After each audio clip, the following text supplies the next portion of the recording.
Cthulhu and the waves astray. Another puzzle will surely make its way. The mystical thick shivers on my skin. I tried to run, but the air was thin.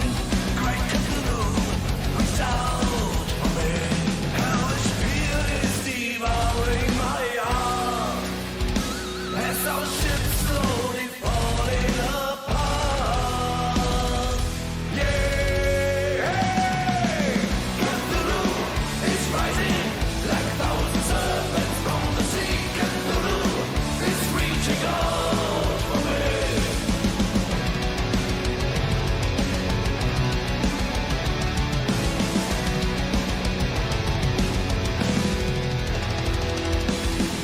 The great big stone emerges from the sea. For death and the life, I give my destiny. Cthulhu's tomb lies in front of me. His laughter of blood burns in my eyes.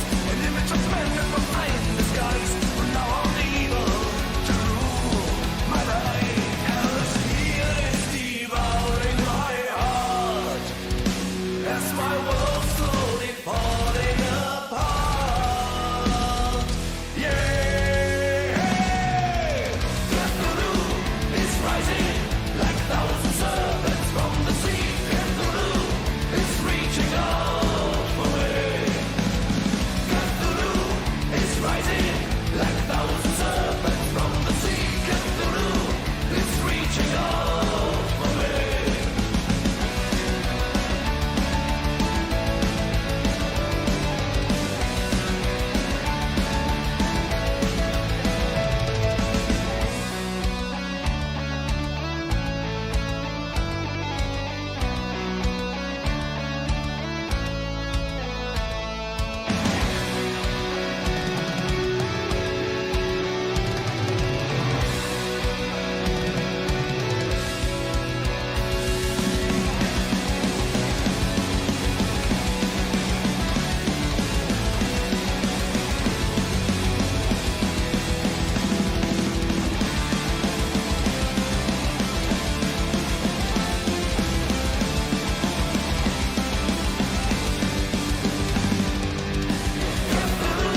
Is rising like a thousand serpents from the sea. Cthulhu is reaching out for me.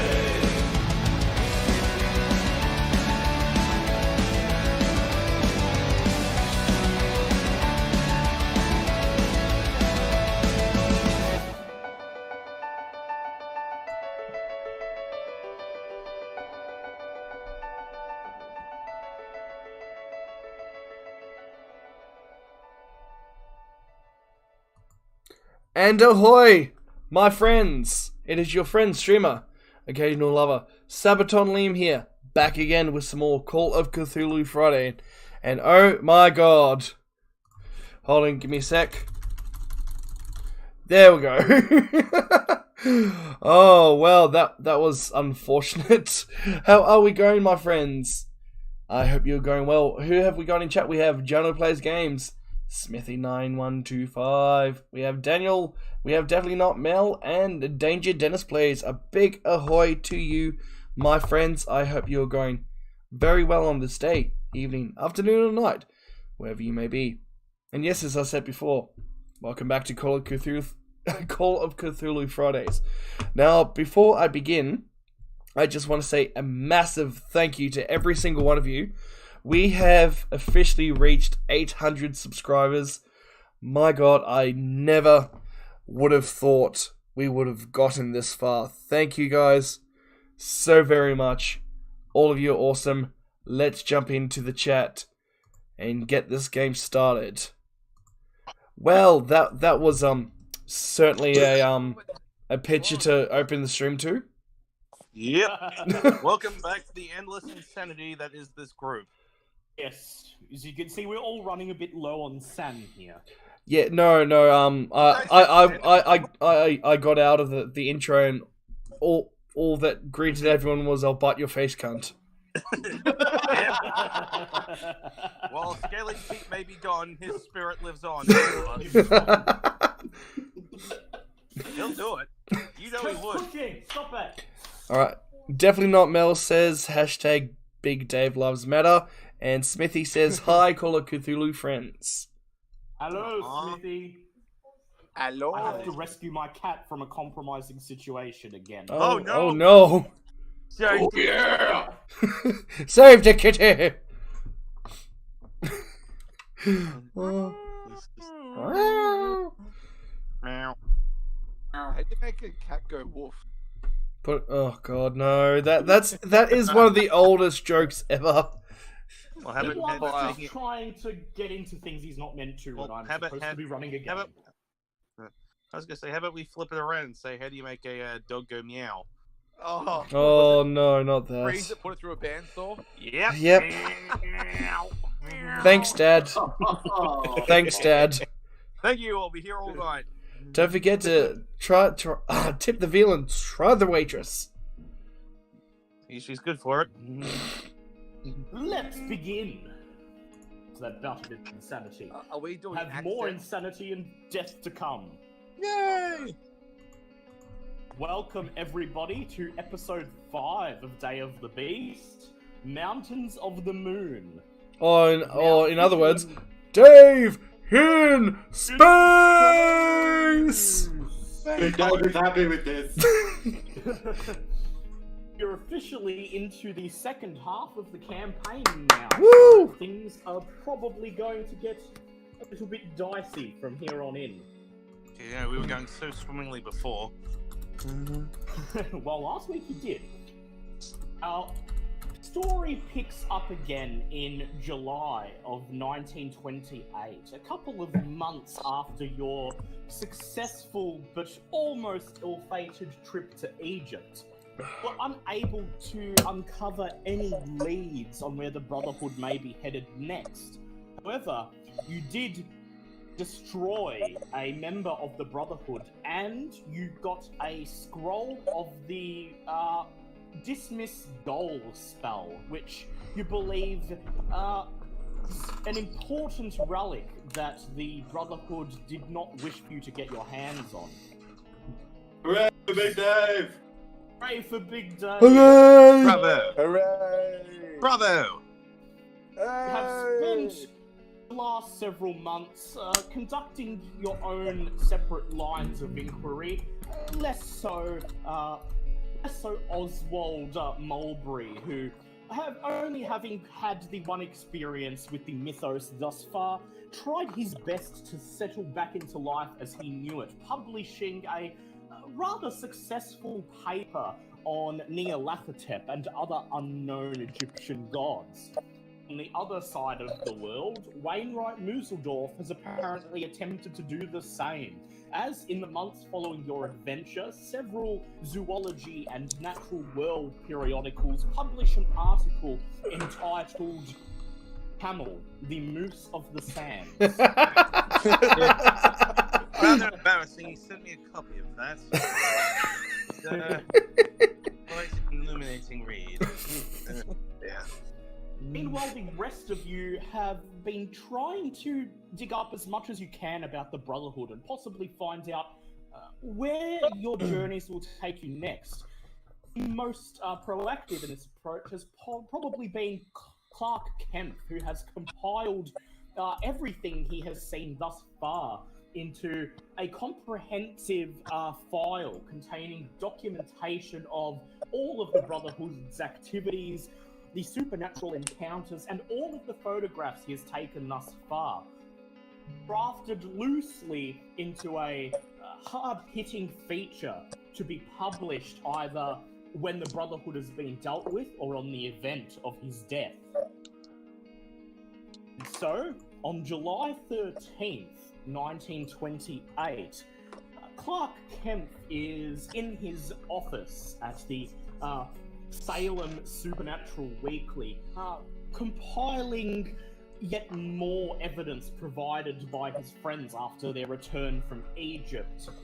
And you discover a rather large package at the foot of your office door. Thank you for noticing. It is wrapped in brown wrapping paper and just simply has the name Clark Kemp and others scrawled on a note attached to it. You open it up. Hello. I'm talking at the camera in the fourth person and say, hello, everyone. I am Clark Kent. Hello, everyone. What camera? Hello. And I stare at the package and I walk over. I have to make the sounds. Clitter, clatter, clitter, clatter, clitter, clatter. Choo I choo! will The package, and something inside the box clicks and clacks around as you carry it to your desk. You grab your letter opener and slice open the top of the box, and inside you see a large reel of audio tape. Oh, yes. A reel of audio tape. If only I had an audio tape player to play this on. I have an idea. Luckily, although there is no audio tape player in your workplace, you perhaps send a wire immediately to Max and Big Dave, so that the three of you may assemble and listen to whatever is on this audio recording. Do you do so? I will make Morse code transmission to them. Big Dave and Max Power, you receive telegrams from Clark Kent.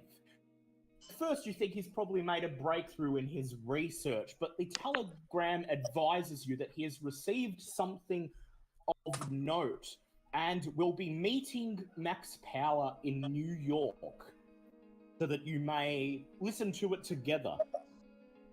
So the three of you assemble in Max's apartment on a big, not quite a penthouse suite, but about 20 floors up above the ground, up a skyscraper overlooking the busy city streets below, and affix the audio reel into Max Power's reel-to-reel player. Oh. Hit the lever on the player and Oh, dear God. roll. And it's begun. I'm really glad I'm not here for this. The tape begins to play. First you hear nothing but scratchy audio feedback. And then you hear a female voice who simply whispers, this is for Clark Kent and Big Dave and everyone else. This is Irene Lamont. I've just heard Paul begin to mutter in his bedroom, and hopefully I was able to begin recording quickly enough for you to make any sense of it. In the background, you can hear a male voice groaning in a mixture of agony and terror, and you realize that this is a recording of one of Paul Lamont's clairvoyant dreams. Like the other recordings you've heard, this one is mostly incoherent. Between the moans and shouts of the tormented sleeper, you hear Paul mumbling about earthquakes and Peru and Day of the Beast coming closer and closer. The tape ends with Paul startling awake, simply shouting, "They're in Peru! Peru!" It appears you have your next destination. Earthquakes in Peru. Would But you Big like- Dave just already pooed. Oh, Big Dave, you lovable dick waffle. Just don't get mad. Dick waffle. Would you like to send a wire to your two academic fellows, Mulberry and Musseldorf, and tell them that you have a lead? Do we have to? I mean, you don't, don't have, have to. to? It just means I'll just leave now and then let you guys have fun on your adventure. Okay. I'll just take an early night. It's fine. Right, send a wire to your two academic fellows. Oswald Mulberry, you are enjoying the stifling afternoon heat of Cairo, thankfully shielded from the worst of it by the stone walls of your studio. There's a knock at the door. A voice shouts, "Telegram for Dr. Mulberry." Oh, a telegram. Lovely. I'll go and let them Open in. You open the door and you are greeted by a thickly bearded Egyptian man. He simply confirms your identity and then, without another word, hands you a shred of paper, takes a bow, and leaves. You hold up the telegram and read it. It simply says, "We found the Brotherhood. Meet us in New York." And you groan as you realize almost instantly who it is from and exactly what the implications of this telegram hold in store for your perhaps rapidly diminishing chances of survival. Hopefully it might go a little bit more interesting than last time. But who knows? Well, I just get back my things. Who am I even talking to? Yourself, you're eccentric that way. Of course! Who else would I talk to? I would like Mulberry to please make a credit ratings check. What's my credit rating at? Yeah, that's a pass. Right. That's a pass. You are able to locate in the port of Cairo a passenger steamship which will travel from Cairo across the Atlantic and leave you in New York in 8 days. Excellent. The entire journey will cost you $20 for a ticket. You're able to leverage some of the recent funding provided for research purposes by your university to get the ticket at a discount. Excellent. It's amazing how much you can save on fundings by simply mentioning that the fate of the world is at stake.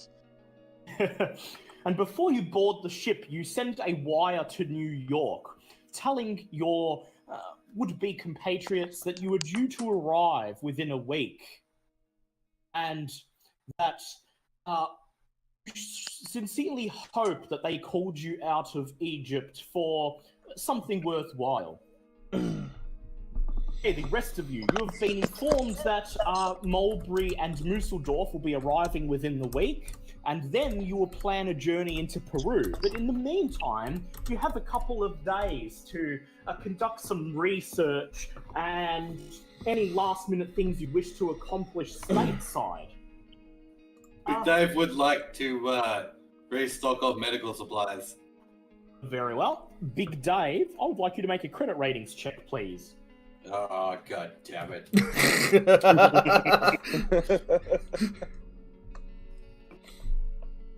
Never goes well. Hey! That is a hard pass. Big Dave. What the hell, Faye?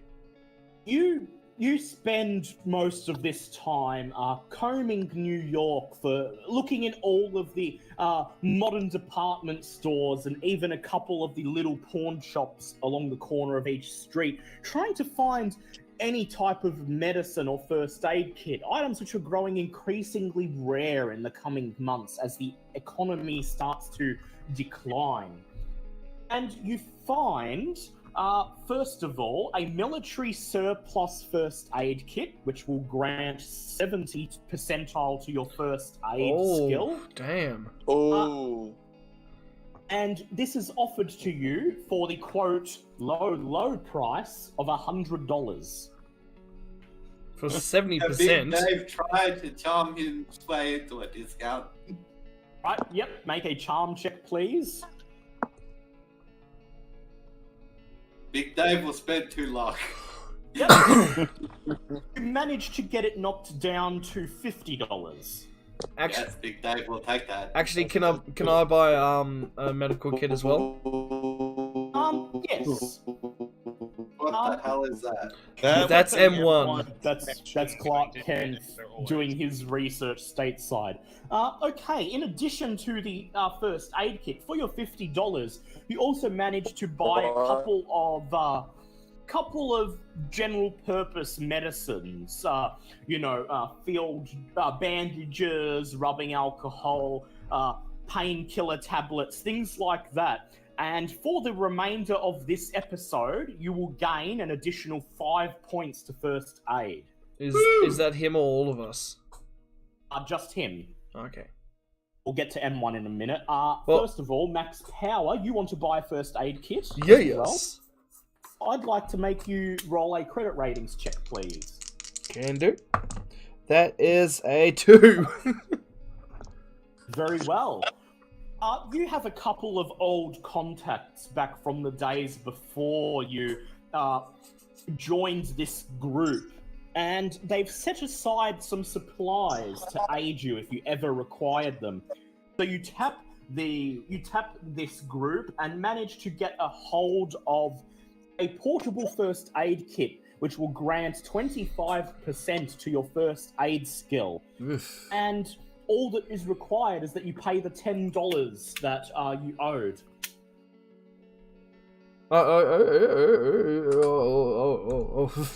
This is like okay. 490. That's pretty damn good. And so what first aid that gives 20%, was it? It gives you 20%. And so Clark Kempf, what would you like to do? Would you like to conduct any research in perhaps a local library or something, or the local newspaper archives before you set off for Peru? Well, that is, as a historian, I might know someone there. I think it's a wise thing to do. Just get some real bit of research up, because I don't exactly know what to expect. It's cool. I've never been there. I'm going to use my brain for it. Yep, definitely a good idea. And also, because you didn't get to go to Egypt, where it says Egyptian on your sheet, we'll now treat that as Spanish, okay? So you learned a little bit of Spanish. Oh. The Arabic is also a commonly spoken language in South America. That is true. That is true. We'll keep it as Arabic. Awesome. That works great for me. Yeah, we'll keep it as Arabic then. Okay, so I would like Clark Kempf to do a librog use check, please. All right, what do we say? Blue was Fancy 10. man with the Red fancy was pants. Oh, hold on one sec, guys. Proghead Onyx just bought a Pete's Gumbo t-shirt. Sweet. Yeah. Keep the spirit alive. Gumbo. With the message. Somewhere in Romania, a man in the woods stops, looks up at the skies, and goes, "Somebody just bought me a Dane shirt." And keep running. With the message, gotta rep my boy Scaly Pete. Much love to you all. Aw, thank Love. you. I will include I had a Scaly Pete reference planned for this episode. I'm Oh. definitely going to make sure I fit it in now. Oh, fantastic! That's right, just for so you, I Prog. believe- Just for you. I believe M1 you said blues were 10s and reds were 1s. All right, guys, let's do this. Faye Avertus. Do it. Faye, stay the Yeah, fuck out of Virtus, this. activate. It's activated. The roll has begun. Oh my god, 17. Oh, yep, that's a pass for you. 'Cause That- I know your library use is reasonably high. Oh my god, I can read a book. So you do a little searching around over the next few days of local newspapers and scientific journals, and you discover that there has indeed been a series of intense, localized earthquakes recorded over the past 6 months, centered high in the mountains 50 miles northwest of Lima, Peru. This area supposedly has a high incidence of earthquakes, and even considering the odd pattern of the shocks, they would not have drawn as much notice if they had not occurred so close to an American-operated mining facility. The mining facility, operated by New World Industries Incorporated, was very near to the epicenter of the quakes, though a spokesman for the mine said that there had been only minor tremors and that there were no casualties. I would now like Max, Big Dave, and Clark Kempf to roll education checks, please. Oh no. Oh yeah. Let's see if I got my That GED. is how did I go? Education. That's a 3. That's a Big pass. Dave got it. rolled a That's a 3. pass. That That's a Wait. group pass. Yeah, that group pass 74. Passed. That's actually an extreme pass. Oh my god. Damn, Big Dave is smart. Yes. And you all recognize the name New World Industries. In fact, you've encountered it before. When you were in Egypt, you came across a airstrip landing tower that was under construction, and it was reportedly being constructed by the Chandler Foundation, Sorry. a subsidiary of New World Industries. In addition, you are familiar with New World Industries as a multinational corporation connected to leading edge science and technology. You have indeed heard of this mining station in Peru, and you've heard a little bit about the project. Recovery of precious metals by a new technique that is experimental and never been tried before. You also know that New World Industries, in true public conscious style, has established a policy of providing food and lodging to visiting dignitaries and scientists. At times, scientific teams have even used the mining facility as a base while making field studies of the area. So that mining base appears to be your destination. Right. Dusseldorf and Mulberry arrive within the week, and you all meet up in New York. You inform Mulberry and Dusseldorf about what you've discovered. Mulberry, you are perhaps a bit more familiar with the New World Industries projects than they are, as they have a greater presence in Egypt. And you've heard of this mining site before, though you don't know the specifics of it. You know that it's apparently dedicated to mining fragments of gold and precious metals from otherwise unproductive mountainous terrain using a very experimental method. So far, the scientific community is rather skeptical. Interesting. Upon Musseldorf hearing that you're headed off to Peru, he immediately brightens up and says, land of the llama and the sloth, both distant relatives of the Canadian moose and, of course, descendants of the Pangaean moose. Yes, of course. How can I forget? His giant backpack is once again straining under the weight of tens of glass jars constantly rattling. M1, you're a robot. Everyone's talking at once, and now M1's a robot. Oh, sorry, M1. I was just narrating. What the actual fuck? Yeah, could not hear a word you were saying, Dale, because of M1's connection. Sorry. One down. Did you hear the part where I said Musseldorf said, Peru, the land of the sloth and the llama, distant relatives of the Canadian moose, and yet more descendants of the Pangaean moose. And as he says this, his heavy backpack rattles on his shoulders, and you can hear the rattling of countless glass canisters inside. Oh dear. I might take this opportunity to introduce myself to the member of the party I haven't actually met yet. Yes, Clark Kent. Yes. I don't believe you were with us on our little Egyptian adventure. I'm going to introduce myself. Professor Oswaldo Mowbray at your service. And who might you be? I am Clark Kent. It is a pleasure to meet you. I joined this ragtag group of intrepid explorers back in many months now, actually. I don't exactly know the date, but it's been quite an adventure. How was your Egyptian adventure? I heard a lot. Well, I do miss. Well, the last adventure was a little bit less or more morbid than I originally thought. I do enjoy a good run around Cairo. It's odd, not many people actually enjoy Egypt. Some complain mostly about the sand, honestly. You know, you hear them all the time whining, complaining. It's coarse, it's rough, it gets everywhere.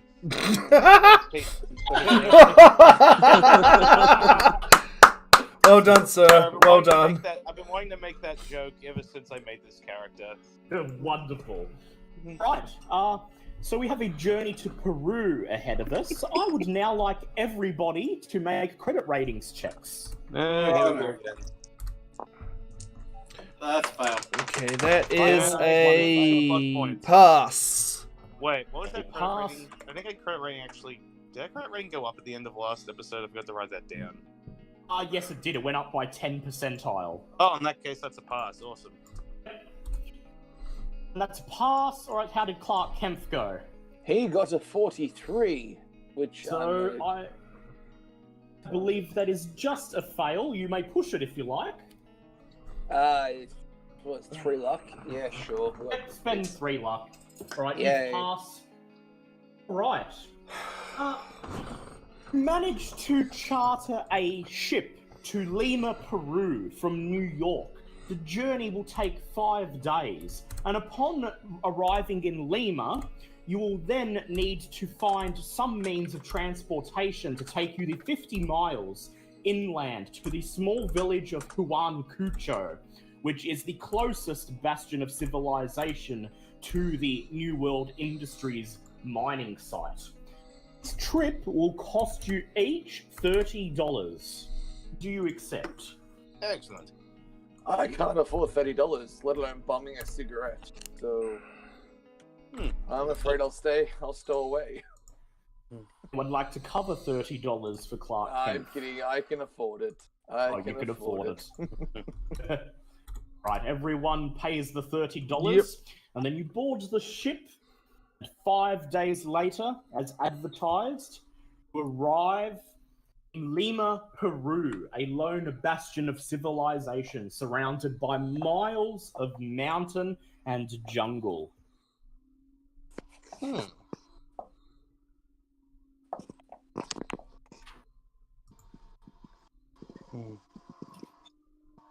Music. OPs. Hang on, I think Groovy is being a bit annoying again. Need the mood music. Mood Play. music. Now play. There we go. Yes. All right. You've arrived in the city of Lima. However, this is still a considerable distance from your destination. And from here, you have a 50-mile journey up into the mountains to the village of Huancucho. You managed to arrange for this travel relatively quickly after arriving, passing a couple of dollars to some local peasant farmers to drive you up into the mountains. A 50-mile ride in the back of a truck hauling vegetables and livestock proves to be a little bit of an uncomfortable mode of travel. Luckily, it's Sorry, Okay, we all know Ace Ventura when nature calls. Yes. yes. Yep.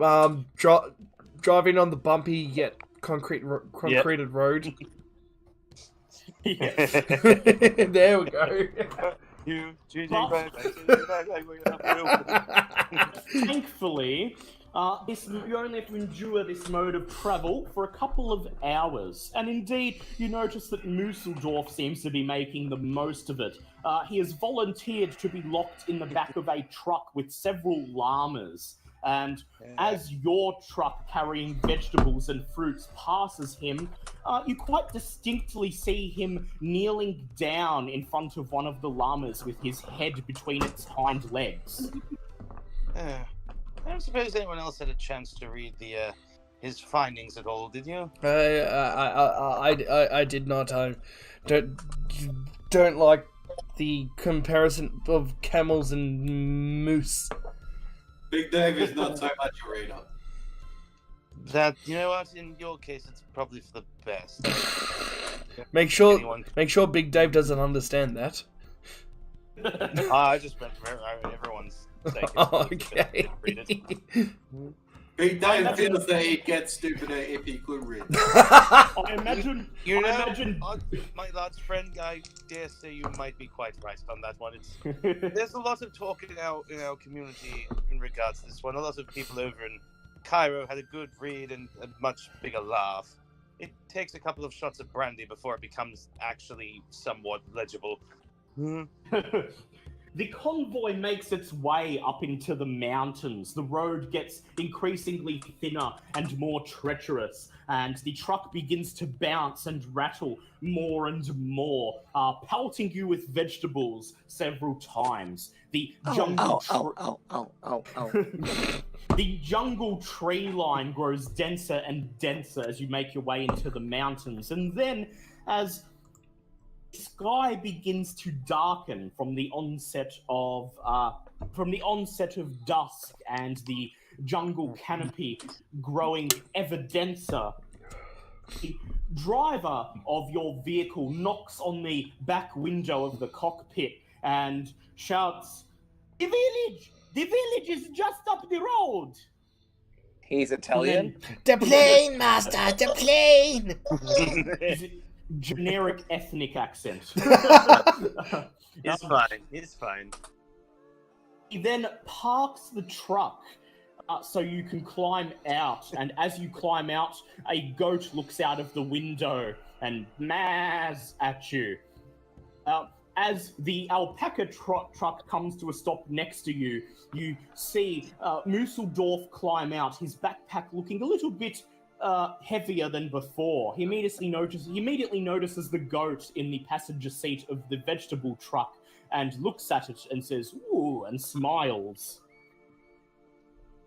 The driver, apparently subconsciously aware of Museldorf's intentions, without a word, simply waves at you and guns the engine, and the convoy continues into the jungle, leaving you a short walk from the village. Well, no time like the present. Best we keep moving. I don't suppose anyone got some insect repellent while they're at it. Oh, my dear boy, if you know anything about coyotes, you always keep insect repellent on you. Ah, yes. So you do have some. do you graciously let everyone spray themselves with it? Why, of course, it'd be befitting. Would be ill-fitting of a gentleman to not offer services to those in need. You spray everyone each in turn, and then you go to hand the repellent to Museldorf, and he shakes his head and declines, and he says, "I'd rather it doesn't overpower the natural moose nuts." I'm sorry. The what? He clarifies, "The natural moose musk," you see. He reaches into his backpack and pulls out a jar of what appears to be urine. Smells like piss, looks like piss, this is piss. Oh. And he says, "You see, I'm hoping to run some experiments here and see if any of the indigenous moose analogues respond particularly well to the moose musk I've brought along from Canada and Cairo, you see." Big Dave is going to enjoy it when you crash on your back again. Right, guys. Get covered in piss, shit, and cum. Right, guys, hold on a sec. Prog said he's gonna even make gumbo in real life with the gumbo shirt. Oh, wow. Nice. Oh yeah. Who the fuck just done that? Amazing. No, sorry. I for a moment there, I almost thought you were using the moose urine as actual deodorant. Sorry, I mistook that for a moment there. He immediately goes, "Why would I want to repel any of the indigenous wildlife? Silly." Then begins walking down the trail towards the village, the copious glass jars rattling in his field pack. Big Dave shakes his head. He's gonna get malaria. You know, I dare say you may be onto something there, my large friend. Huancucho is a small, sleepy village, perhaps containing no more than 200 souls. The population appears to be mostly indigenous and very poor. Most of them live in glorified huts, but a few more substantial buildings exist. A few stray dogs, chicken, and jungle fowl can be seen milling about on the streets. The largest building by far is right in the town square. Wooden walls painted bright blue with a corrugated iron roof, and a sign swinging in the jungle wind, simply reading "Trade Post." I dare say this would be a good place to stop. guys all wish to enter the trade post? Yes. Anything else interesting in town? It's a very small village. Is there a library? No, there is not going to be a library here. The people probably don't read. I just sigh and just follow them into the trading post. Yep. Okay. Once inside, you see that the dusty, dimly lit trading post is actually a rather well-stocked little stopping point for travellers, most likely people moving to and from the mining site, which is just outside of town. There are shelves straining under the weight of tools, canned goods, some small caliber firearms and ammunition, and other miscellaneous perishables that you feel would probably be useful commodities in a place like this. One end of the building has been converted into a small bar or tavern. Seated at one of the tables sits a mustachioed man in rumpled peasant's clothing with a holstered .45 strapped to his leg. As he sees you enter and look at him, he slowly turns away and moves his wooden chair, scraping on the floor so that his back is facing you. An indigenous woman with a bored look on her face stands behind the bar, leaning forward on her elbows. Beside her stands a grey-haired man, about 55, who has just emerged from a back room, carrying in his hand what appears to be a bottle of whiskey. Oh. What do you do? Big Dave would like to look around for supplies. Very well. Anything in particular you were looking for? Torches, food stuff, and any more medical supplies. All right. I would like Big Dave to do a spot hidden check, please. That is a... that was so close to an extreme pass. You gather the other members of your party and you go through the shelves together, and soon your arms are laden with miscellaneous adventuring supplies, some torches, a tent, a couple of cans of insect repellent, some snake bite antidote, and some cans of food. I would like to buy some whiskey. Whiskey, yes. Well, you can just ask for that at the bar. With your arms laden with stuff, you head up to the counter where Big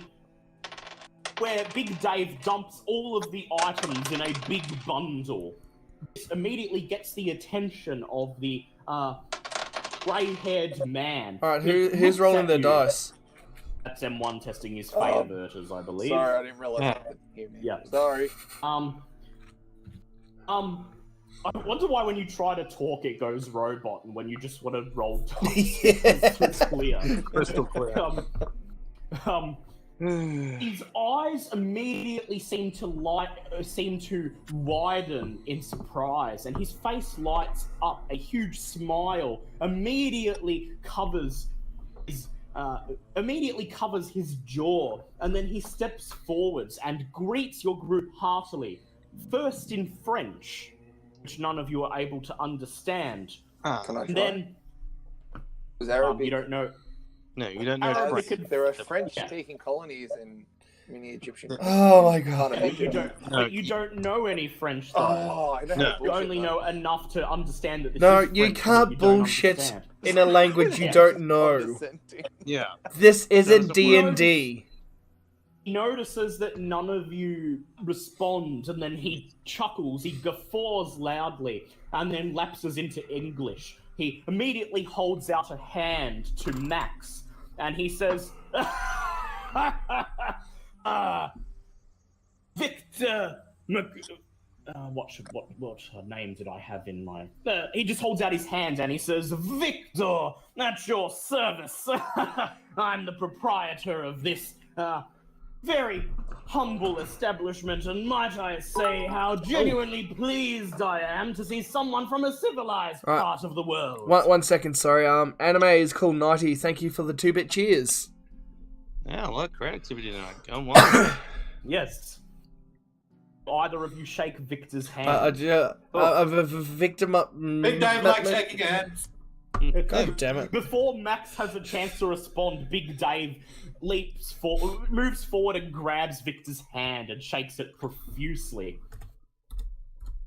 Victor says, excellent. Someone who actually knows the formalities. The people of this village, they like to keep to themselves, and the only business I do around here is either from outsiders who don't know a thing about moving through the jungle, or people from that mining site. He looks at the treasure trove of supplies you've stuffed on the counter, and he guffaws again, and he says, and looks like you've paid for my holiday. So, adjusting for currency conversion, that's going to be $40 all up. Big Dave is happy with that. Pay $40 and you hand it over, and he begins to pile all your supplies into a woven bag. He hands it to the indigenous woman beside you, and she then seals the bag shut with some sort of bone clip and then hands it over the counter towards you. She gives you a smile, but doesn't say anything. Victor says... Just quickly, what exactly did I just buy? Because I know there was torches, tent, canned food... You've got 3 torches, a tent, insect repellent, snake bite medicine, Yep. and a couple days worth of dried food. Dried food. Was there any malaria pills in there? Unfortunately not. He seems to be all out, but you'll probably have some in your miscellaneous medical supplies. You have some way of treating it. Cool. Big Dave is always prepared. Victor... It's good to see someone so prepared for this sort of adventure. The indigenous woman smiles at you, and then she sort of blushes and covers her mouth, and Victor laughs once again, and he places his hand on her shoulder, and he says, don't mind my wife, shy little thing, and she doesn't have a word of English. He says, so, what would be your business in, this neck of the woods, as they say? Who wants to fill this? You seem to be the leader of the group. I've kind of been only half paying attention because I've been trying to keep up with chat. Yes. I'm currently in the toilet, but I'll try. Oh, I'm not driving, but Did you at least okay? If you at least go to the toilet, just say you go to the toilet and mute yourself, dear Lord. Yeah, please don't help us while you're... I'm actually kidding. I'm not in the toilet, but I will be in a second. God As damn far as it. I recall, we need to investigate the Brotherhood's doings at the mining company that they're apparently working at. Obviously, you'd have to, mention that in a way that doesn't outright mention the Brotherhood. I don't know. Look, I'm only here because you wanted an archaeologist. Since then, it's all gone kind of to pot for me.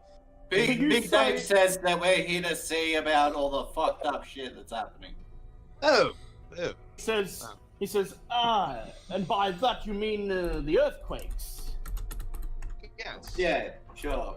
Earthquakes. Sure, why not? He says, so Yes. I take it you're Earthquakes. some sort of scientific team or something like that. Something like that. International Intrepid Paranormal Investigation Group, also known as a very big acronym that I cannot say. He just looks at you and he smiles and he says, well, you've come a long way. How about a drink? I will gladly take a drink. Yes, I He- Big Dave is not much of a drinker, but if you have cocaine... He Guys, winks at Big 20 Dave, episodes and then on. he winks at Big Dave, and then he snaps his fingers, and his indigenous wife walks behind him and pushes open the door to the back room. He gestures towards it with his hand, and he says, as you can see, I don't have a lot of places for you to sit, so come, let's go to my private room and we'll have a drink of the good stuff. It's been a while since I've had anyone who can hold a decent conversation. Anime is cool 90. Thank you again for the other generous 2-bit cheers. All right. Yes. Leads you all into the back room, where there is a table already set, with a couple of whiskey glasses and a half-full bottle of whiskey. His wife immediately begins to pour whiskey into the glasses for all of you, as Victor takes a seat and begins to sip a glass without waiting for you to join him. Room, aside from being decorated with several shelves containing kegs and other bottles of alcohol, there is also a display case against one of the walls containing several artifacts and trinkets imported from the local area, including shrunken heads, small wooden idols, and perhaps most interestingly, a large parchment map of the surrounding jungles with a location marked on it in a bright red X. Do you comment on any of this? X amongst the Yeah, the map is quite an interesting one. I take it you've studied the local area quite thoroughly then.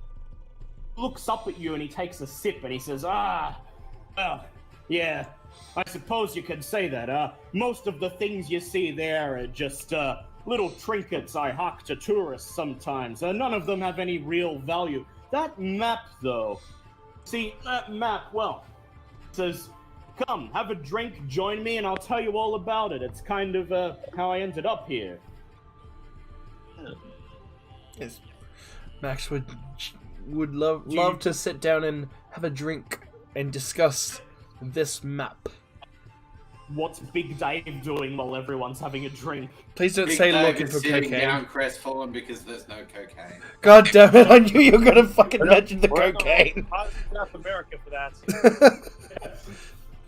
Sit down and Big Dave sort of has a forlorn, pouting look on his face as he just examines the tourist trinkets in the display cabinet, and Victor takes a sip of his scotch, and you make small talk for a couple of moments, and then Victor finishes his scotch, licks his lips, and he says, well, so, anyway, as you might have guessed on how I greeted you, I used to be a French national, as part of the Foreign Legion, you see.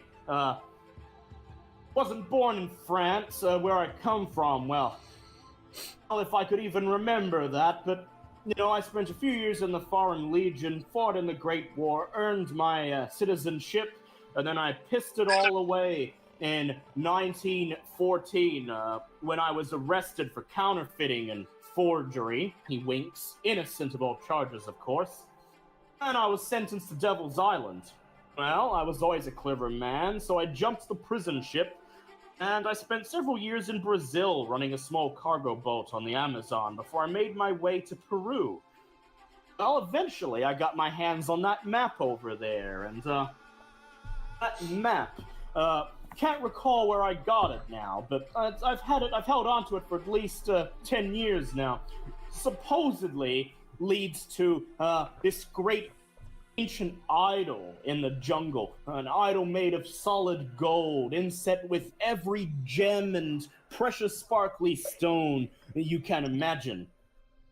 Well, I thought I'd made my fortune, so I put together an expedition, came down here to this village, went to find that idol, and what do you know? The thing was just a stone pillar with some carvings in it, and none of that gold or gems that I had my heart set so much on. Yeah. So, resigned to fate, I decided to settle down here, married a local lass, he winks at his wife, and decided to set up this little trading post. What was the carving of? Yes, that's actually a good question. I too am. Well, I'm normally into Egyptian archaeology. I'm still very curious as to the findings of this pillar we speak of. He pours another glass of scotch, and he says, look, it was been a while now, but was of some local god, some snake man or something like that. Well, it wasn't worth anything on any market, so I basically forgot about it. But that map, I've kept that around. It's usually a bit of a conversation starter, and, let's just say I've now got a bit of a sentimental liking for it. Can I do an occult check about this snake god? Yes, you may also attempt a Cthulhu mythos check if you like. I will do the occult check first. That is... Wait, what is my occult at the moment? I think it's... it is at... Holy shit, 70, then that's a hard pass.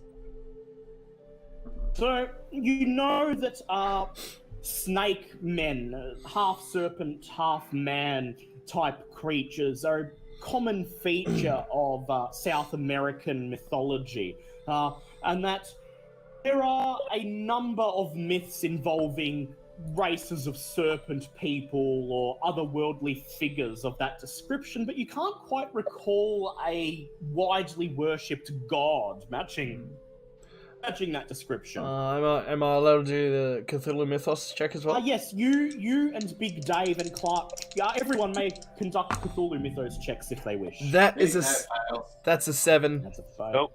That's a 7, that's a pass. That said... So that's a hard pass.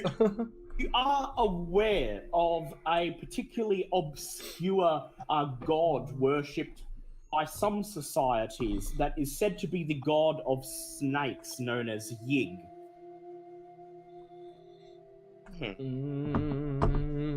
Do you mention anything about this? Yes, I do. Yes. Hold on, got something.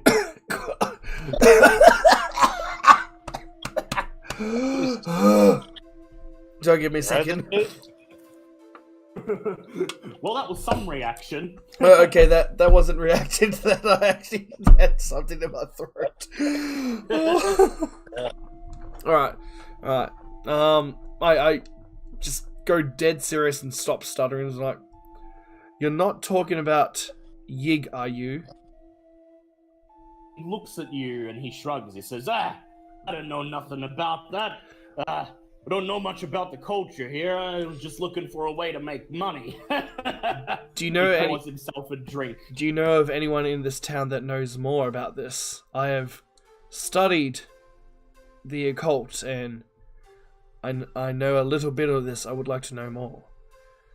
He says, well, look, the locals avoid that area. Apparently, the parts of the jungle that New World Industries doesn't have locked down, you've either got the hostile tribes that attack anyone, or you have the rebel guerrillas that frequent that area. So most of the locals here don't venture out of the village. But that said, if you're planning on heading into the jungle, I might be able to set you up with a guide. And while you got the guide, if you want to go take a look, I'd perhaps be interested in selling you the map. Yes. And how much are you looking to sell the map for? He says, well, I can't quite remember the details, but I do remember I had to pay a pretty penny for it back in the day, and it seems to have some relevance to you folks, so let's say $200. Ooh. Wait, hold on a sec. Beside you, Mooseldorf scoffs, and he says, well, no water off my back. I'm interested in moose, not snake gods. Can I, roll for intimidation to try to lower it? So I'm just like, listen here, I need that map. I need to get where... Oh, I just dropped something. I need to get behind this. I need to know where that idol is now. But before you burn this bridge, maybe Big Dave could try and charm him. Yes, I dare say let the big fellow try his luck first. Right? Big Dave would like to charm the man into giving us half price. Yep, make a hard charm check, please. Oh, hard. Oh, that's a fail. Would you like to push it? I would. That's also a fail. Oh God, of course. Victor crosses his arms and he says, "Now look, I wasn't born yesterday. You folk have come. You folk have managed to finance your trip here all by yourselves. You know something about what's going on here. And look, I know you're not strapped for cash." He says, "Tell you what, look, how about you head back out there, finish your drinks. I'll cook up a nice pot of gumbo, and then there it is. Do you make any comment on the gumbo?" No. Well, I wouldn't know anything So- about it, so Big Dave just bites his bottom lip, just lets out a little. just quivers. He says, he looks at you and he says, yeah, you could probably do for a good meal. Look, just sit tight. We'll deal with the business after we eat. I'm gonna go fix you up a nice bowl of gumbo. My estranged nephew actually taught me, this recipe. Yeah, it's a little unorthodox, but it ends up tasting pretty good. Trust me. Big Dave turns to him and goes, "Your nephew's name wouldn't have to be Pete, would it?" He says, yeah, Pete, that's right. Wonder what became of that scam. He always Big Dave. liked trains. Big Dave is very sad to inform you that he went crazy and ran off into the woods of Romania. Victor laughs. Well, ain't that a way to go? He says he always had a little something wrong with his head, that Pete. But, hell, he always knew how to make good gumbo. It was like pretty much the first word out of his mouth was gumbo, believe it or not. Somewhere over the misty mountains of the South America, you can just faintly hear on the breeze. God.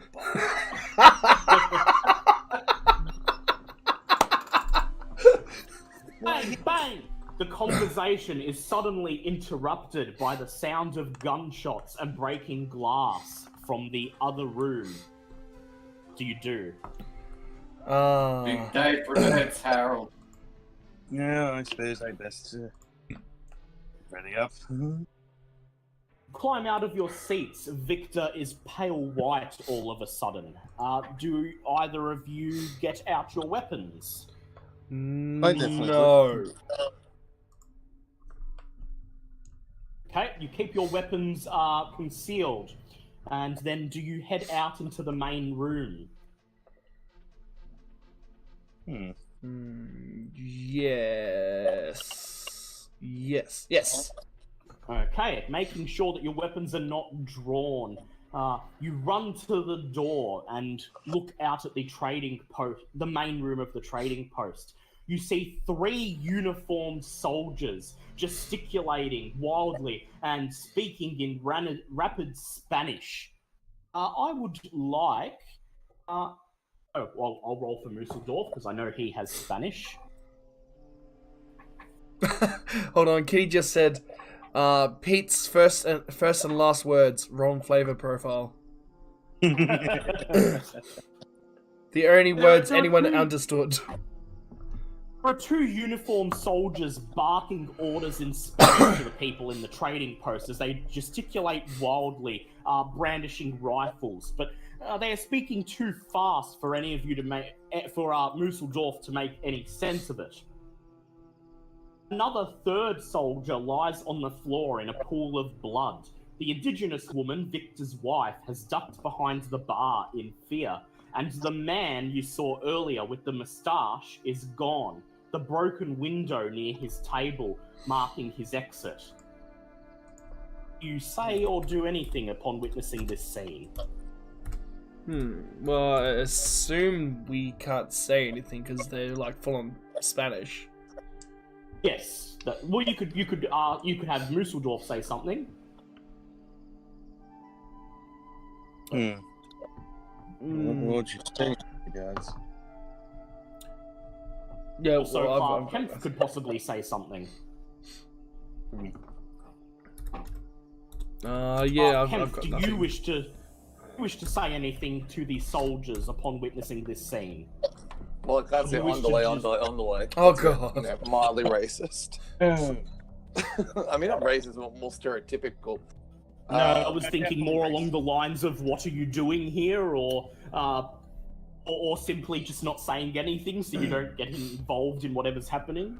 Probably. It's up to you. What? So they're aware of our presence right now. Yes. Well, they've just seen you walk out of the back room, but like they aren't really they haven't focused in on you. They seem to be focusing on the man who broke through the window. Well, if that's the case, I think we should sort of just back away from the situation without speaking up too much.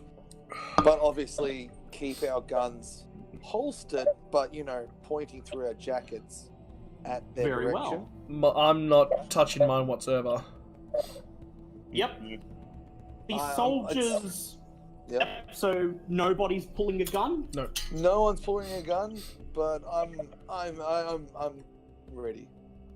And nobody's going to signal the soldiers over or anything. Just don't get involved.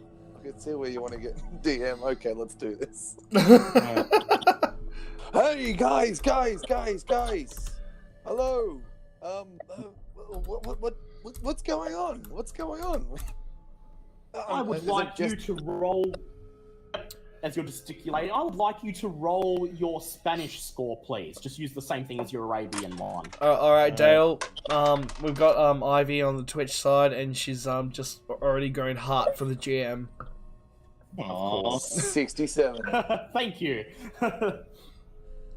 Uh, I believe. What did you get, Clark? I believe that's an instantaneous fail of epic proportions. Excellent. You Would probably you- just told them their mother is fat. Would you like Love to it, push las manos. I would like to push it. Yes, please. Oh Oh, god, yeah, please yeah. don't fail. Oh, and it's a 66. No, it's a 99. Right. Oh no! Shit. Well, we're fucked. You step forward, and in broken Spanish, you say, "Hey, guys, who are you looking for?" And the soldiers immediately look at you. One of them immediately begins frothing in what seems like anger, and he steps forward. He brandishes his rifle at your group in general. Behind you, Victor puts his hands up in the air, and then he begins barking something in Spanish. I would like you to do another Spanish check, please. Oh, okay. Oh, good. We're going to die.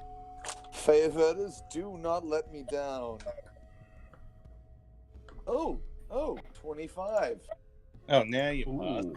Would you like to spend 5 luck? I would like to spend 5 luck, yes. Okay. You interpret what he said as, if you are associated with that man, you will die, so hold your tongue. Hold that tongue unless you have anything useful for us. Well, I can't really speak back in... Can I speak back in Yeah. broken Spanish? You can speak back and they'll understand you. You pass the checks. You can say one thing. Oh, alright. Well, guys, well, first of all, we're just a group of intrepid young explorers. We're here to go find the rare Madagascan sloth. Perhaps you may have seen it. I'm trying to bullshit buy some time. Make a fast talk check, please. Oh god. 75. Wow. Well, Mm, that's you great. He probably just called his dad a drunk. Would you like to push it? I would like to push it. Yes, please. Alright, roll again, please. Oh, 83. Okay, Faye, you're a bitch. The My favourite. soldier, At this point, I think it's just you, man. yeah, I think it's just you. soldier steps forward and he bashes you in the face with the butt of his rifle. You bastard! Take 3 points of damage and fall to the floor. You notice one of your teeth lying on the ground with a small speck of blood around it. How many soldiers are here? The other, there's 2 of them. The other soldier steps forward and brandishing his gun, he says in extremely broken English, "You rebels! You rebels! No, Apples Madagascar don't die. sloth! The sloth, the rare Madagascar sloth. Stop Big Dave has imagining had the enough of this sloth. shit. Big Dave is gonna kill someone right now. Okay, I just go. No rebels. No rebels. No rebels. C and no C. He So, brandishes. So Yep. Big Dave just made an attack. Oh God, why? All right. And he passed. The soldier is Shit. not prepared, so he doesn't have to roll. So you may roll for damage, please. Well, this bug is dead. You brought doom upon this town. 12. Right. Shit. Which you lean forward with your axe and slash it into the soldier's chest. He's about to open his mouth to make another demand of you, and then blood gushes everywhere as he falls backwards. The other soldier, shocked, raises his rifle and fires. Big Dave, make a dodge check, please. Big Dave makes a extreme pass. He catches the damn bullet. Catch it, Napper. Catch it with your teeth. What's your dodge? 75. 75. Okay, these are soldiers, so they have 80 firearms. Second soldier raises his rifle and fires at Big Dave.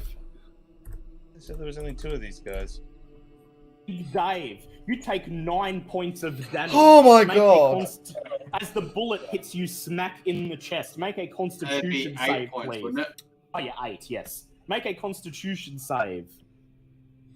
Oh dear. That's pass.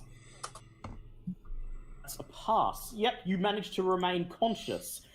Then, the soldier steps forward. He points his gun at you and he says, "You're not rebel, but you troublemaker all the same." Then, he begins to press the trigger and suddenly, bang! His brains spew forth from the front of his head and he falls to the ground. Standing beside him is a man wearing a khaki-colored traveling suit. He's brandishing a .38 pistol and holding it towards the dead soldier. He brushes his hair out of his face and then looks at the rest of you. And just so we know, Musseldorf has now arrived. Hello. Do a quick recap to Tom. We have headed off to Peru because the party has learned there are some strange earthquakes in Peru, and they seem to be centered upon a New World Industries mining station. They don't know what's conducted at this mining station, and they have just arrived in the village closest to the mining station, and Clark Kemp accidentally picked a fight with some of the local militia who And then Big Dave took exception to them punching Clark Kemp in the face. So And almost died. And I've already established that Musseldorf has collected several samples from llamas. Wonderful, wonderful. Kitty says Now- hi, Tom. Next, need to acquire some tapirs, but for reasons, don't worry. The unnamed assailant, looks at you and then he blows the smoke out of the end of his gun and places it back into his holster. And then he says, "Word to the wise, don't pick fights with the local government." Those were Yep. dear. Of course they were government, because they were that was accusing us soldiers. of being What rebels. did you expect? I don't know. They called us rebels. Victor's wife immediately rushes over to Big Dave, who is bleeding profusely, and helps him into the back room. best we get that fixed up sooner rather than later. While Victor is extremely white in the face, he surveys the situation, and then he simply says, another drink?" I would like yes. to actually ask what exactly that was all about. I don't suppose you could explain the situation. He looks at you nervously, and then he says, "Yeah, look, wish I knew. I just wanna, I just wanna, look. Best we don't talk about it, okay?" He then crosses over to the counter, pulls out a dirty glass, and begins pouring whiskey. I would like you all to do psychology checks, please. Oh, yes. That is a 16. Oh, hey, I passed. 25. 23. You notice that Victor is, well, he's understandably shaken considering what just happened, but his fear seems to go a little bit deeper than that. He's holding back something. My dear boy, well, I know this was quite a grisly scene to witness, and I understand you might be shaken. I can't help but feel that there may be more to it that, and for if we're going to be here for some time, I can't help but feel that we might need to know more about the local, I suppose they were government men. Make a persuade check, please. God, do I even have persuade? Yes, I do, and not much. Alright, well, let's see what happens here. Can I spend 3 luck points? Yes, you can. Outstanding. He seems to calm down and he motions for you to take seats in front of the bar as he pours more drinks for each of you. And then he places his hand to his forehead, wipes off some sweat, and he says, "Right, so, that man you saw with the mustache, drinking on his own over there, one who jumped through the window, that'd be Goyo, leader of the local guerrillas." He says, "And those unfortunate fellas there," he points at the corpses, "they'd be with the Peruvian government. And, well, luckily, the closest military base from here is at least a week away, and considering how isolated this village is, so at least we're out of the woods for the time being. Well, I was hoping that they leave the village alone. I'd rather not get dragged into the local politics." He laughs nervously. So, if you don't mind me asking, what sort of relationship do you have with the local guerrilla leader if he's able to simply obtain purchases from this establishment? He says, "Well,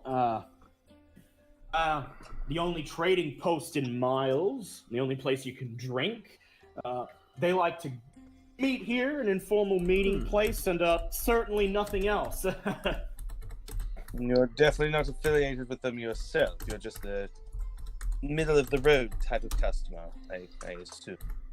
He just laughs nervously again and pours himself another drink and takes a sip. Uh-huh. Would anyone like to press the issue? Where's Victor at this point? I believe we're talking. You're just talking to him right in the front bar. Oh, I thought we were talking to the other guy. No, The other guy's just standing there. Oh, okay. Yeah, the other guy's. Someone should probably he tell shot the the guy and he's just gone back. He's just standing there saying nothing. Anyone got to push the issue? I want to push the issue now of him giving me the map. All right. Roll a intimidation check, please. Okay. That is, what's my intimidation at? That is, did it have to be hard or normal? Normal. Okay, that's a pass then. That is. What do you say to him? It's like, okay, the stuttering has stopped. I've just going. We've just put up with that shit, and I demand you give us that map now. We need to get there. We don't want to deal with any more of this kind of shit. We need I need that map right this second. He looks at you and he sighs and he says, "Well, kick a man while he's down, I get it." He says, "All right, you can have the map, but that offer I put up about putting you in touch with my wife's brother to help you act as a guide, you can consider that off the table." Oh, thanks, Liam. Yeah, great. He heads I'm into the reporting to back General room Force, to heads into the back room to grab the treasure map. And as he does, your new friend steps forward and he says, "Say, you wouldn't be planning on taking a expedition into the forest now, would you?" That depends on who's asking, my dear friend. Though I must thank you, though, very quickly for helping us through that particular ordeal. He reaches into his coat pocket and pulls out a cigarette box, and then he lights it and takes a puff. And he holds out a hand and he says, "William Harkin, Bureau of Investigation." Oh. Oh. Well, I wasn't expecting American Federal Services to be this far out of nowhere. But, nonetheless, Oswaldo Mulberry, archaeologist. It's a pleasure to meet you. And I am Professor Wainwright Museldorf. You could call me a zoologist of sorts. What's an American government agent shooting other government soldiers for? He says, "Well, I guess you can say I'm operating off the books at the moment. You see, back in D.C., we were investigating this criminal gang smuggling Amazonian artifacts into the country, you know, an illegal art theft ring. We managed to source them back to this part of the world, and, well, technically, I have not been sanctioned by my government to come down here and collect intel, but that, unfortunately, that means I have to make do with what I have, and I've been trying to haggle that bastard down for that map for the last 2 days." Oh, well, I Says- suppose it was quite fortuitous for us to turn up when we did then. He says, "Yeah, and look, if you're gonna go pay that so-called idol a visit, which sounds awfully like an Amazonian artifact to me, I'd like to ask that I tag along with you. I'll pay for a guide too." Well, from what I've heard of, it's not really an idol, more of a giant statue. But I still want to check it out. He shrugs and he says, "Well, look, these artifacts got to be coming from somewhere, and it's the only lead I got." Ooh, Well, Says, I and know the rest of you. besides, looks at the fallen soldiers and he says, "It seems like you could do with some government help." did he show us his badge by any chance? He did not. Actually, that is a good question. If you are, in fact, a federal officer, might we have some look at the at your ID? No. Credentials. Yes, credentials would be the word I was searching for there. Nothing. You understand? We can't be too careful these days. He sighs and then he reaches into his pocket and pulls out a small leather wallet. He opens it up and inside you indeed see an identification badge for the Bureau of Investigation. All right. Can I appraise that to see if it's genuine or not?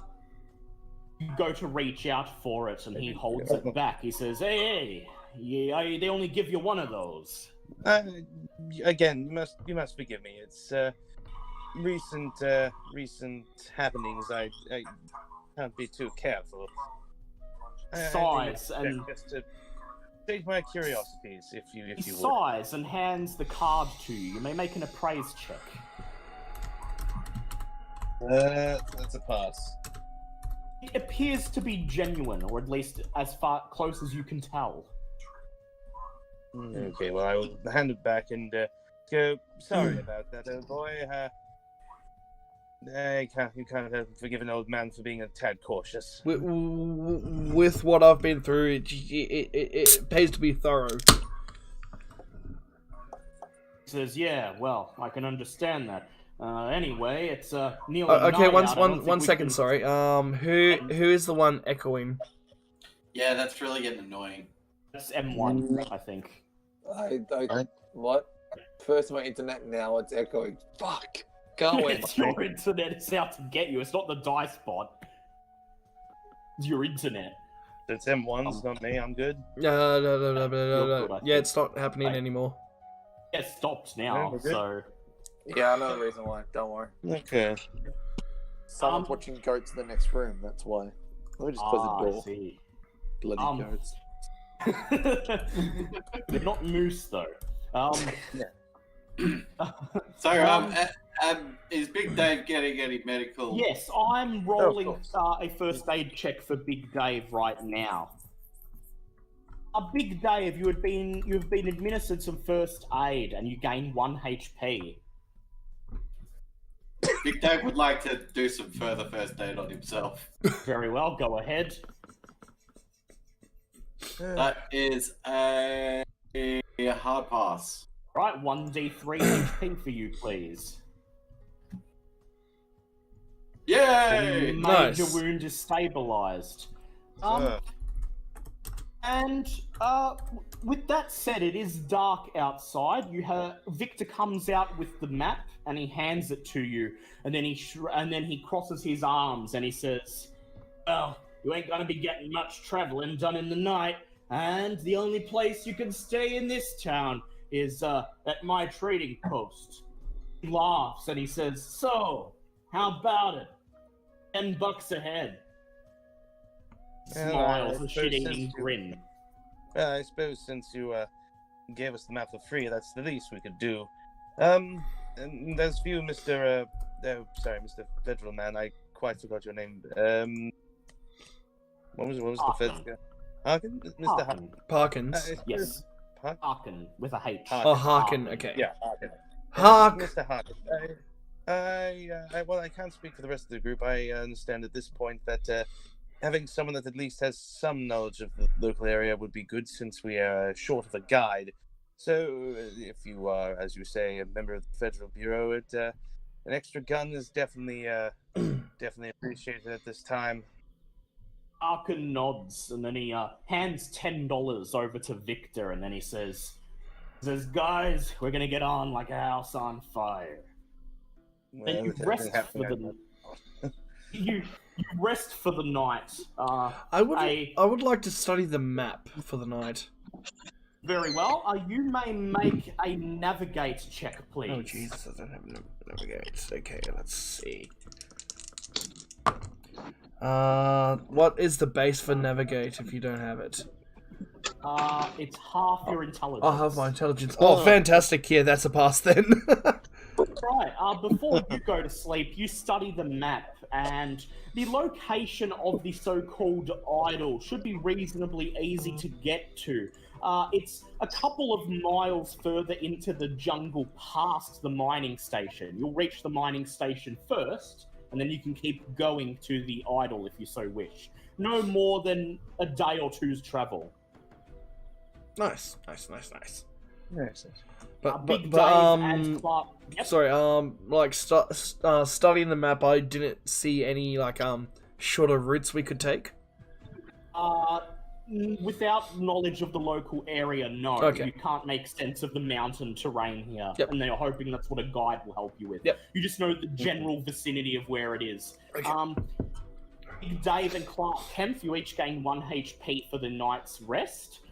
Moosedorf, your first night in Peru, you have acquired a bunch of alpaca samples. What would you like to do for the night? I would like to track down 2 male tapirs and a female tapir, all of sexual maturity. Oh dear God. I would like you to make a hard natural world check, please.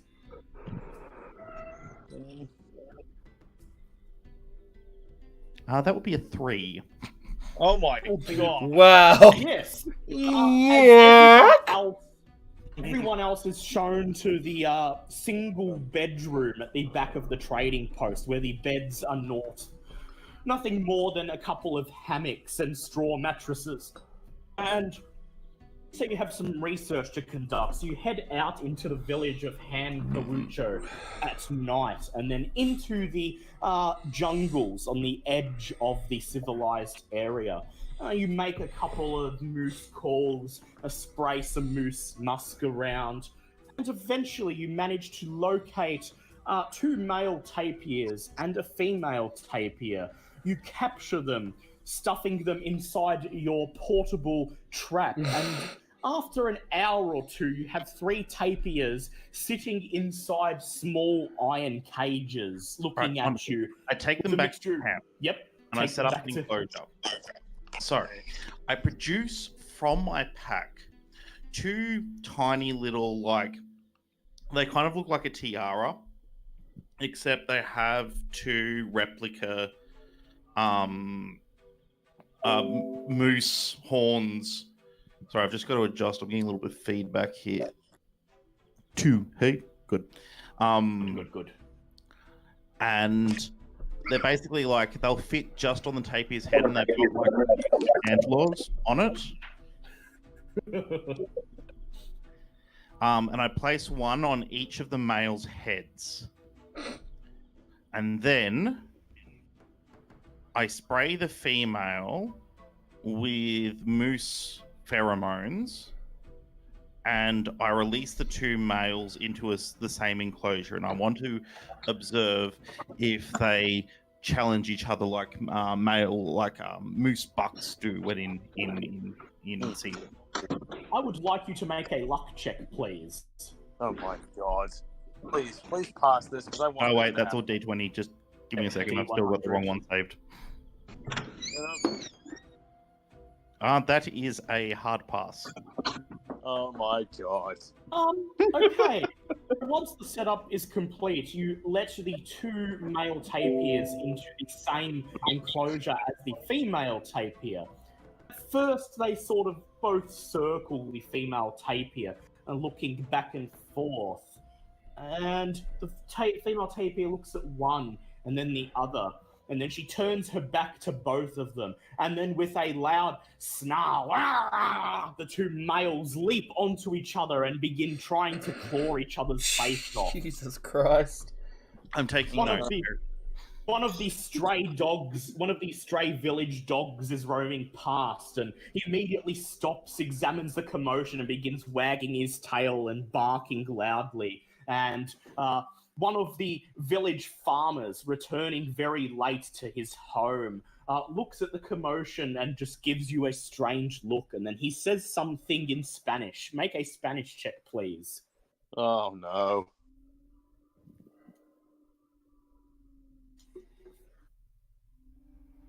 That is a language other Spanish. That is Can I spend 2 luck points? Yes. Please do. The peasant farmer, you hear him, he looks at you and then at the commotion, and then he smiles and he says, so that's what's going on in the mining facility. Yes. We're conducting very valuable research. He I laughs believe- at you. He laughs at you, half serious, and then simply continues walking to one of the small huts on the outskirts of the village. Wonderful. Um, So they're bucking each other with the antlers. Yes. Yes. Wonderful. Before we settle in for the night, I would like to have a quick just check in on Max, just with a quick query of my own. Yes, go ahead. Maximilian, I don't suppose I could ask you a quick question for the night. Yes. I couldn't help but notice earlier on that you, when mentioning this totem and its possible origins, that you tend to get a tad upset. If it's all right and you don't mind me intruding, what? I can't help but feel you might have some connection to this, or in some way. Well, before I got this stutter, I used to work in a library, and I came across a series of books of gods, and what he was just describing was what I believe is the serpent god Yig. I see. And do you have like a personal connection with this, or it's just something that you feel that we definitely need to stop? Because obviously you understand I'm an Egyptian archaeologist. I don't know much in the ways of this sort of thing. till you came along. If someone had mentioned that there was a god of snakes, let alone walking this plane of existence, I probably would have thought they were a tad punch drunk. But it's obviously something I'm learning to crew myself with. Well, from what my studies tell me, Yig isn't that bad. He occasionally helps from time to time. If you're nice to snakes, he's generally nice to you, and I figured he could help us out with the Brotherhood. Oh, I see. Well, I suppose if this Brotherhood is dealing most supernatural forces, I can understand your desire to possibly seek out some help of its own. Fight fire with fire and all that. And it's I can for my respect own general knowledge to prove to people that I'm not insane. Yes, and well, you, our little adventure in Cairo quickly made a balloon out of me after everything I've seen. I hope you understand my skepticism when we first met, given the matter. But very, very well. I'll leave it at that, and we'll see where we go from what tomorrow brings, I suppose. Yeah, no, right, mate. You're fine. I will ask Mulberry to please lose 1d3 San. Oh, Fair enough. Oh, No, yeah, that from being sounds- told about Yig, yeah. But you gain that much in Cthulhu mythos. Ooh. Oh well, it's a two for two then. Nice. Hey, morning. Before morning comes, I would like Musseldorf to make another luck check, please. Oh no! Oh, let it happen. Let it ride. Let it ride. Oh, that is Oh a part. God!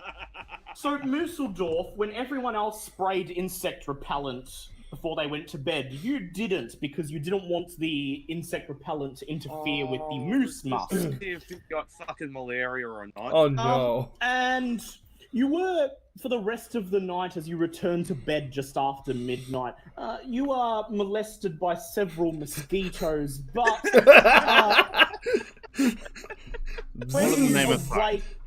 when you awaken, you are not in severe discomfort, nothing debilitating at the very least, and they yes.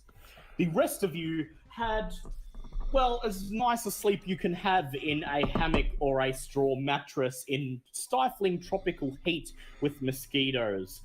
And as you exit the bedroom, you are greeted in the front of the trading post by Agent Harkin. Beside him is a young indigenous boy, perhaps no older than 16. He has his hand on the young boy's shoulder, and he takes a puff of his cigarette and he says, "I got us a guide." Oh, that's fortuitous. What do we call this one? Looks at the little boy, says, "What was your name again? Sancho?" Peppy. Little boy looks up and says, "Yes, see, Sancho." Back in just a sec.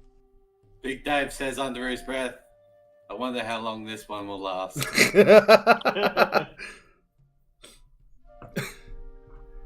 Is there anything you'd like to do before you set off into the jungle? Well, what I wanted to do earlier, I don't think I can do now. What did you wish to do? I was trying to buy some bottles of whiskey. Yeah, that's probably not going to happen now. Yeah, I was trying to unless it's going to be at exorbitant prices. Yeah, I was trying to do that before, but no. Well, he was going to sell you the whiskey after the scene with the rebel and the militia, but that went sideways. So we've been locked out of the whiskey. Well, you could probably get some at the mining camp, though. It's fine. Oh, yeah. So you head off into the jungle with Sancho guiding you through the terrain. Steep and rocky, the trail to the mine site is so vague at times that traversing without the aid of a guide would have been almost impossible. However, as you walk, I would like all of you to conduct intelligence checks, please. That is a... Damn it. Big Dave does not pass. Yes, that's a pass. That's a 69. 69. I'd pass for the professor. Well, the one that's not into moose and taper raping. It's a pass for Clark Kempf. And how did Musseldorf go? Oh, bloody hell, what have you been? He'll be back. He'll be back. He always comes back. They always come back. He's just inspecting the tapir enclosure. Yes. Yeah, sorry, no, I'm Moose will- having Like some him. activity issues. Yeah, I've that's all right. Oh, you can hear me? I can hear you Yeah. now. We just couldn't hear you then. wonderful. Intelligence check, please. Oh, cool. Ah, shit, I've got to unsave that. Sorry, just Yep, give me 1 second. That is a pass. Yeah. So everyone who passed, you managed to. You're paying attention to where the guide is leading you through the jungle, and you think you get a good handle on this trail. You'd probably be able to find your way back to it and travel along this trail in the future without the need for a guide. Wonderful. Just the same, however, it's good that you brought a guide. It's only 12 miles to the mining station, but the steepness of the trail, the thickness of the jungle, and the increasing scarcity of oxygen as you go into higher and higher altitudes. Not to mention the bulky couple of llamas that Agent Harkin has hired to carry your supplies. All lead to your journey being a particularly slow one, and you've only covered a couple hours before it is already early to mid-afternoon. I would like everyone to make listen checks, please. I reckon I can do that. That is a... Big Dave makes a hard pass. Can I push that? Yes, you can. That is a pass. Awesome. Oh, I just passed. Yes, that's a pass. That's a 47. Just after 2:30 p.m. as you make your way through the narrow mountain trail in through the jungle where the gnarled trees tower over you, forming a sort of tree and leaf tunnel that you are walking through. You begin to hear something rustling in the leaves just above you.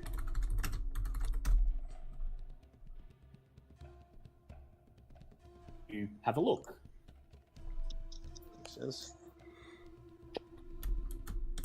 you investigate? Is anyone not going to look up? Yes, yeah. I will look up. Okay. Look up. Look up, and there, half coiled around a tree branch in bright green, is perhaps the biggest snake you have ever seen. It opens its mouth, hissing, its tongue feeling the air, and then it drops off the branch. Dusseldorf, make a dex check, please. That is a... Can I spend 8 luck? Yes. I will turn that into a pass. You see the snake unfurl and drop off the branch, and you take a couple of steps back as the giant snake plops down onto the ground in front of you. And then, hissing, it slowly uncoils. I wish to shoot it. Don't shoot the snakes. And uncoils until its entire body is visible, and then it rises up. The entire snake being even taller than a human, and its body as wide as yours. I'd like you all to make sand checks, please. Fair enough. That is I a don't know pass. which One of us mine. passed there. Well, That's a One of That's us a did. I've got 81 for Big Dave. I've got 81 for Big Dave. Passed. Cool.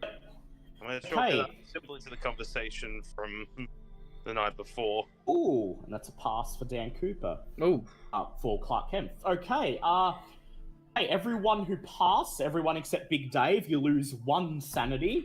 Big Dave, you lose 1d4 sanity. oof. No. Oh, All right. You wished to shoot at it, Moose No, No, not no. Don't kill the snake. Just back Don't away. shoot, Don't hold fire. Oh yeah, what is yeah. your That's right because they wouldn't know the information because I was. It was just me and No. Either way, what can is we your- try and stop it? What is your dex, Musseldorf? My dex is. Wait, does Musseldorf still have the animal things? He's got the Tapirs? samples and his notes. He released the tapirs Ah, after they were done. Can't carry them around with you. Okay, well, Can I- my Yeah, dex is what's- 60. 60, okay. As Musseldorf grabs the giant elephant gun off his shoulder and begins to take aim at the snake, if any of you would like to stop him, who Yeah. has higher dex than 60, I have you I have may go 70. ahead. Right? Alright. Big Dave, what would you like to do? wasn't it someone else who had 80? That'd be me. Yep. I mean, I would definitely accept Dave's help since he could definitely restrain the man. But either way, I'd like to try and block the path of him with the, where he's going to shoot the gun and try to just. Actually, Big Right Dave and Clark Kent So you're can't going to act here. interpose yourself between me Yeah. and the snake. Only Max and Mulberry are able to intervene here because only they have the knowledge of Yig. And Well, didn't Big Dave overhear it because it was in the same room? Oh yeah, but But you they were were you were discussing like it. half in and out from your wound. So so only you can make. yeah, Mulberry so- can because my dex is 55. Right. What would you like to do, Okay. Mulberry? Pretty much position myself between the snake and his line of fire and try to get him to not shoot. Obviously. Mulberry, make a luck check, please. Oh no. No good. So we're going to see now if I can get in between without you shooting me. Yeah, that's a 35. As you hear the click of the rifle, you shout "No!" and run in between Musseldorf and the snake. Musseldorf fires just before you manage to get there, and Musseldorf, you may roll damage. Oh well, fuck. Where's for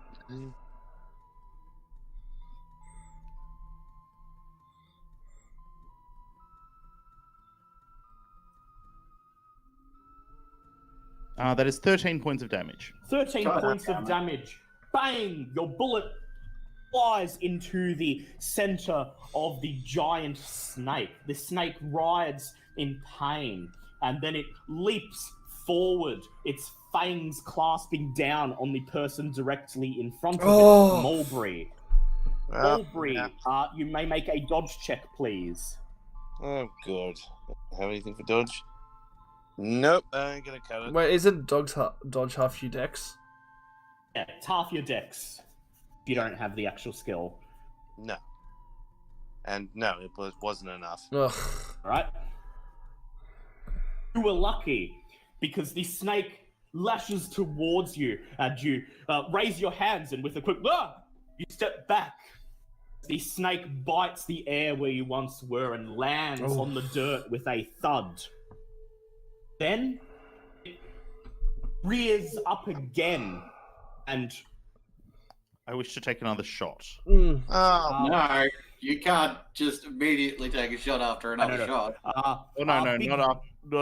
Not after when my next available chance is because it's had a chance to attack. I would like Musseldorf to make a dodge check, please. The snake, after righting itself, immediately arches towards you. That is a failure. The 111. Snake thumps onto the ground, and you raise your gun to take another shot. Then, with almost with supernatural speed, it springs up once again, hissing and baring its fangs as it leaps towards you. Do I get a chance to pull the trigger? No, but you do take 9 points of damage. Oh, It sinks its fangs into your chest and you fall backwards. Make a con check, please. Great. Not Will only, do. not only has he buggered this up for the whole year. Failure. Failure. You immediately you see the blood pouring out of the 2 giant fang holes, showering the giant snake in crimson, and then you pass out. Big Dave, you're up. What's the likelihood of me picking up the snake and throwing it away? You can attempt it. It's almost as big as you are, though. Yeah. something bigger than Big Dave. My God, What roll would I have to make? Okay, so the snake's size is 80, so you'll need to do a strength check that has to be 20 or below. Oh, Jesus Christ.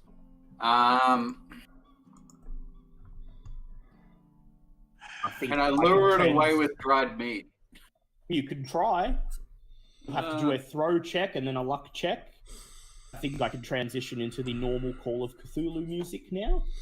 The atmosphere of Peru has been set, and we've already run into horrors. Damn it. Damn it. God damn it.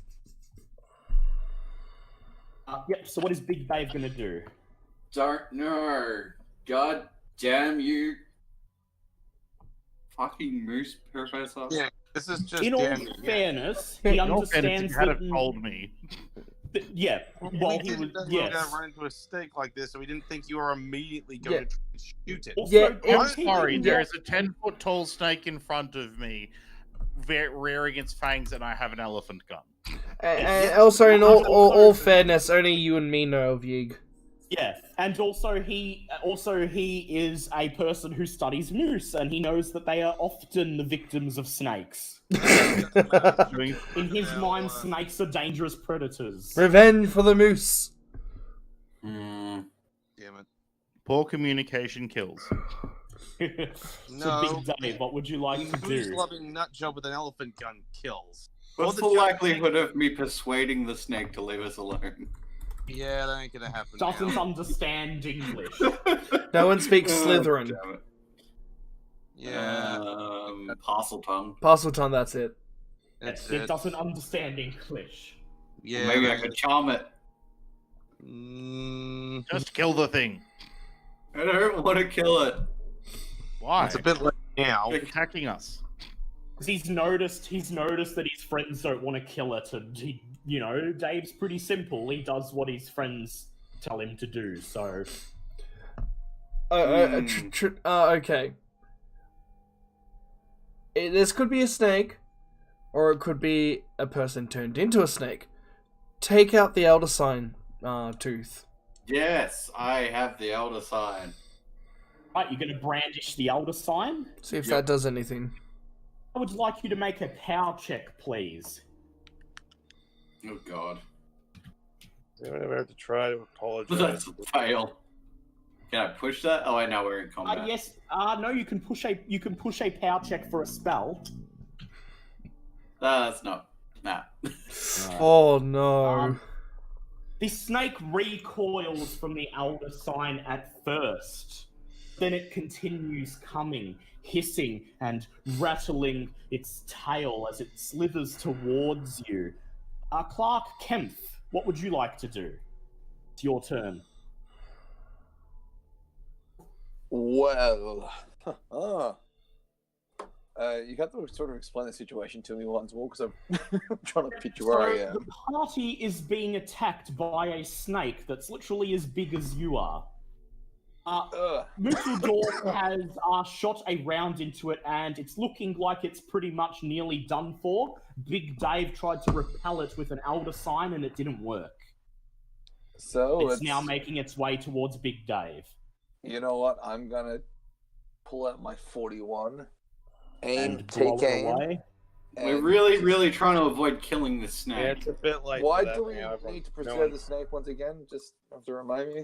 You don't know. It's something that only Max Power seems to all care about. You So have no reason to spare it. You do can an just occult kill it. Check. Well, we already know it's. Yeah, can I do an occult check? Well, yeah, you can do an occult check. Well, at this point, wouldn't have Max and Oswaldo have shouted not to kill the snake? Yeah. We have Yeah, we Oswaldo did shout, "No, don't kill it." So, Yeah, well, this is the No purpose of doing a fairness. cult check. in all fairness, your lives are in danger. So,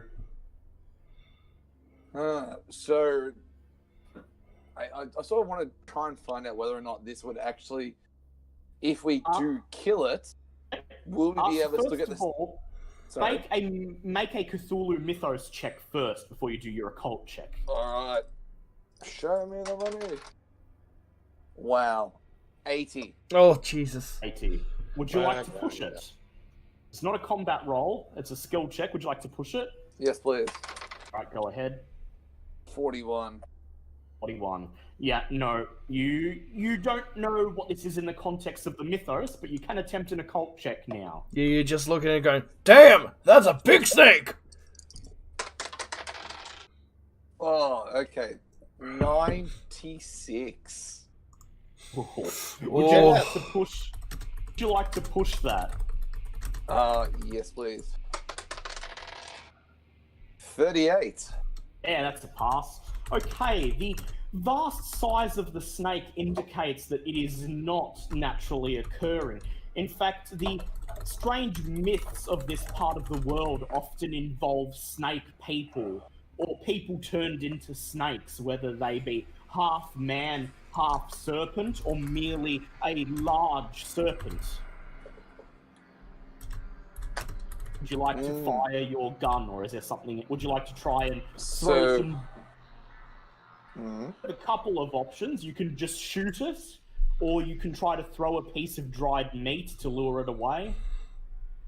Okay, so it's not any conventional snake where it's just rearing up on its ugly face trying to get us. No, it seems to be. It seems to be not a normal snake.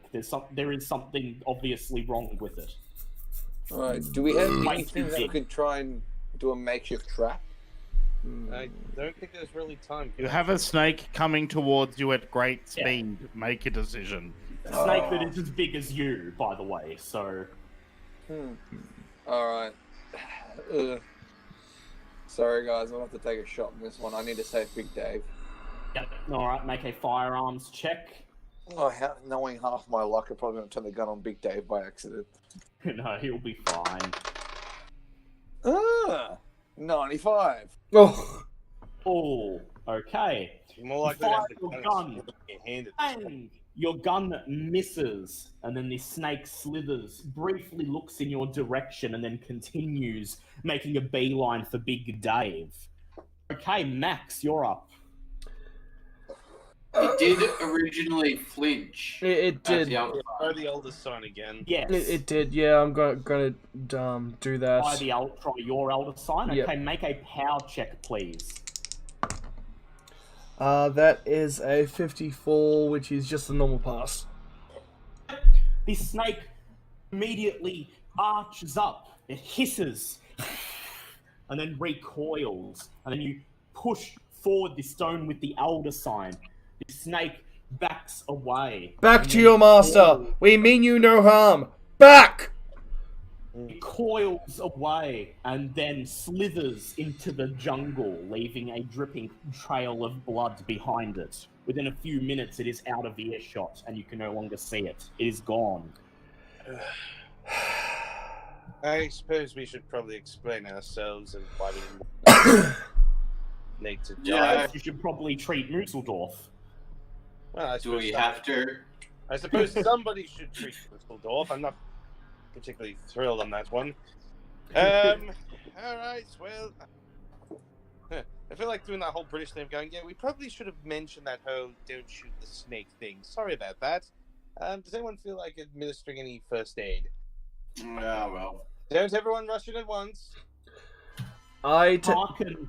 that Go is a extreme pass. Alright, that's 1d3 HP for Musseldorf, and he regains consciousness. 2. I take this moment.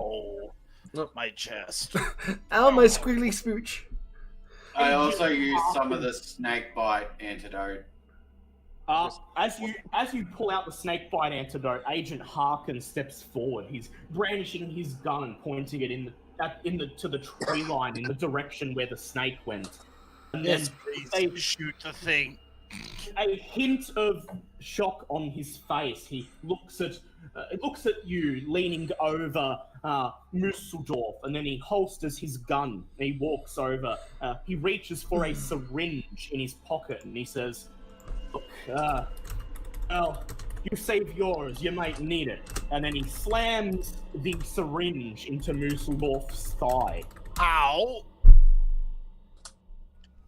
And you have been administered snakebite antidote. Joy. Wonderful, wonderful, wonderful. Oh. Arkin takes a step back and he lights a cigarette and he says, "Now, what the fuck was that?" I don't suppose you have a spare one of those. He tosses you. He tosses you one and then tosses his lighter onto your chest. He takes a puff and he says, "I repeat, what was that thing?" Chopstick. Sancho, Rick, the quite young really. boy. Sancho, the young boy, immediately begins muttering in a very rapid Spanish. I would like. Can I make a roll? Yes, I'd like Musseldorf to make a roll, please. At some point, we will get to where we're going. Big bad. Oh, that is failure. I would like to push it. Yes, I would. The kid is standing back and he's looking in No, the that's a direction. failure. Oh, Okay. Unfortunately, it is. Yeah, he's just He's standing there, staring into the jungle, his eyes wide, and he's just muttering, "Pachamama, Pachamama, Pachamama." Hachamama? Yeah. Do any of? Well, I'm just using random Spanish words. That's not what he's actually saying. I just had to. Hi, add some Chihuahua. voice work there. Would anyone like to provide some insight here on what just happened? This is what happened. I was gonna say, Oh, what the hell? eh? The gift. Pretty much sums up what just happened. Yeah, things were a little south there. Max, I suppose this is probably a good time to mention to everyone what we were supposed to be doing. Yes. The snake. It wasn't an actual snake. It was. Now, bear with me. That was either a child of Yig or a person actually turned into a snake. You can't actually be sure of that. What I do know for sure is, do not hurt the snakes. in Musseldorf's half delirious mind, he's imagining with a snake that size, a moose of appropriate size for that snake to prey upon, and he sort of chuckles in his half delirious state. Oh, good, he's gone mad already. You help Musseldorf to his feet. Do you, as a group, agree that if you encounter more of these snakes, to not kill them? What was that, sorry? Do you make before? Begrudgingly agree. Oh, you're talking... Yeah, Musseldorf has begrudgingly agreed to not kill any of these snakes if more are encountered. Do you all agree to Provided this? they do not attack us. Well, I mean, they're going to attack us if we're in their, turf. It's more just a... So if they attack us, I will shoot them. They're protecting Yig. Yes, and we... So why should we not shoot them? Because then we have a god trying to rape us. Opposed to all the other ones so far. Snakes are good at that, so... We'd rather Very well. try not to piss off. We'd rather not try to agitate as many gods as possible. If we could possibly have one on our side, that would be good. If we could possibly have it not to try to kill us, that would also be good. So, for the time being, just hold off on the snake killing. Yeah, just hope you don't run into another one. You help Musseldorf to his feet, and then you continue on down the trail. The mining camp is not far away, but of course, with the slow progress you are making, it takes several more hours, and the sky is already bleached red with sunset when you emerge at your destination. Surrounded by a high barbed wire fence and continually patrolled by a pair of armed guards, the camp is comprised of several wooden buildings perched on a small plateau on the side of the mountain, overlooking an almost endless sea of jungle. The guards are able to see you approach, and as you approach, one of the guards steps forward and he raises his gun and barks an order in Spanish. I would like Musseldorf to make a Spanish check, please. That is a pass. Guard has barked, identify yourselves. I step forward and in Spanish say, I am the esteemed Professor Musseldorf, and these are my compatriots, and work for them. Lávate las manos. The guard looks at you and then he turns to his compatriot and whispers something. The compatriot nods and runs off. Also require medical assistance if at all possible. Yes, he notices that. He barks, come to the gate, but don't enter the camp. Very well. I relay fire. this instruction to my compatriots. You approach the gate and you just wait with the guard. Eventually, the other guard returns, and as you wince in pain, you watch as he leads behind him a rather heavy-set white man with a bushy beard wearing what appears to be an old military uniform. However, he is unarmed. The man raises his hand in greeting as he approaches. He says, God was right. You look like you've run into some trouble in the jungle. Oh, English speaker, yes. When I found the local snake population, I don't suppose we could get any medical assistance, if that's all right with you. He says, yeah, sure. Look, we take in, we provide lodging for scientific field groups all the time. You're safe here, but gonna have to present yourselves to Mr. Harris. He's the foreman of this place. But first, medical attention. As if you'll follow me. He tells the guard to resume his patrol and then leads you into the mining station. Pass through the camp. Which mainly comprises of unpainted wooden buildings showing signs of modular construction. You pass a large barracks for the miners and security guards with an attached small kitchen and mess hall. You see several small buildings used for the storage of equipment and supplies. A small shed just beside them contains a generator which is supplying electricity to a couple of portable floodlights illuminating the camp. Just ahead of you is another cliff, and as you walk across the compound, you see further up the mountain tiny figures operating gleaming machinery at the actual mining site just further up the mountain. Eventually, you come to the administration building. Like all the others in the compound, is unpainted, simple wooden structure.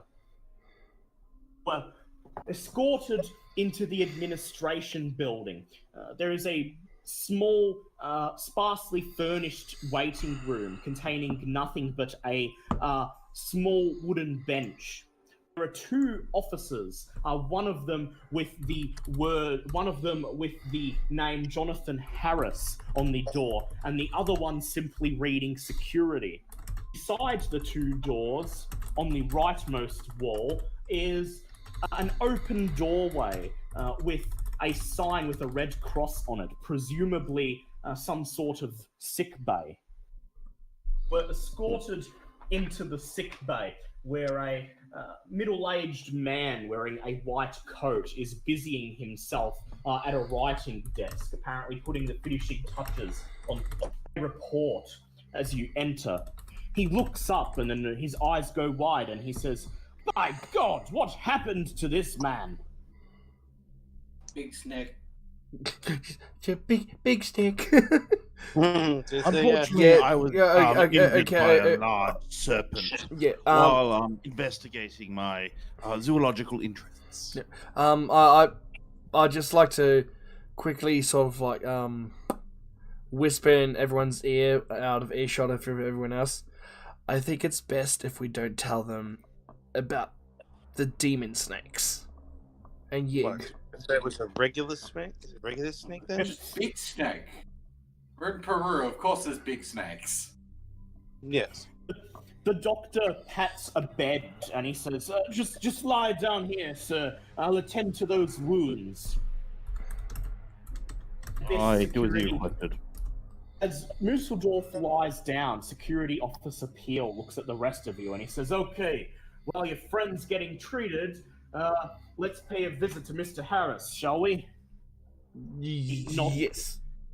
He nods at the doctor. He says, "You're going to be right here?" The doctor says, "Oh, of course. I can deal with a simple snake bite." And Musseldorf is left alone in the sick bay as Peel escorts the rest of you out back into the core of the administration building. He then knocks on Mr. Harris's door. Jovial voice on the other side says, "Yes, come in." And then Peel pushes the door open and he says, "Some visitors to see you, sir." Then looks towards the rest of you and he nods and he says, "Don't cause trouble while you're here, and if you want to stay safe, don't go wandering outside the camp. Try to stay out of the jungle." Looks towards Mr. Harris and he says, "I'll be in my office if you need me, boss." Then he pushes open the door labeled security, steps inside, and shuts it behind him. Mr. Harris motions for you to come and join him in his office, which is almost bare, save for the desk upon which he is sitting and a filing cabinet behind it with a padlock on it. Alright, I'll be back in a sec. I just have to go to the toilet. Harris gestures towards the seats opposite his desk and says, "Take a seat, all of you." Fair enough. Says, "I'm Jonathan Harris. I'm foreman of this site, formerly employed by New World Industries, but now my duties are entirely devoted to this little station, and I answer to other masters." Then chuckles. He says, "I assume you are a scientific research team. We've had several in the time we've been operating here. Please, inform me of the purpose of your visit, and I shall ask no more questions." I'm going to pass this one over to our scientist. Mr. Musseldorf, would you care to explain why Musseldorf is in the sick bay. He's Oh, not here. shit, that's right, he is.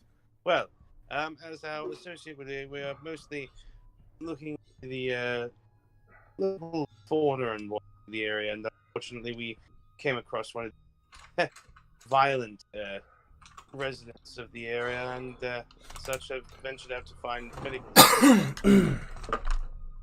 He says, indeed. And yet... I just need to take a quick toilet break as well. Alright, I'm back. Then we'll get to your scene in a sec. He says, indeed.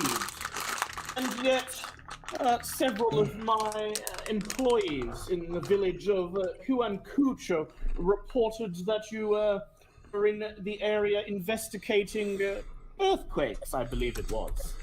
Well, yes, that as well. It turns out we're mostly trying to establish what effects these earthquakes have on the local wildlife. I would like you to make a persuade check, please. With advantage. He is used to scientific field teams here. The pass. That one is, though. Right. He says, okay, fine. Well, while you're here, you can use this station as a base. There is a spare suite for you in the barracks, but please keep in mind that I'm expecting some NWI executives within the coming week, and when they arrive, you will unfortunately have to vacate. It's understandable. Says, in the meantime, you may conduct your research, and I only have very simple rules. That is, do not enter any of the New World Incorporated employee-only areas of the mining site. Any questions you have about the mining operation are to be directed to me, and he notices the camera around Clark Kemp's neck. And he says, you there, you're not planning to take any photos of this outpost, are you? One. Doesn't M1 go to the toilet? No, it was Tom. Yeah. Unless M1's still in the toilet. Who knows Mark with Kemp. M1? They're all the same. Goddamn Oaks. Yeah, he can type if he can't. You're not in the dunny. Yep. So the foreman has asked, you don't plan to take any photos of this outpost, do you, young man?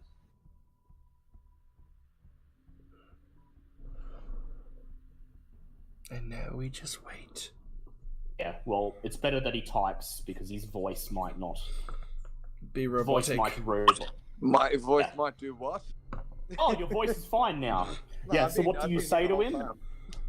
Yeah, I know. We were just reminding you in case you didn't hear anything. Okay. So I'm currently chatting to an individual about exploiting some information. Foreman. Yeah, the foreman of the mining station has noticed your camera, and he's taking particular attention to it, and he says, now, I sure hope you don't plan to snap photos of this outpost. No. Well, Do you say? Well, I turn to the man and I say, well, Mr. Foreman, you'll find that the tools of our trade require very specific instrument. The correct answer is no. We're not taking any photos while I here. am not. What he sees a giant camera around my neck. So Just say you're photographing the professor's stupid animals. Yeah, we're here. Yeah, you're not using it to photograph anything in the facility, which would immediately have them all kick the shit out of us, I would imagine. Also, particular device. take photos I know, of. it's a very distinctive camera, but like you could probably try to convince him that you're here to just take photos of the wildlife. And also of the statues we're going to see. Yes, Yeah, but no, I mention those. I don't mention the statues in case they. Oh, okay, yep. We know for a fact these guys are controlled by most likely in league with the Brotherhood. So I simply told them that we were investigating the earthquakes to see what effects they have on the local wildlife, which works in very well with the professors, or the other professors' nutty whole thing with the moose and whatnot. Alright, so this is what I missed when I went to the toilet? Yeah. Okay. Yes. Yeah. Okay. Basically, I'm trying my own brand of bullshit, except it's actually working. Okay. Clark Kemp, are you going to explain that you're the group's photographer and that you're going to be photographing large snakes and other indigenous wildlife, and you require a very specialized camera for this purpose? Okay. That is pretty much what I go with. I have this instrument. This camera is only here for photographing rare and exotic animals. Hence what we came to Peru for. We've heard there's some amazing animals here, and these intrepid explorers, they require a documenter, and that's what I'm here for. Very well. Make a hard fast talk check, please. Oh shit! Cock the dice. Hang on. Whoa. 39. Ooh, actually, that's Ooh. Let me see how that is for your fast. What's your fast talk skill? I think my fast talk skill's actually 50. Yay! Oh my god, it's a pass. Yeah, but it's not a hard pass. Would you like to push it? You have to get under 25 to do the half pass. Alright, let's push it. Oh, good. Oh, 2! Oh! Hell yeah! Yes. Okay. Harris says, very well then. Keep your camera about you. But if you are caught taking photos on an NWI property, I'm afraid there may be consequences. I interject. Is it if I happen to see certain? Oh no! No. No! No Can I photos consult? on property. I don't see how this is difficult to understand. Make a persuade check, please, Clark Kent. I have an idea. You know what? Yeah. Fuck it. Just piss them off. I want to see what happens. 37. Yeah, you passed. Okay. Says, My says, persuasion. look, I basically tell you- want to persuade the guy to say, "Well, look, do you have any like a point of call if we do run into a bit of trouble out here and we need to have notification? Do you have like a direct report inside the facility? Maybe some workers that we can be known to, just in case we need some clarification." he says, May help us, Any he of says, that have to do with unfortunately, I must prohibit you from speaking to NWI employees. Any concerns you have should be pressed either through myself or Security Officer Peel.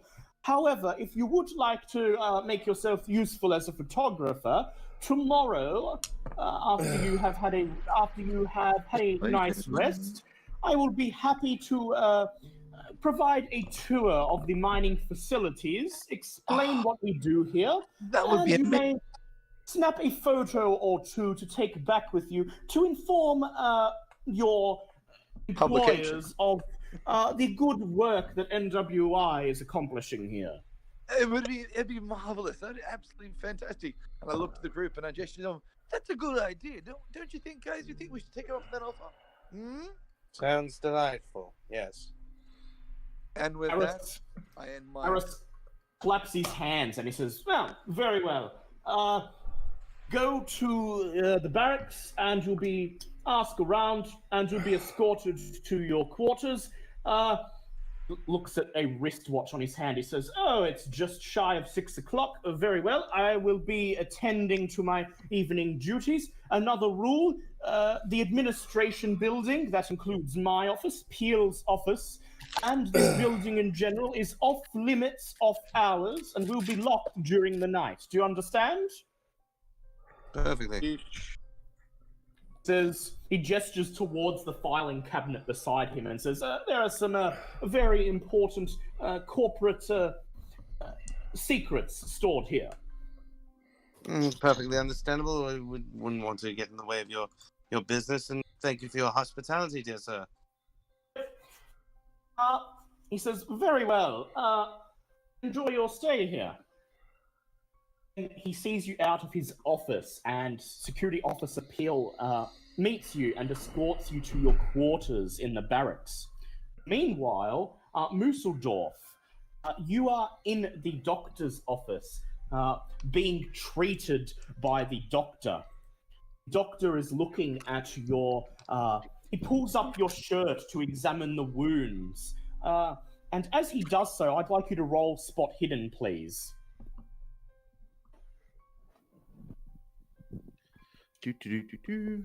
Survey says. Fail. Jeez. Fail. What is it with the Faybot and Oaks? It just doesn't like pass. There we go, it's a pass. You notice as his eyes settle upon the giant fang holes in your chest that they widen, and for a split second you see what seems to be a flicker of recognition on his face, but he quickly composes himself. I nervously see you chuckling. recognize giant fang holes. Wonderful. Trust you use this to treat me to the utmost. He says, yes, I'm no stranger to snake bites. If you'll excuse me, I have to quickly collect something from the storage building. I'm afraid my medical supplies here are a bit a bit tapped out at the moment. Don't move. Very well. Closes up your shirt and exits out of the doctor's office into the admin building, and then you see him exit out the lobby and walk to one of the storage buildings outside on the opposite side of the camp.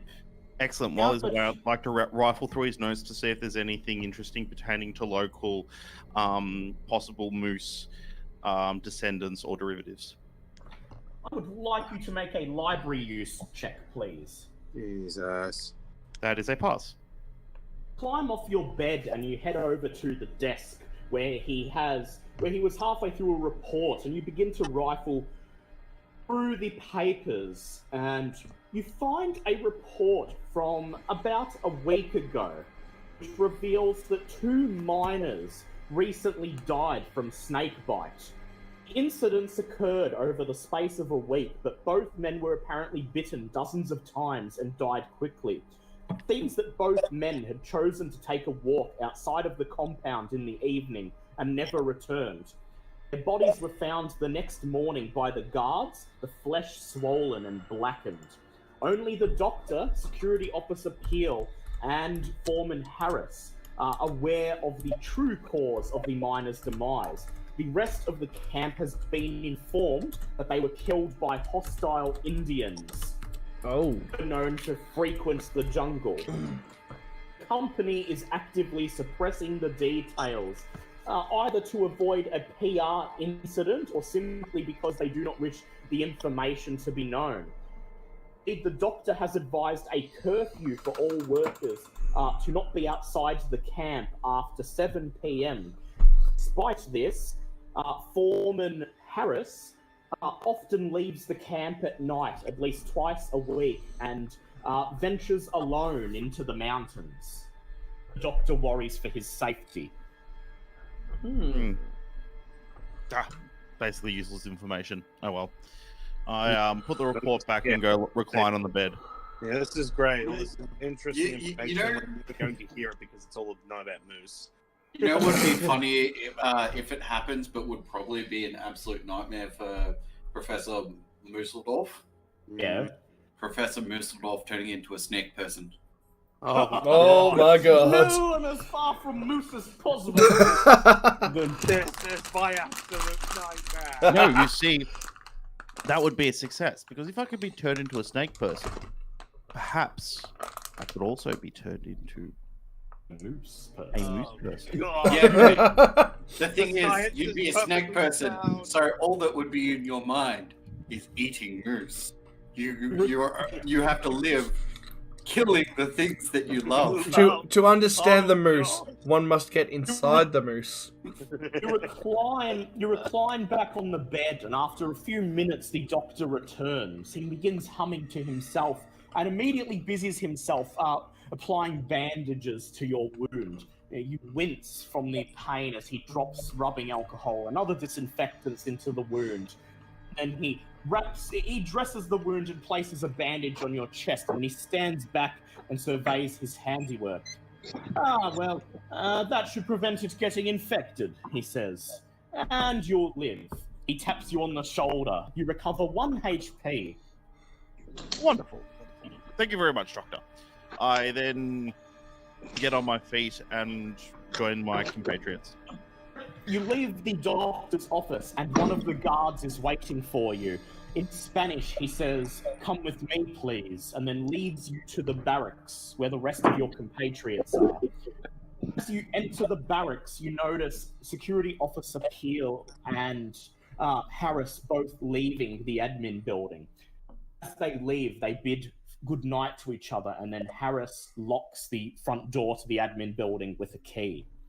Enter the barracks and are taken to a suite at the very back, just opposite the kitchen, where several cots are laid out, along with a couple chests of drawers and some plastic boxes for storing personal effects. The rest of the group is waiting for you there. Do you tell them the contents of the report that you read in the doctor's office?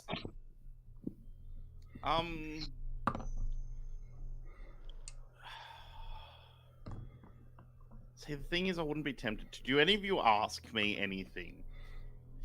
I mean, I obviously have to explain what I told the person in charge, or what basically the lie I've been telling them. Just so Oh, you yeah. understand. Oh, yes, I've heard of that man. Very fond of walks. Oh.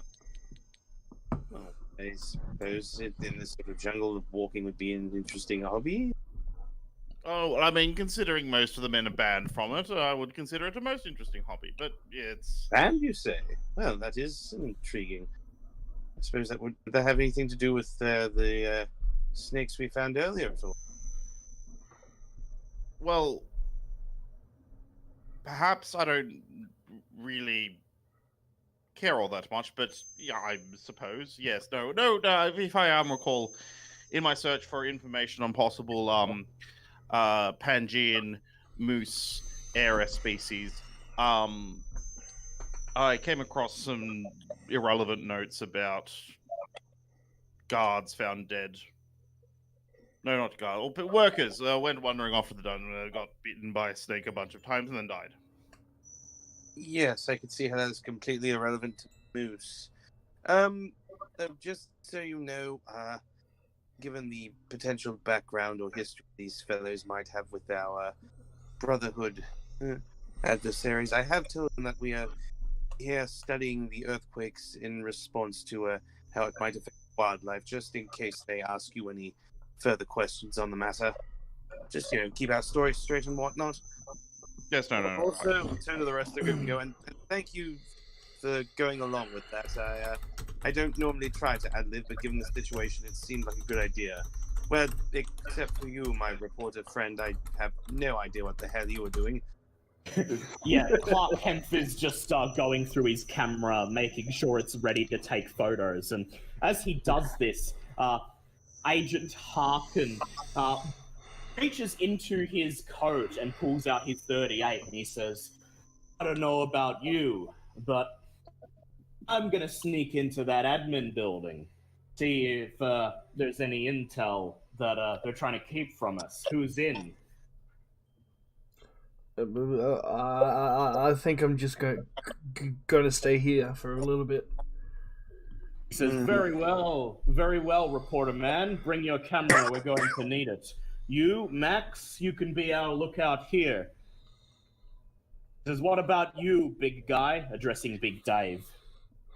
Big Dave needs the sharpened Harold. He says, all right then. Don't suppose... Yep.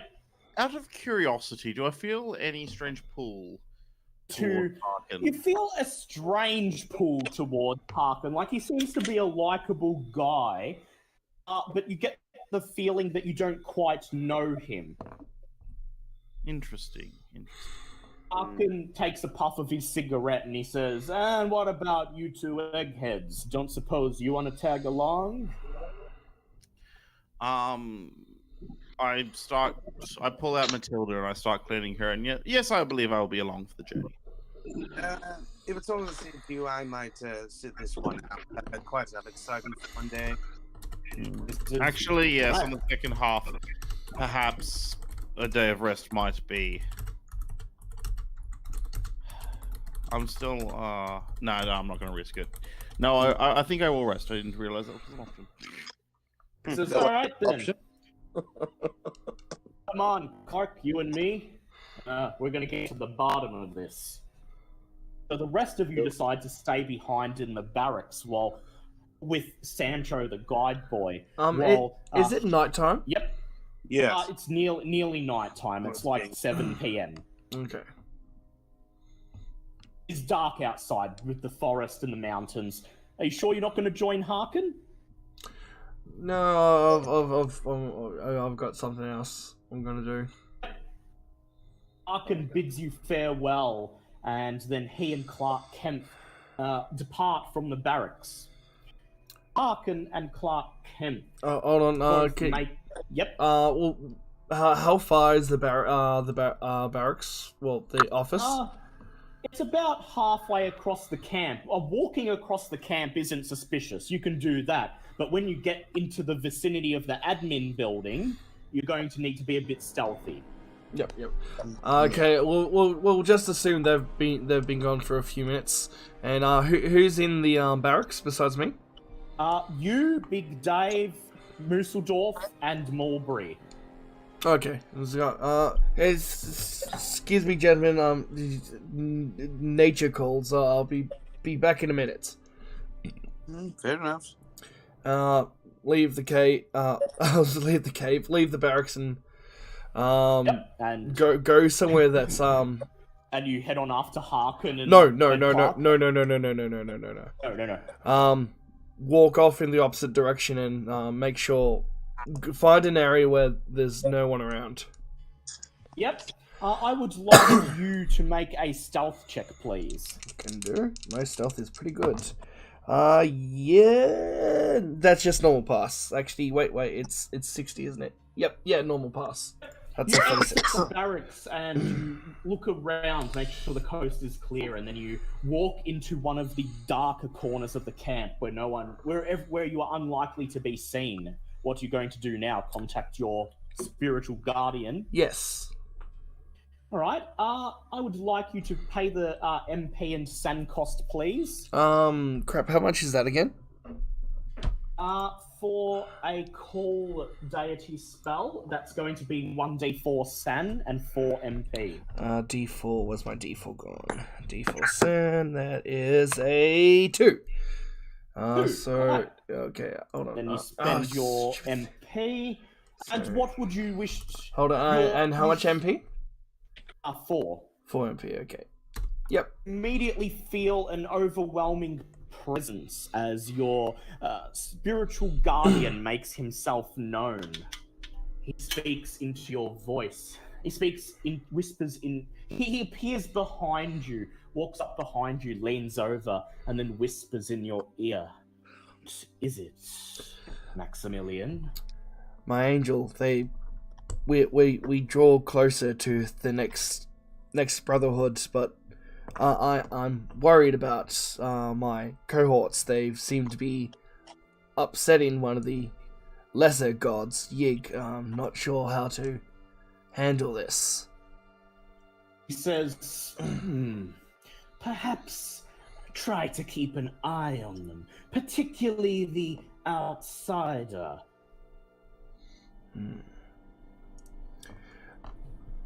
Crap, I had something shit. I was like, yeah, everything's just gone now. I had this whole thing planned out in my head, and now exhaustion is just overtaking me, and everything's just gone. Like, this is not a fun day for Max. Not a fun day. Yeah. Well, your guardian says, keep an eye on the outsider, and the reporter in particular. I feel that they are the ones most likely to stray from the path. Yes, I shall do whatever I can to keep them in line, and so we can defeat the Brotherhood. Then the air suddenly grows humid again as your guardian leaves. Do you catch up with Harkin and Clark? Yes. All right. Catch up with them as they are standing opposite the admin building, just surveying it. Harkin smoking a cigarette, and Clark Kempf is just watching it. He's holding his camera in his hand, but not stupid enough to look through the viewfinder.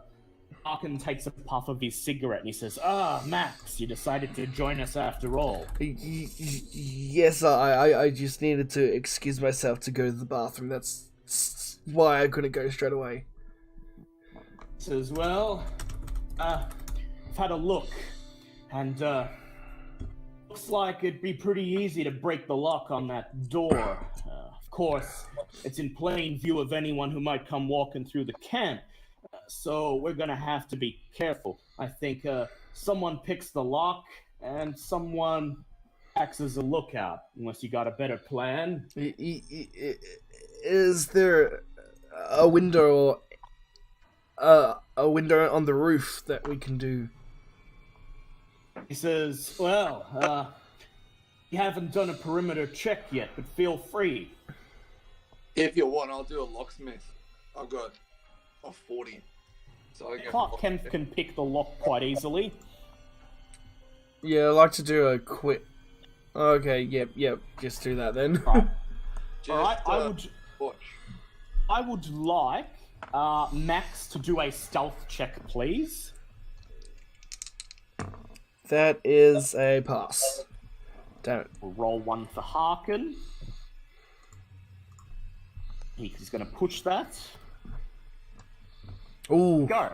good push. Harkin looks, and then you wait for the coast to be clear, and then you make your way across the campsite to the door of the admin building. Clark Kempf joins you, and then Harkin whispers, "Okay, pick the lock. Clark Kempf, make a locksmith check, please." Don't fuck this up. Ooh! No, I got a 1. Oh, fuck yeah. Excellent. You don't see Clark Kemp pick the lock. You see him bend over briefly, and then he grasps the doorknob. All we and hear is pushes the door open and gestures for you to enter. Turns out it was open. Harkin nods approvingly and says, might be a handy skill for me to pick up at some point. Enter the admin building. You see the two, aside from the doctor's office, there is also, I just want to add, I go in behind Harper. You go in behind, Harkin. Yep. Clark Kemp heads in first, and then you enter the small square lobby of the admin building. Aside from the doctor's office, there are 2 other rooms. Security Officer Peel's office and Foreman Harris's. Try the doorknobs to both. They are both locked. Harkin says, someone takes security seriously here. Yeah, I think it's about time we try and jimmy a lock open. Which one had the security files in there? The really highly confidential documents? The security documents are in the foreman's office. You don't know what's in the security officer's office. Also, can I perform a spot hidden in the room we're currently in? There's nothing. Okay. There's nothing in here. Save it for when you get into the... Alright. So, Clark Kemp is going to pick the lock on the foreman's office. Any objections, Max? Oh, sorry, you're talking to me. Sorry. Yep. Sorry, what was that? I was going to say Clark Kemp's going to pick the lock to the foreman's office. Any objections? No. Actually, first, I'm assuming we shut the door behind us.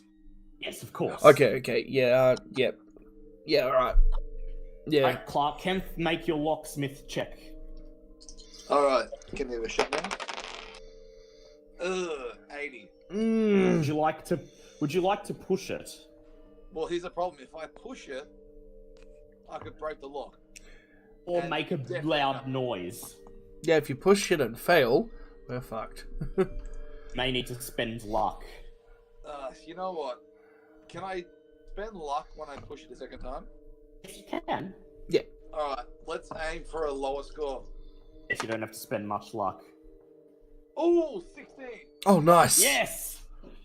Pull out your lock picks and you take a few seconds. It's an easy lock to pick. And then guys, with a... doors open again. Like, I don't know how this is happening. They don't lock the door. With a creak, you push the door open. Harkin smiles approvingly once again, and he enters. He immediately walks up to the filing cabinet and bashes it with the butt of his pistol, breaking it off. Oh. So much for stealthy. He looks at you and he says, "Come on, no one's gonna hear that." And then he pulls open the filing cabinet and he says, "Alright, help me look, guys. Alright, yeah. I would like Clark Kempf and Max to both make library use checks, please." Ooh. Let's see if the old library... That is an 8. It's an 8. And how did Clark Kempf go? 35. Right. Look through the filing cabinet, and the majority of it appears to contain old shipping receipts and manifests, presumably for the export that comes from this mine. You find a stack of shipping bills bound with a rubber band that appear to be the most recent. You get them out and you read them, and they all pertain to a material called Blue John, small quantities of which have been shipped from the mine to an address in San Francisco over the past year. The address, however, appears to be written in Chinese characters. I take my camera out and I'm going to take a picture of this. Make a photography roll, please. Or I could just write it down, but you know. 29. Any comments that you snap a photo, they're going to turn out fine. You take a photo of each of these stacks of paper. Any comments on what you found? Adding. Oh, no comments. Harkin puffs his cigarette and he says, Blue John, never heard of the stuff. He says, and San Francisco... Can I do an education check on that? Yes, go ahead, please. That is a 28. Is that a normal or hard? Yeah, that's a hard pass for education. You have heard of Blue John. You've heard its name before, and in your understanding, it is a particularly rare mineral. However, it is apparently useless. It doesn't have any practical use, so why they would be bothering to ship it out to San Francisco, of all places, is confounding. Would you like to check the foreman's desk before you leave? Yes. Just whatever you're doing, make sure there's no evidence that you were... Yeah. Yes. Exactly. You put everything back. Yep. So Kate Pretty sure can take Harkin's already photos. fucked that up for you. What was that, sorry? Harkin's already damaged the lock, but... We can blame that on somebody else, it's fine. Or you can say you don't know what you're talking about because we were never there. Yeah. Harkin puts all the papers back in the filing cabinet and he shuts it and then he just pockets the lock. You walk over to the desk and you pull it open. I would like you to do a spot hidden check, please. Me? Maximally. Just max, please. That is a 20, so that is my spot hidden. Yeah, that's a hard pass. The desk is quite untidy. It's filled with old survey reports and records and things like that. But you do find a couple of things that appear to interest you. An examination of the contents of the desks yields a set of geological survey maps made over 2 years ago. The maps indicate that a number of different sites were tested before the present location was decided upon. The location of the mining site just up the cliff that you saw earlier in the day is marked with the word decoy. Then a short distance away from that, another section of the mountains is circled and is labelled A48. Also in the desk is the first draft of a letter. It seems to be incomplete as there are a number of words crossed out and things that have been changed. The letter reads, Dear Sir, please be advised that the operation in Sector A48 is ahead of schedule and nearing completion. Dismantling of the operation will begin soon, and a reduction of activity at the NWI site will also begin soon. Our great allies from Planet Y appear to be happy with the future arrangements made for them in your plans. I believe that all will go well. Hail Shub Niggurath, Paris. Can I would like you and Clark Kemp to make a Cthulhu Mythos checks, please. Well, I know exactly what they're talking about because I know the language. That is a pass for me, anyway. Yep. Okay, so you both understand that there are two things that could possibly be referring to. The first is the great race of Yith. The second is a planet outside the solar system known as Yuggoth. Can I perform a library use to try see some of the crossed out words? Make an own language check, please. Own language, okay. What's my education? That's right.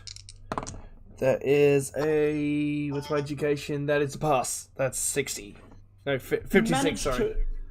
You managed to make out 3 of the crossed out words. They are Blue John, Temple, and Dole. Oh. Yeah, guys, I think it's time we get out of here. You put everything the way it was, and let's go. I could not agree anymore. Let's go. Put everything back where you found it. Clark Kemp, do you take a photo of the map with the decoy mining site and the real mining site on it before you leave? You know what? I might actually. Yeah, I'll do that. Right, make a photography check, please. Alright. That is a 50. 50. That's good. You snap a couple of shots of the map, you make sure it's clear, and then you put everything back the way you found it and exit the room. Max, I'd like you to do a luck check, please. Oh no. Yeah. Oh my god, that's a pass by 1. Okay, you covered your tracks sufficiently. Excellent. I would now like Clark Kemp and Max to please roll stealth checks to make their way out of the admin building without being seen. That is a 10. 10. How did Clark Kemp go? Oh, here we go. So I've got to roll what? 20 in a row. Girls. Yep. Wow. Okay, that's 61. Would you like to push it? Ooh. Absolutely. Oh no. We're all fucked. Well, if I don't push it, what happens? You probably you'll- get caught. Yeah, possibly. Yeah, but if you push it and fail, like it's gonna be even worse. You definitely get caught. Okay, you know what, I'm not. I thought pushing just gives you an extra chance. Well, it does give you an extra chance. But If you fail the second chance, the consequences will be even worse.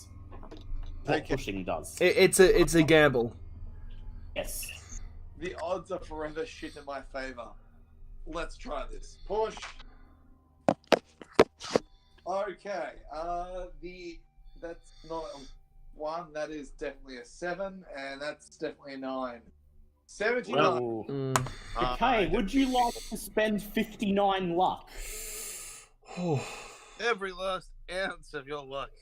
I have not. No, that will go me to negative. I Would you like to reduce your luck to 1 to pass the check? Oh, you know what? Nah, it's alright. Let's face it. Oh dear God. Right. Okay, Max and Harkin both exit the admin building carefully, but as Clark Kemp exits, he pushes the door shut and accidentally slams it. I'd like Clark Kemp to do a hard luck check, please. And where's Harper in all this? Is he still? Harkin's with you. He got out. He got out with you. Oh, he got up for. Okay, I'd yeah, like- yeah. Yep. So now Clark Kemp is going to do a luck check and try to get under half your luck, please. None. I got 55. All right. Would you like to push your luck check? Oh God, yeah. Come on, Faye. Don't be a bitch. 50. Oh no, sorry, 35. Oh, 35. Oh, you passed. good Okay. lord. Your hearts leap into your mouth as you hear the door slam and you look around expecting to see guards turn up. But miraculously, they don't. Clark Kemp runs across the camp and rejoins the rest of you. Then you make your way, back to the barracks. Do you inform the others of what you found? Oh hell yes. Right. Dave and the 2 academics. You were told that that the mining site appears to be a front for something more sinister. That this mining station is but a decoy, and that there is a true mining site further up the mountain where a chemical known as Blue John where a substance known as Blue John is being extracted and shipped to San Francisco. Additionally, they also report to you that they found a letter indicating that Paris, at the very least, is in league with the Brotherhood, and that there are allies from the planet Y involved. So nothing of real interest then. As to say, I suspect that they might have had anything, hence the secrecy before, but I suppose this just confirms suspicions. Just the same, I would like Musseldorf to make a geology check. Yes, tell us about this. Yeah, I'm guessing you'd probably just tell us about Go. I'm only telling you this so we can get back to the moose findings. 1d1.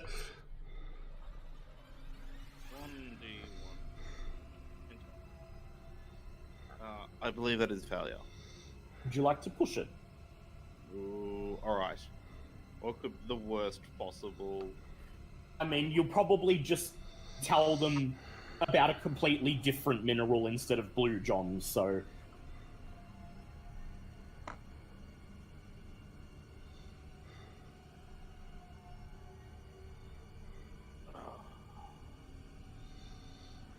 Alright, that is a pass.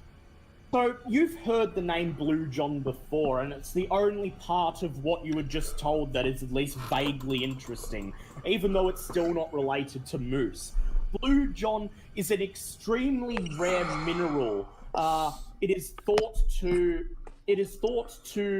not occur naturally on Earth, and despite having no practical use, it seems to be highly sought after by certain fringe groups, such as strange religions and other occult practices. However, it's very hard to find, and the only other deposit of it that you've heard of is England, and that was like 30 years ago.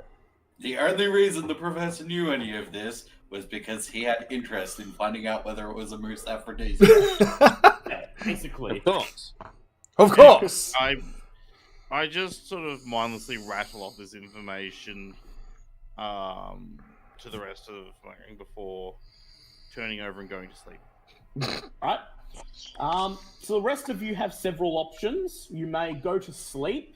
You may sneak out of the camp and go either to the Shrine of Yig or the Sector A48. Those are your options. You may either go to sleep or sneak out of camp and try to go to the Idol of Yig or the Sector A48. Max would like to go to the Idol of Yig. Middle of the night, you may do so. You announce your intentions to anybody else. Yes. You will require the guide boy Sancho, so you'll have to sneak him out too. Arkin says, yeah, why not? I'm in. Who else is in? Yeah.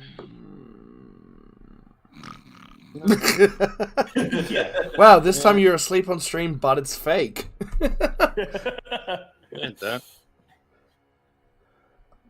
As much as I'd like to go with, I'm not exactly the stealthiest of sorts, old bones and whatnot. I mean, you could just wait till the morning and all go in the daylight, then you wouldn't have to sneak out. That's also true.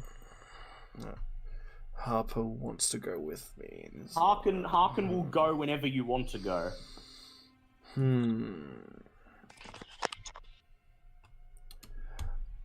I really think one of you should come with me, and I just pull over Mulberry very quickly, going, I don't want to be left alone with him. I've been told we have to watch him. And you're the only one who knows not to hurt the snakes. No, everyone knows that now. Everyone knows. Except possibly Musseldorf, who just doesn't, who has begrudgingly agreed to not hurt them as long as they don't attack him. Yeah. Well, yeah, you know what I mean. Anyway, he's like, yeah. Well, pretty much. Dave would go with you, but if Big Dave goes with you, we'll all get caught. Exactly. And look, again, I have no stealth to speak of. It's the only reason why I'm not going for it now. Alright. So you'll wait till the morning then is the most likely option then, unless you want to go on your own. Hold on.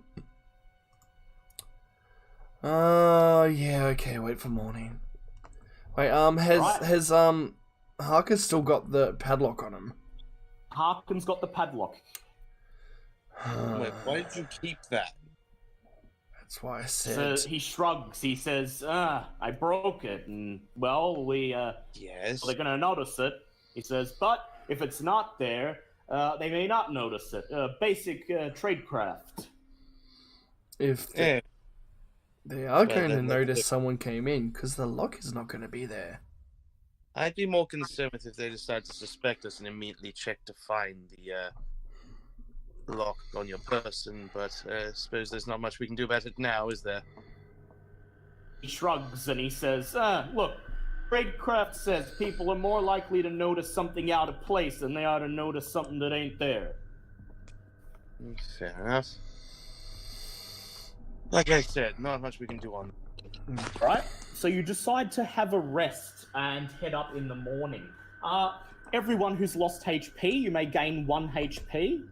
Woo! And before you go to sleep, Clark Kent, would you like to develop the photos you made? Absolutely. Right, make a photography check, please.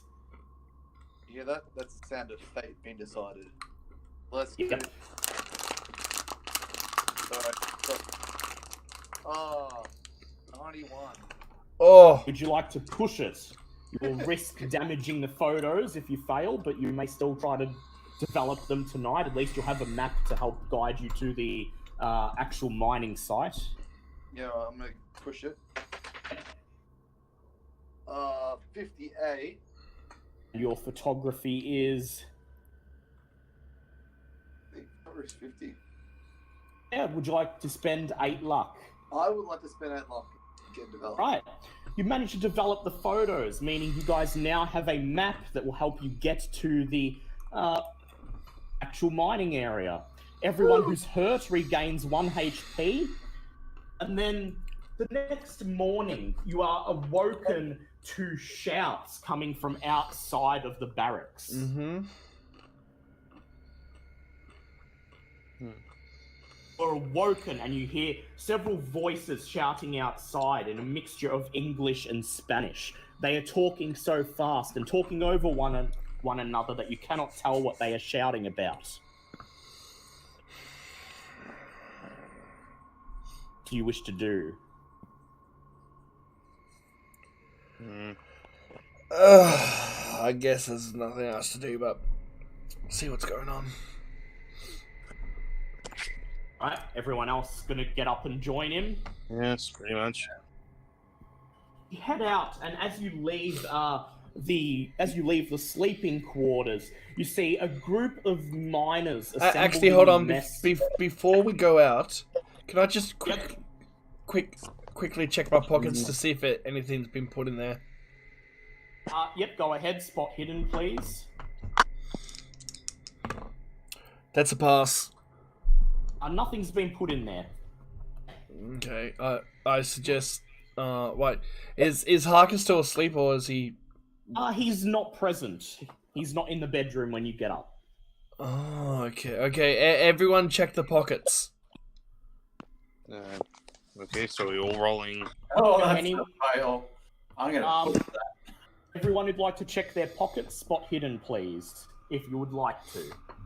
Yeah, I've passed my second. Your pockets appear to be empty. That's a hard Okay. pass. I'd like to see if the lockers in the barracks with us. Make a spot hidden check, I was please. gonna say, I made a hard spot hidden before. Okay, checking pockets. that is a pass. That's a 50. You do a quick search of the bedroom, but you cannot seem to locate the broken padlock. Okay. Okay. Yep. Let's go out and have a look. What's going on?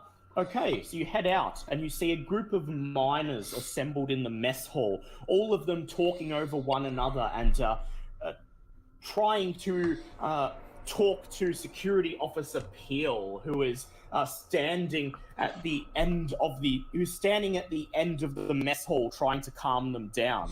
in the corner, watching the commotion, is Harkin, lazily eating a plate of powdered eggs with a cigarette poking out of his mouth. He puffs his cigarette smoke and then winks at you as you enter the mess hall. I suppose you know what this is all about. He shrugs. He says, apparently one of the miners went missing. Missing how? Like, where? He says, well, from what I hear, he went on a walkabout last night when he wasn't supposed to, hasn't come back. Peel sent some guards out to look for him. They haven't come back yet, and the rest of the miners are refusing to get back to work. Takes another puff of his cigarette and then shovels more eggs into his mouth. We could possibly use this as an excuse to get out. Yeah, we could. Oh, I see. As in a search party. Yeah. Yeah. What do you wish to do? I'd say we go to Harper, and tell him what we've heard what's going on, and we volunteered to be a search party. Very well. You head up to Peel. He looks at you and he says, "Look, don't start. I'm gonna have to ask you to stay in the camp. Someone's gone missing. We don't know if the Indians got him. We don't know if the guerrillas got him. But we're searching. We got a search party out right now, but there's only 2 of them, and that's a big jungle out there." Look, there's more of us, and I honestly think, with my experience and the experience of my team here, we'll be able to help find them more. We can find them faster. He says, "Should you do a persuade check, please?" Oh shit! I don't have persuade. What's that half of? Persuade. Where you half a pair? Oh Jesus Christ! Come on! Oh, lucky day. That's a 24. That's a 24. All right. He says, looks at you and he says, "Well, you're armed at the very least." He says, "Hell, Mr. Moose Man over there's got a gun bigger than me, so feel free. Look, I'm gonna be honest here. It's dangerous out there. There are hostile Indians. There are the rebels. You might be attacked by God knows any number of things. So just be careful, okay?" We will be careful. We know what we're doing. Musseldorf, do you add to this do you decide to reveal that you know about the men who died of snakebite? Yes, I will. Alright, what do you say? I say, oh yes, I believe there was a couple of chaps, some weeks ago, I believe.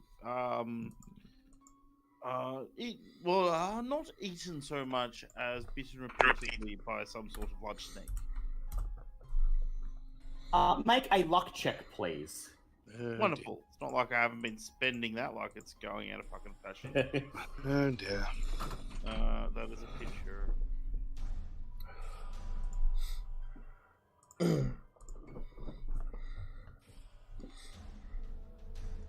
Oh fuck, I forgot the exclamation mark. It's like me when I started using Faybot. Everyone learns eventually. Yes, there we go. 20. Right. Luckily, most of the workers do not understand English, so they didn't actually hear what you said, but you notice 1 or 2 of them look at you shocked, and they begin whispering amongst one another. Peel immediately steps forward and he says, "Okay, look, keep that on the down low. We don't want everyone freaking out." So he leans in and then he whispers, "Okay, look, we've got free passage in and out the camp as you wish. Just don't tell any of the workers what you found." I suppose. I understand as businessmen, discretion is the better part of valor after all. Fear not, we shall venture forth to find your missing employees with the utmost discretion. Bid farewell, and then you leave the mess hall, leaving Peel to deal with the angry mob. You grab the guide boy Sancho, who's amusing himself by jumping on a couple wooden munitions crates outside of the admin building. Kaboom! Eat, sleep brings us closer to God. When I grow up, I want to go to the moon. Why wait? Boom! He runs up and immediately shouts something enthusiastically in Spanish. I would like Museldorf to do a Spanish check, please.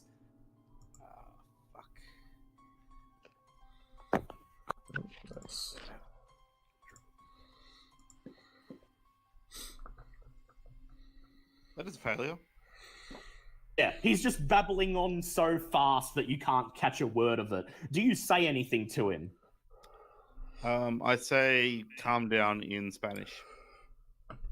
He hears you, and then on the contrary, he seems to get even more excited and begins babbling even faster, and you can only make out one word, treasure. I say, calm boy, consider the moose. Proud, majestic. God, I haven't seen that movie in years. Standing before you. Be the moose. Calm yourself. He nods, and then in English he says, "Moose, see, like llama, like llama." Oh God! Yes, much like llama. No. Yes, Oh God! You can just hear in the background going, "Oh God, he's converting the locals." Very much. He then starts jumping up and down, saying the Spanish word for treasure over and over. Apparently, treasure this way. Perhaps. Do you have proof of the link? He points at the map clasped in Max's hand and then just jumps up and down saying, "Treasure, treasure!" Gentlemen, onwards. We must go. I think this man has discovered the link between the llama and the moose. Perhaps.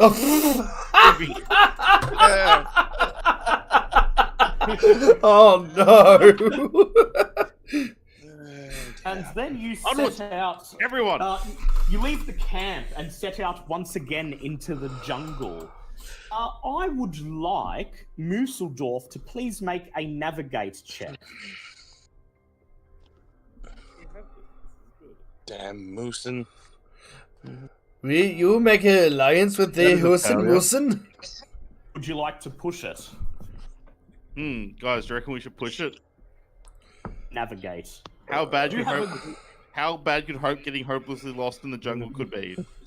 Do you have a guide with you? You do have a guide with you, so you will eventually go. Well, I pushed it and I got a hard fucking pass. Yeah.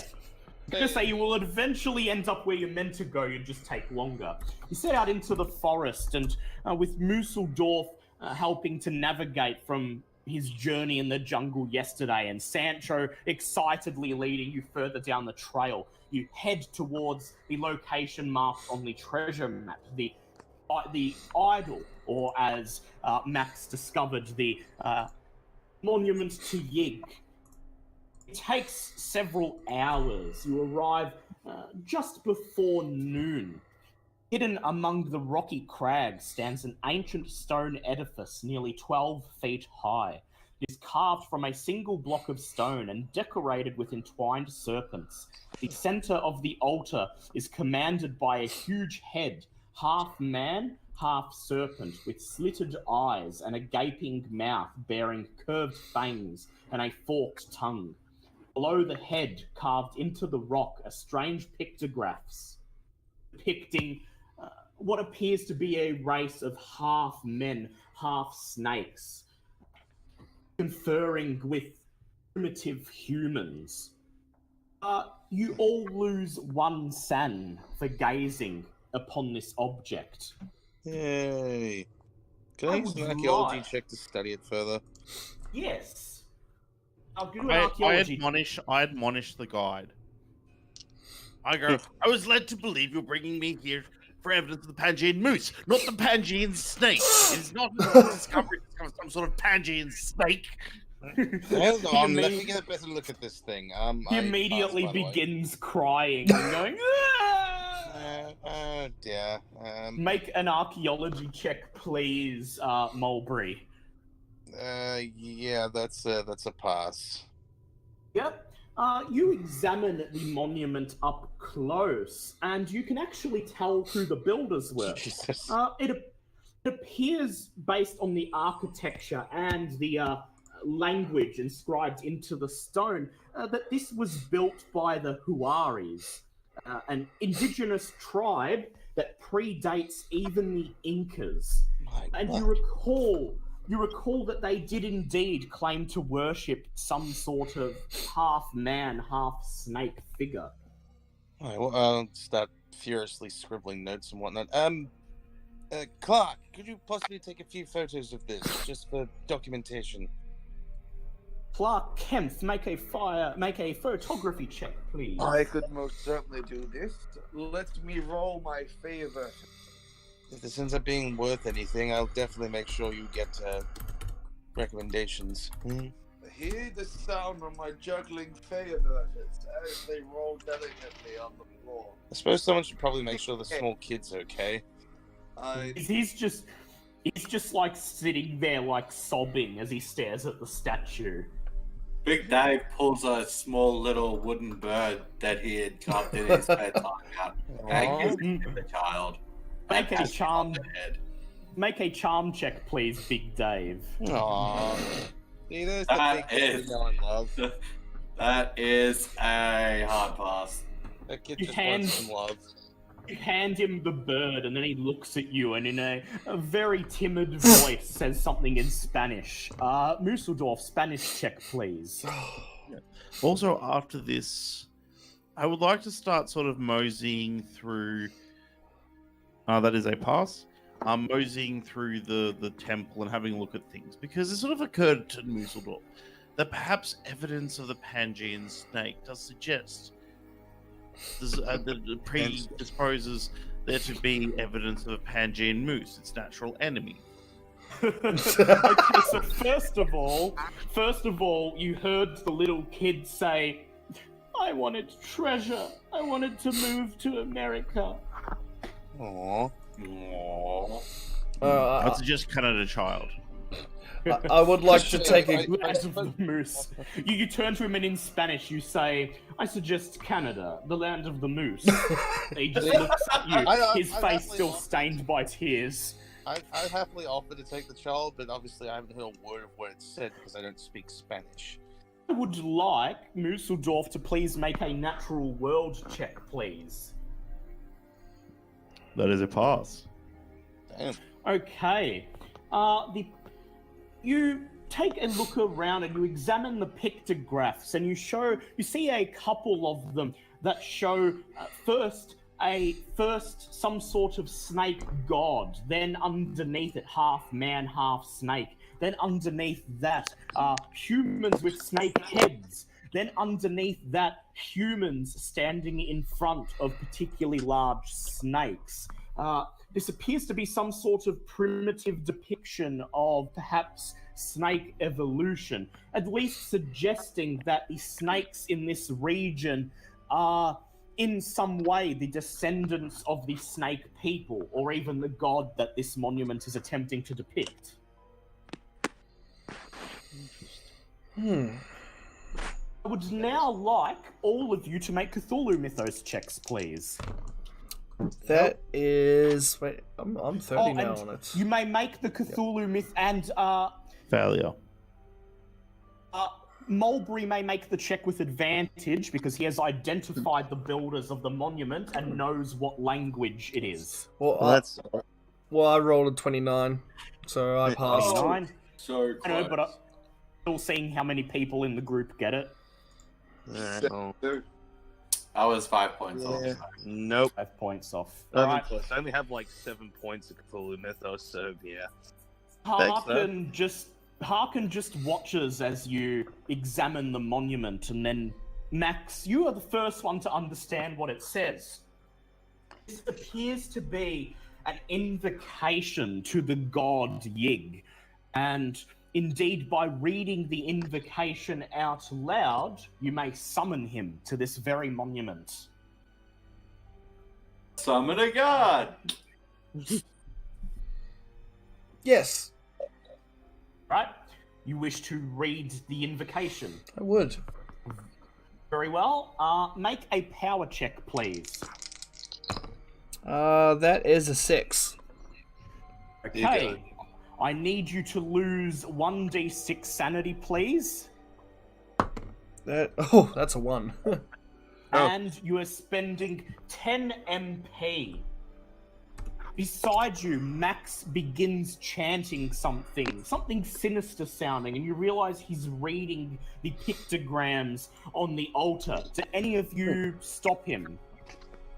Well, he obviously mentioned to me the whole. So. He has mentioned that the god is sometimes benevolent, but I'm sure Museldorf doesn't care. He's just getting. I'm sure I'd at least ask going. Oh my god, it's a giant moose! I was gonna say, I could probably ask what he's doing. That's probably a good idea. Do any of you say anything or do anything as he recites the invocation?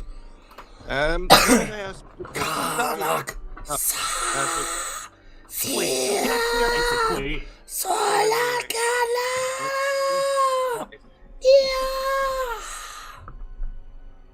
one, our ears. Two, wait, you can actually understand that. Oh, good lord, what is you rolling? He continues reading the invocation. The air begins to grow stale and humid around you. Even Museldorf notices as he looks up from the pictograms. Then, on the statue, the strange snake face begins to move. Its mouth slowly begins to open, revealing a black void within. And then, suddenly, 63 snakes begin to pour, a torrent of snakes begin to pour out of the mouth, just dropping down, more snakes than could possibly fit in that small hole. And they begin to form a carpet of snakes around you. The clouds above roll in, and then suddenly everything goes dark, as if the sun itself has been blocked out. A voice barks, "Kneel." I straight away just kneel. I would like you all to make power checks, please, to kneel, because there is a carpet of snakes swirling amongst your feet. That is a hard pass. Big Dave will spend the 9 luck. Yeah, that's a pass. 93. Museldorf, I would like you to do your power check with disadvantage, please. Because you have a strange you've been attacked by these snakes, and there's something about them.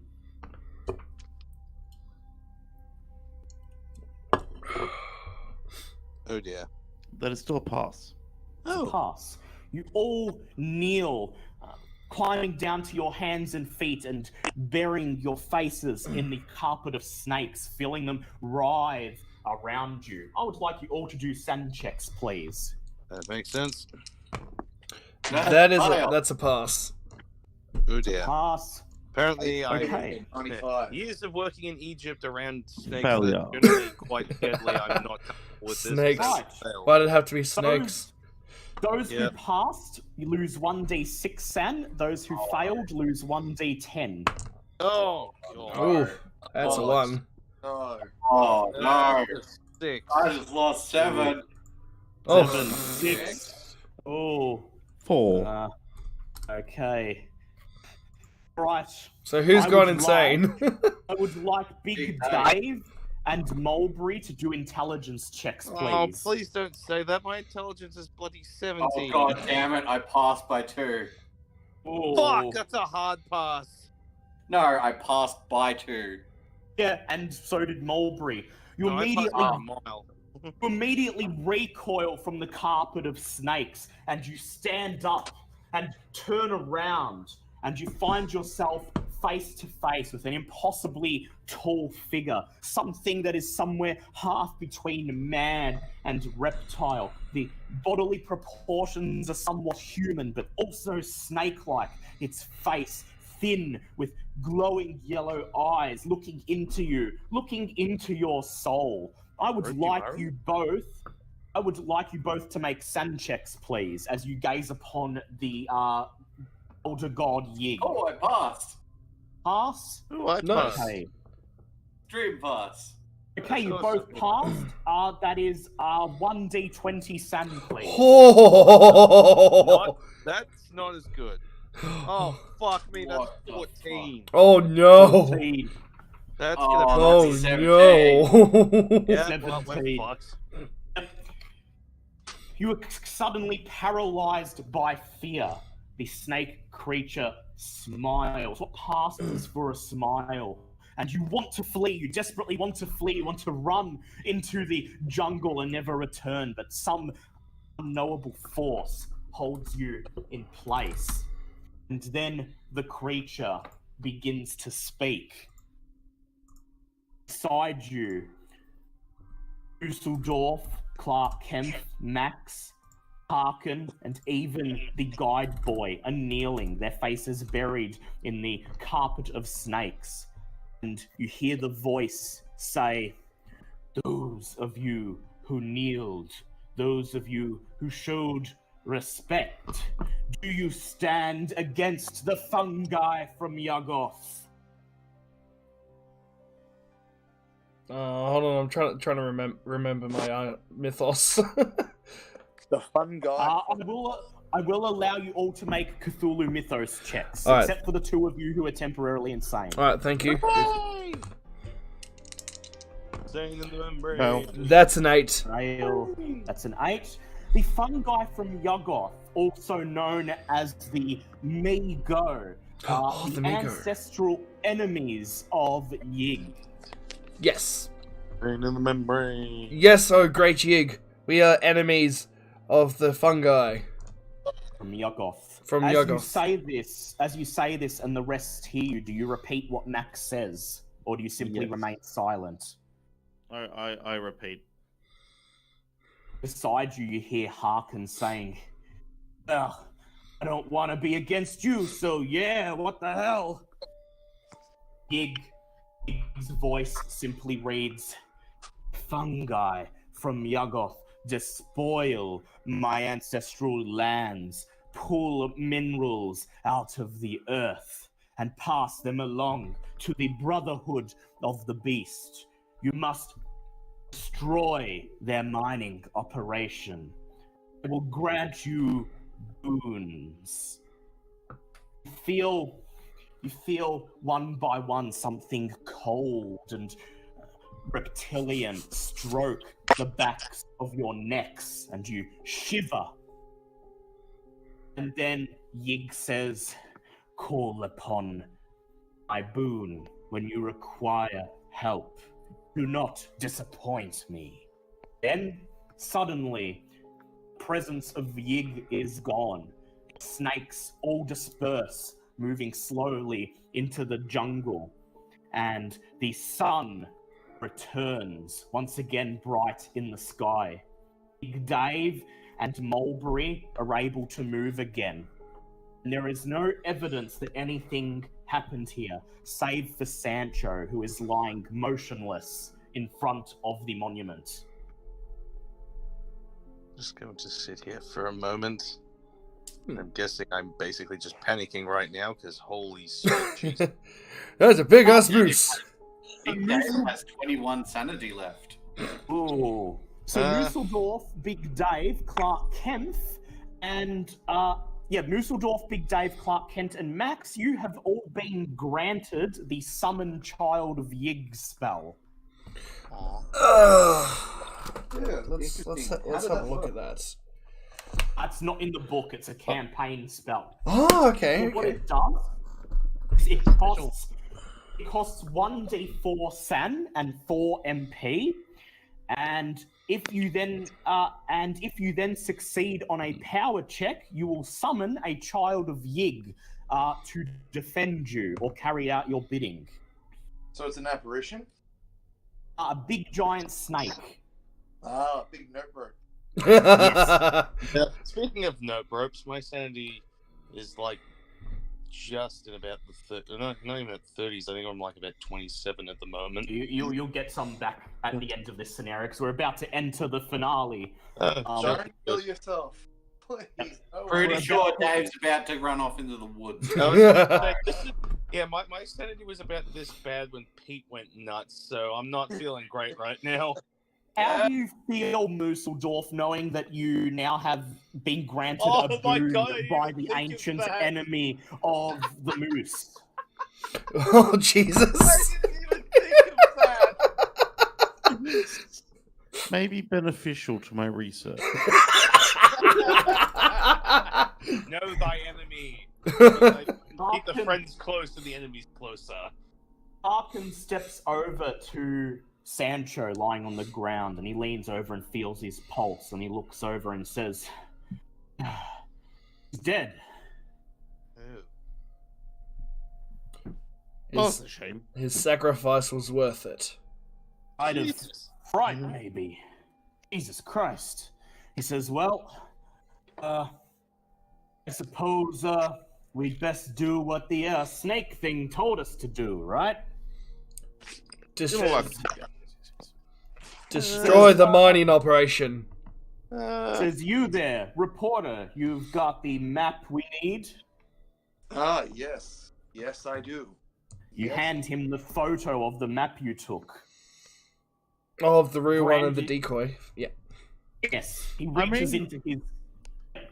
Perhaps the simplest way of destroying the mining operation is just to tell the workers what lies awaiting them in the jungle. Worker revolt. Yeah, but if we haven't properly destroyed it, you will upset Yig. Yes, you have now told Yig that you will do it. So I will point out that both Yig and the letter from the foreman suggested that the workers at the mining site are merely the decoy workers, and that the real miners at the real site may not be human at all. Yeah. Arkin reaches into his coat and he pulls out his 38 to make sure it's loaded, and then he puts it back and he says, well, let's put a fucking stop to this so I can go back to sipping whiskey in front of the fire and forgetting any of this exists. He says, but you can be damn sure I'll be telling my grandkids about this. If you live that far. So is there anything you may attempt to go back to camp if there's anything you'd like to do back at camp. Otherwise, you may head to the mining site, which is the conclusion to the episode. Oh dear. Oh dear. No, that's Morgan's line. Yeah, oh dear. Well, I don't think there's anything left for us at the base camp. Right? We all in agreement that everyone's in agreement that we're heading to the mining site? Just clutching my rifle and going very well. Onwards and keep calm. Onwards and upwards. All right. Stiff upper lip. Yeah. You no longer have Sancho, the guide boy, with you as you set into the jungle. Oh yeah, he did. Again. We still have a map though, so yay. Still do have the map, which is enough to give you the general vicinity of where to go. I would like Musseldorf to do a hard navigate check, please. Hard, you say, so that's under half. Yes. Well, my navigate's not 100, so no. Would you like to push it? No. Right. You do manage to get to where you're going, but by the time you do, the sun has gone down, and it is well after dark. Maybe 9:30 p.m., maybe even 10. You eventually arrive at your destination after making your way through the jungle. This area has been devastated by the earthquakes of the past year, and huge portions of the Earth's crust have been lifted up nearly vertical to expose the underlying strata.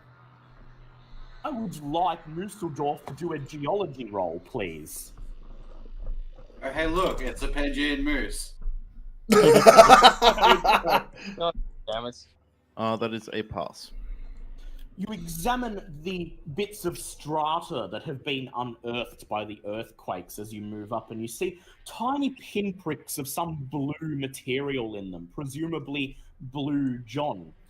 However, even though there is evidence of careful mining on the strata, it does not appear to resemble any mining techniques currently practiced anywhere on Earth. The way that the strata has been stripped from the Earth and the minerals simply extracted from the soil without damaging the rock itself requires technology that you're pretty sure does not yet exist. You continue on. Yeah, continue on. I would now like everyone to do spot hidden checks, please. That's a pass. That is a pass. It's a pass. Oh, it's a fail. It's okay. The group still passes. Thank God, because I literally rolled 100. There's a fail. Fail as fuck. Okay, still a group fail. As you make I'm your having my way own issues deeper right now. as you make your way deeper into the mining site and deeper into the earthquake-racked land, you see here and there a couple sets of tracks making their way through the dirt and the mud. I would like Musseldorf to do a track roll, please. Hey, Dale, question. The Child of Yes? Yig, how long does he stay out for? He will stay with you until you dismiss him. That is a hard or- pass. Hard pass. He will stay with you either until you dismiss him, he is destroyed, or 24 hours after you've summoned him. Okay. Musseldorf, you examine the tracks that the rest of the group points out, and don't appear to be human. Not the types of tracks you'd expect men wearing mountain boots to leave while doing mining work. Indeed, they resemble no animal that you are familiar with. They are quite large, about the size of a human fist. They don't appear to have toes. Instead, they appear to be solid, pincer-like, almost like the feet of an insect or a shellfish. Oh, God. Cthulhu mythos. Yep. Cthulhu mythos. Yep. What do you do? What do you do, Musseldorf? I said unlikely to be Pangean moose then. And I rolled an 18 on the Cthulhu Mythos. Yep. So you recognize these as possibly being tracks of the Migo. Yep. I would like to cast Child of Yig. All right. All right. Spend the 1d4, San, please. That is a 3. So where is it? 68. Yep. And it was 4 MP, wasn't it? 4 MP, and now make a power check, please. That is a 74. That's just normal pass. Feel a terrible tightness in your chest, and then everyone else you watch as Max reels up, stiff, and begins to clutch his chest. And then seemingly from his chest you see the head of a large snake seemingly pushing out of his body itself, slowly emerging until it drops down in front of him with a loud thump. You all lose 1 sanity from witnessing this. Oh, yeah. Thanks a lot, because I really needed to lose more sanity. Yeah, you don't want to go against fungi alone by yourself. Yeah, that's probably. Do you explain to the rest of them that you recognize these as Migo tracks? Yes, I do. Right, I would like everyone else to do Cthulhu Mythos checks, please.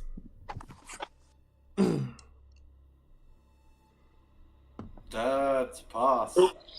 Pass. 33. Unfortunately, it's not a pass for Clark Kempf. No. Not pass for. Pass for me. It's a pass for Musseldorf. So Musseldorf and Big Dave, you know the name Migo. you've encountered it in the research you undertook after your experiences last time, and you understand that these are, for want of a better word, fungoid insect aliens from another world, known to be particularly sadistic in what they do to humans, and also known to have technology far beyond anything that humans can make or comprehend. If you can get one of their guns, get it. This is just a bit of outside information. Yes. Oh, You continue on, pressing further. Alright, into the- before I do that, I've got actually two things. How much MP do you get back after each session? After one, you get it all back after a session. It Oh, comes after back one per hour. Okay, well, I might as well spend the last two I have on Flesh Ward. All right. Spend the necessary flesh ward. You're casting it just on yourself, I believe, or are you going to spread it around to the group? Well, I'm only going to cast the two on me. All right. I will roll for you. 5 points of flesh ward you have. You call upon your spiritual pretty guardian, and the light begins to spill forth. You feel it protecting you. Alright, so I'm just going to put add that to my health. Big Dave or Mooseldorf, are you going to summon Children of Yig before you press on, or are you going to save that for later? Save that for later. Alrighty then. I mean, I'm already close to crazy. What's Fuck the it. casting Why time not? on it? Basically 24 hours now. You've got it for. No. How long does it take to cast? Like if we're like in battle or something? It's 3 rounds, so it takes a moment. Alright, so that's 3 sanity from Big Dave. Make a power check, please, Big Dave. Oh, that's a fail. Would you like to push it? Yeah. That's still a fail. Ooh. Unfortunately, the child of Yig does not appear. You just feel a little door knock on your chest. Hello? Yeah, But feel a tightness in your chest, but then it subsides.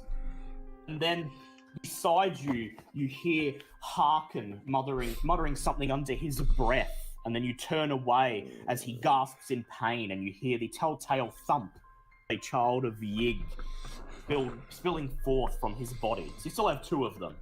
So we've got 2 shots of Yigs, okay. Right. You continue forth. I would like you all to make listen checks, please, as you progress further into the broken earth. That's a fail. That is extreme pass. Extreme pass. Nope. Right. I don't think I've made one successful check ever since I saw friggin' Yig. That boy broke me. 62, that's the fail for Clark. And how did Mooseldorf go? How do you go, Moose? Sorry, I've just had to go out for a second. Ah, that's fine. That's okay. Make a listen check, please, Mooseldorf. Pass. And you passed. Mooseldorf and Max, as you move deeper into the broken terrain, you hear the whir, the drumming whir of strange machinery operating somewhere in the distance. The occasional sound of a human voice can also be heard. It appears to be coming from just over a small mound in front of you. Let's peer over the mound. I'm going to peer over the mountain. Mooseldorf's volunteering to peer over the mountain. Anyone wish to join him? Yes. All right, Max as well. Right, you step forward. You get prone, and you walk up the mound and peer into the valley below. Find yourself atop a small rise, about 50 feet above the. Would you like to go up there as well, Clark Kemp, then, with your camera? Right, the 3 of you make your way up onto the mound, and you find yourself atop a small rise about 50 feet above the valley below. You are able to see something terrible underneath.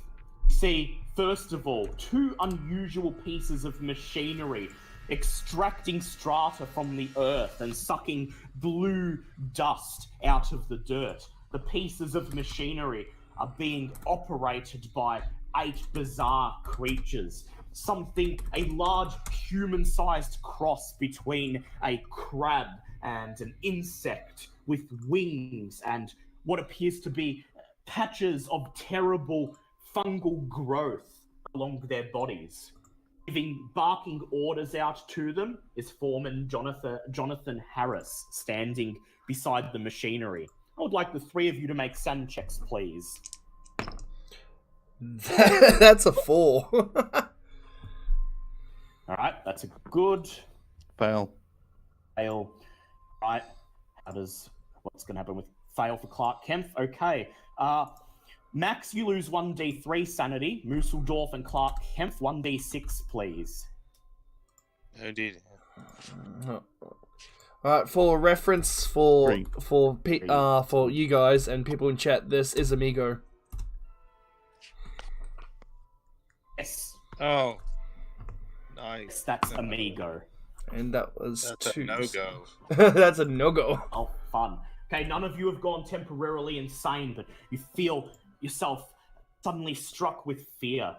Peer down into the valley below, and then Harris must seem to sense something because he looks over his shoulder, and then you realize your silhouettes are outlined against the sky. Oh, in shit. full view of those below. All 3 of you, dodge checks, please. Oh, no. That is a 21. Is that a about that? Yep, that's a hard pass. Right, Clark Kempf, dodge. Actually, hard pass for me. A pass, yep. Clark Kempf, you need to make a dodge check, please. Fucking 16. Oh hell yeah! Yes! You all hit the dirt, throw yourselves. Harris looks in your direction for a moment, and then he turns away. Watch as the Migo go about their work for another few minutes. Then Harrison points further up the mountain, and they begin to make their way further into the mining area, dragging their machinery with them. You descend down to where they were.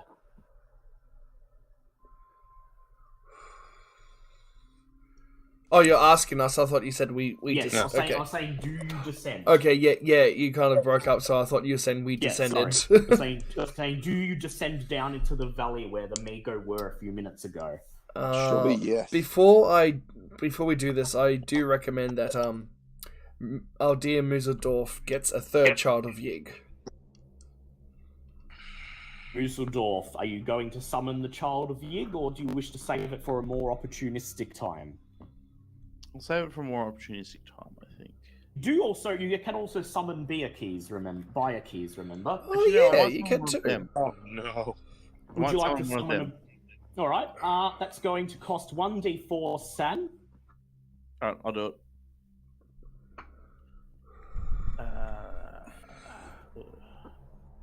Is the Child of Yig in the Keeper's Manual? It's not, 2. unfortunately. Oh, okay. It's in this book. 2. Okay, you spend 4 MP, and I'd like you to make a power check, please. Okay, Bayek. That's a fail. Can I push that? Yes, you can. That's a hard pass. Pass. Okay, you look towards the night sky.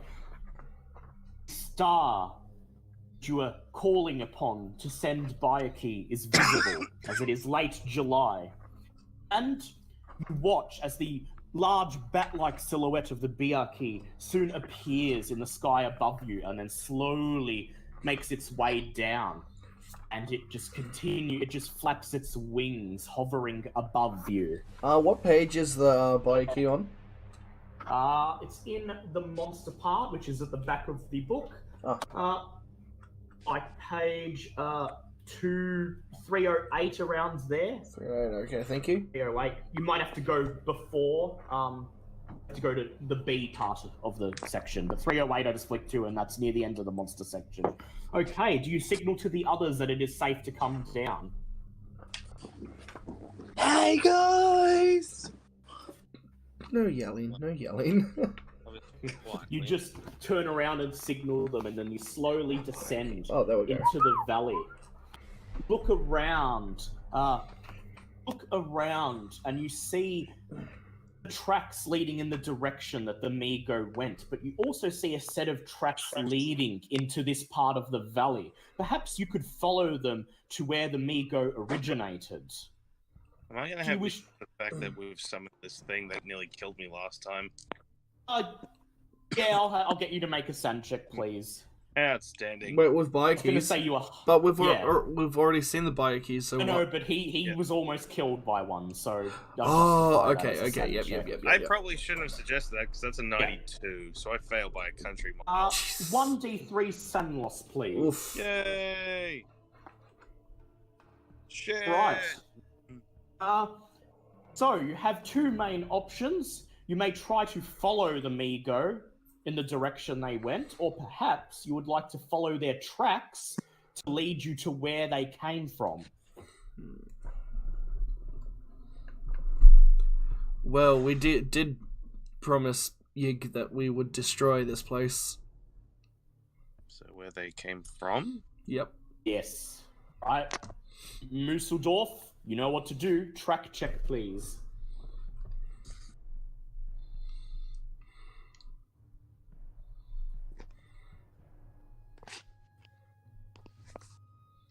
Oh, for freak's sake, here we go. There we go. Pass. And that's a pass. Yay. Follow the Migo tracks way they came, which lead you deeper into the mountains, up into higher altitudes. And then, as the moon glimmers in the night sky, you come upon the mouth of a cave, curiously hidden in the side of the mountain. You notice marks among some of the Migo tracks leading into the cave that look as if they were made by something being dragged in or out of the mouth of the cave. Musseldorf, I'd like you to make a geology check, please.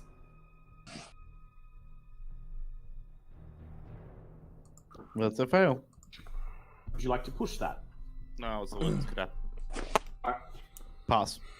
Oh, nice. You look at the mouth of the cave and you notice that not only is it this high up in the mountains where natural caverns of this size do not usually form, but the entrance is too round, too smooth, and it has clearly been constructed by artificial means. You guys enter the cave.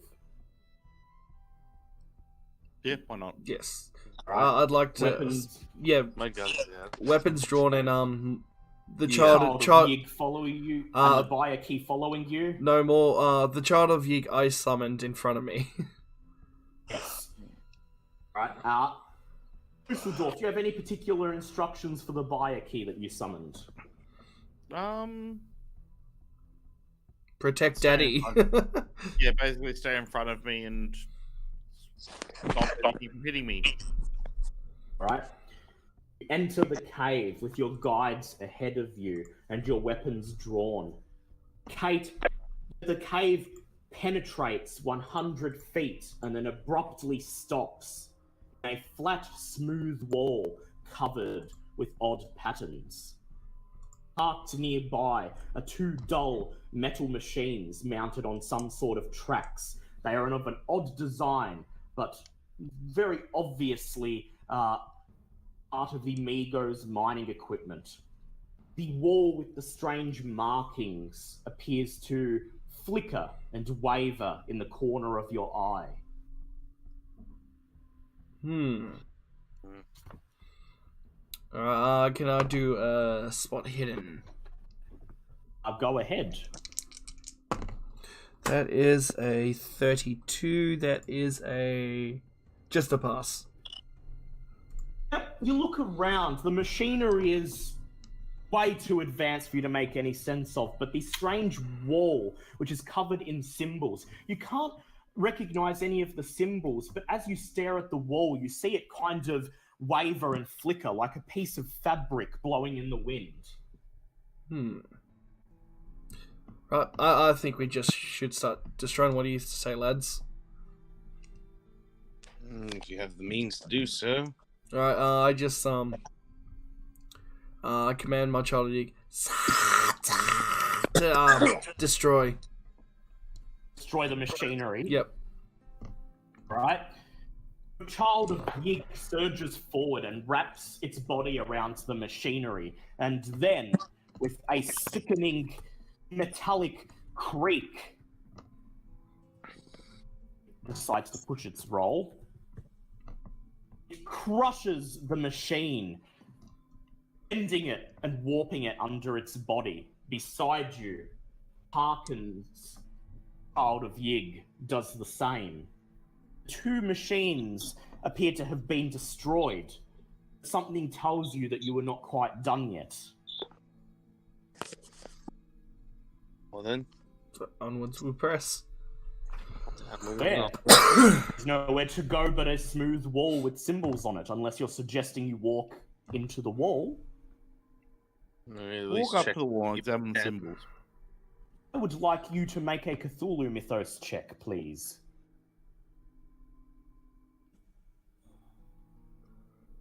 Oh, that is failed. Alright, okay, may I do it? Yes. That's a. Can I push that? No. Oh, okay, well. You cannot yeah. recognize Oh, yeah, that's right. cannot recognize the symbols carved into the wall, but there is definitely something odd about the wall as it continues to waver and flicker in your vision. I'd like to put my hand on the wall. Place your hand on the wall, and to your surprise, your hand disappears into the rock face. The wall does not appear to be solid. Okay, I'd like to command my child of the Yig to go ahead of me, and I walk into the wall with him. Right? The child of Yig surges ahead, disappearing into the rock face, and then you follow. Does that anyone else follow along? Why not? Yeah, sure. Clark, Kempf, and Max step forward and disappear into the rock face. So is Big Dave. It is Big Dave. Okay, Mooseldorf and Mulberry. Big Dave steps forward and disappears into the rock face. Well, onwards and upwards. I'll step through as well. Step through and you bring the buyer key with you. Suddenly, there's a shock to your system as you feel suddenly lighter than you should be as your feet step onto rock on the other side of the cliff face. There's a sudden change in gravity, causing you to bounce uncontrollably and stumble when you come through to the other side of this strange portal. I will need each of you to make dex checks, please. Oh, good. So I can pass. That's a 4. What the fuck was that? That's. How much is That's a pass. Well, 81. Hard pass. That's an extreme pass.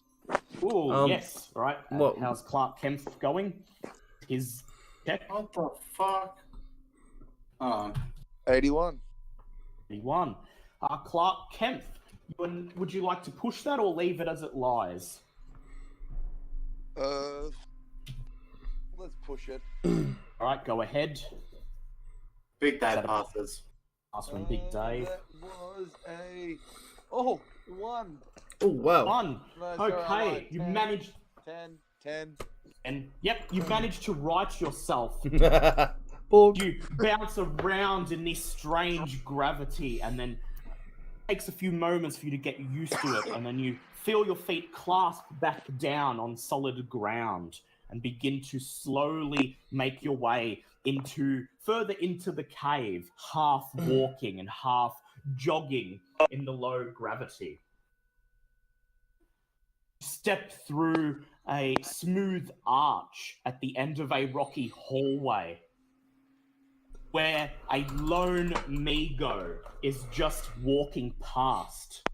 It sees you enter the chamber and it turns towards you, flicking out its flicking out one of its pincers almost immediately, where a strange chunk of metal, looking like a cluster of metal bubbles and glass spines, is clasped. Everyone, what are your dex scores? My 80. dex is 55. 55. Okay, the Migo has 100. Oof. Piss. The instrument in the Migo's hand begins to glow a bright blue, and then a beam of blue light shoots forth from it towards Clark Kempf. Clark Kempf, I will need you to make a dodge check, please. Oh, come on, Faye. Let's fail this in style. Let's be vaporized into, what is it? Itty bittiest of the bits. An itty bitty itty bag. Not itty bit. You can fit me into a nice cute little goodie bag. Oh, 20. Ooh. 20. Ooh. And what's your dodge score? My dodge score is, I think it's just normal, actually. Oh, it's 40. Yeah. 40. Okay, so that's a hard pass. Right. Oof. 55. Quickly hit the dirt as the beam of blue light zaps over your head, hitting the rock face and making a chunk of the rock simply disappear. And you Okay. see my hair still smoldering. Right. I believe it is.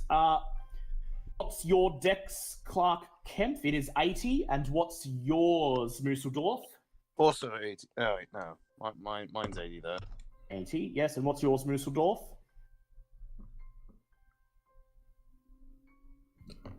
North.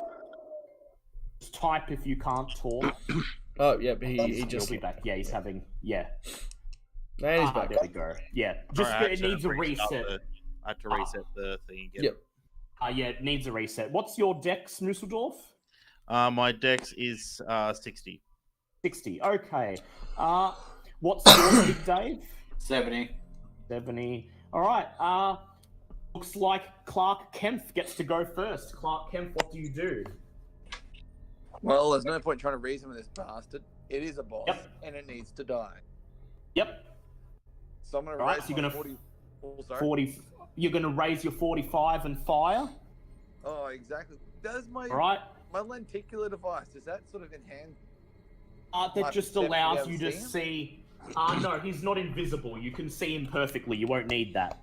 Is there anything behind him I don't need to be wary of? As far as I'm aware, no. Just his ray gun. But go ahead, do your firearms check, and it must be under half for you to hit, because the gravity here is not very conducive to firing guns. Oh, so it's wanted curve the bullet. Yeah. Oh, great. I'm going to curve it straight into the forehead of someone like. Oh, shit. Cock that dice. It is a 44. Yep, so that's a pass, but not under half. So you fire your gun, and the bullet doesn't seem to go as far as it normally would. It travels a couple of meters and then curves and collapses to the floor. Okay, I would now like to hear what Mulberry would like to do in his turn.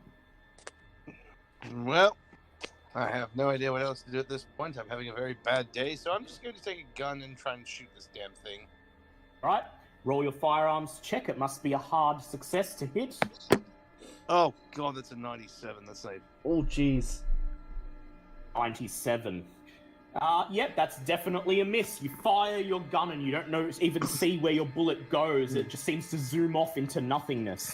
Okay, Big Dave, you're up. Time for Harold the Kind! Go ahead, do your fighting melee check. That's a boss! Right, I will roll for the Migo. Migo attempts to dodge out of the way, but you hit it with your axe. Roll for damage.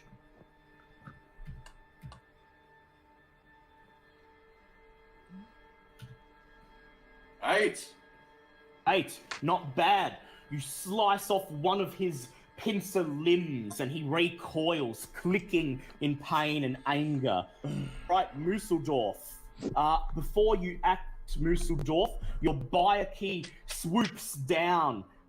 Its flight perfectly adjusted to this strange gravity, and it attempts to wrap its claws around the Migo. Would you like me to roll for it? No, I rolled for it. However, it grabs its claws around the Migo and begins to lift it up into the air, dealing 3 points of damage. Migo struggles to get away. It is now your turn, Museldorf. Well, it is pinned. I will fire upon it. All right, you may make your firearms check normally. That is a pass. There's a pass. Bang! You fire into the Migo, floating, being held up in the air by your Byakhee. Roll for damage, please. 17. 17. And the fungal growth on its face pops, and it grows limp. The Byakhee shrieks and carries the limp creature further up the cave. Do you follow it? Yes. Yeah. Alright. Here we go. Let me find the correct spot. There we go. Begin to walk further into the cave, and soon you start to hear a strange throbbing sound coming generally from your right. The cave twists and turns and grows narrower and begins taking you in an easterly direction. Museldorf, I'd like you to do a geology check, please. Pass. You notice that the rock face is a different color and is obviously not the same rock that you encountered in the mountains of Peru. But what is different about it, you would not be able to determine unless you sat down and tested it. But you keep walking. You walk approximately 200 yards up an inclined floor until it opens ahead on a vast circular chamber of natural rock, lit from above by a soft blue-green light. From your vantage point, about 50 feet from the opening, you are unable to see down to the floor of the chamber. But looking across, you see that the half-mile wide chamber is open to the sky, a pitch-black sky sprinkled with thousands of stars, lit by a strange bluish-green light. Do you press onwards? As well. Yeah. Continue moving on, and the far edge of the chamber is rimmed by a curving wall of jagged rock. You begin to climb the wall of jagged rock, and when you reach the top, you see something astonishing, but also terrifying. Suspended in the sky above is the source of the blue-green light, a large blue planet. Instantly recognize the shape of its land masses and its oceans as that of Earth. And then you look down before you and realize you have just exited the mouth of a cave dug into the inner edge of a crater on the surface of the moon. Sand checks for everyone, please. Oh, goody. Watch me that's a- Dave go. Oh wait, no, What? that's a fail. Wants me dead. That's 66. Fail. That is a 43. pass. I passed. Right. A critical pass. Moose just looks here. Museldorf just looks and goes, I wonder if they're a space moose. Space meese. Yeah, no, I Okay, failed. for those of you who passed, you lose 1 sanity. For those of you who failed, 1d6 sanity, please. Oh, boy. Oh, thank God, it's just a Kent, 1. It's just a dice. Just a 1.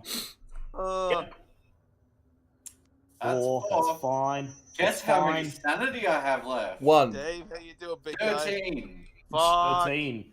Hey, good news. You're on the Ooh. same thing. Pete was on the please. nuts. How much did Clark Kent lose? He took 3 points. 3 points, okay. You crest further up the side of the crater and eventually come fully out of the cave opening.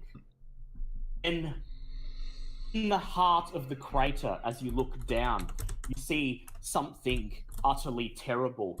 The humming, throbbing sound is coming from the floor of the crater. In the very center of the crater, you see hundreds, no, thousands of the Migo congregating in the center of the crater, hopping and wiggling over one another in front of a giant black altar.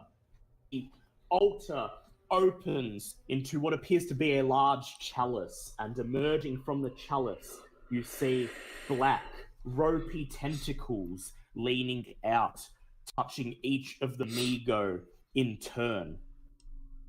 Luckily, you are high above the crater on the very edge of its rim, and none of the thousands of creatures below are aware of your presence. Look around, and the rim of the crater is covered in lots of other little cave openings, similar to the one you just exited from. Occasionally, you can see a Migo flying out of one of them, its wings beating in the air like a large insect, and then descending into another. It appears you have stumbled upon a colony of these creatures. To your right, there is a small stone bridge leading further along the rim of the crater to another cave opening. What do you do?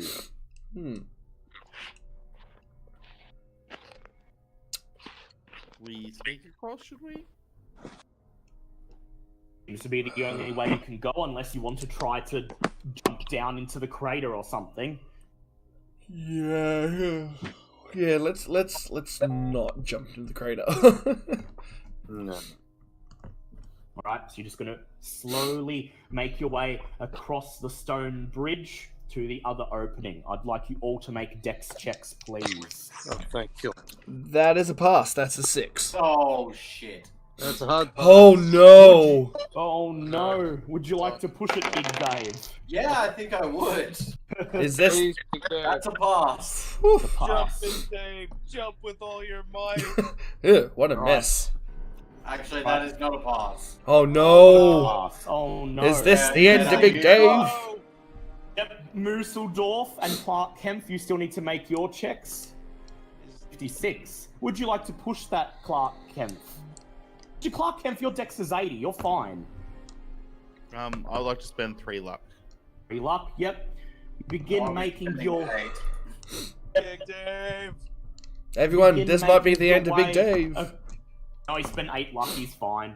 You begin making your way across the stone bridge, trying to carefully maintain your balance while also dealing with the strange gravity.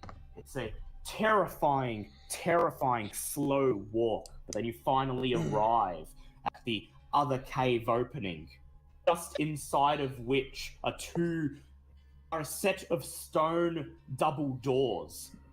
Right next to the doors is some sort of glyph set into the stone face, where strange symbols are carved in some alien dialect that you cannot understand.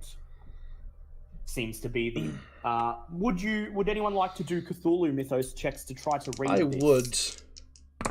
That is a 2. Yeah. 2. Go up to the stone plaque and you just stare at it, and after a while the symbols begin to make sense, and you read it as power room. Oh. You tell the others that this is what it reads. Guys, the power room's right behind these doors. Excellent. I know no one's mentioned it, but can we acknowledge for just 5 seconds that we're actually on the moon? I know we all realize that, but no one said anything out loud, and I'm getting really concerned at the fact that we're walking on the bloody moon. Mooseldorf, what's your reaction to being on the moon? Raises irrelevant questions.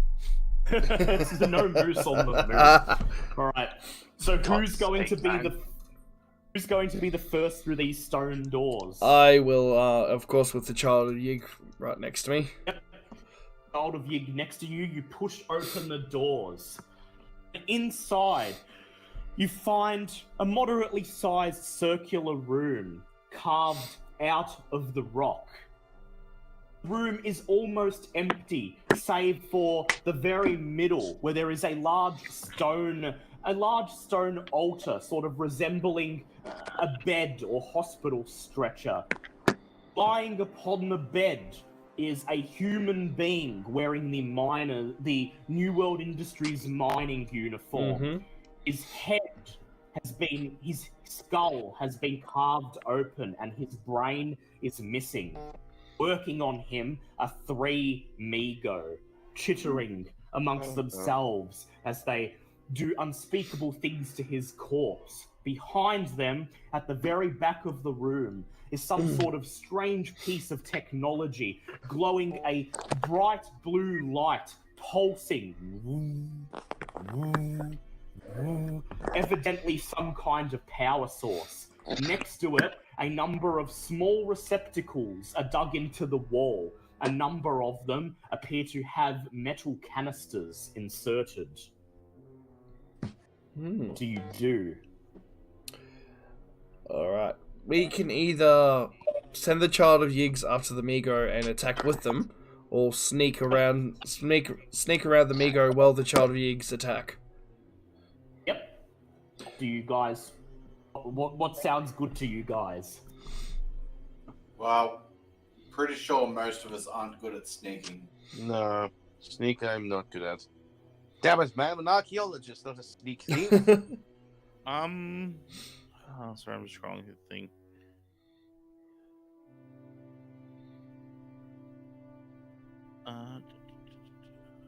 Yeah, no, I'm not good at sneaking. Yep. So, what do you think? A third Child of Yig?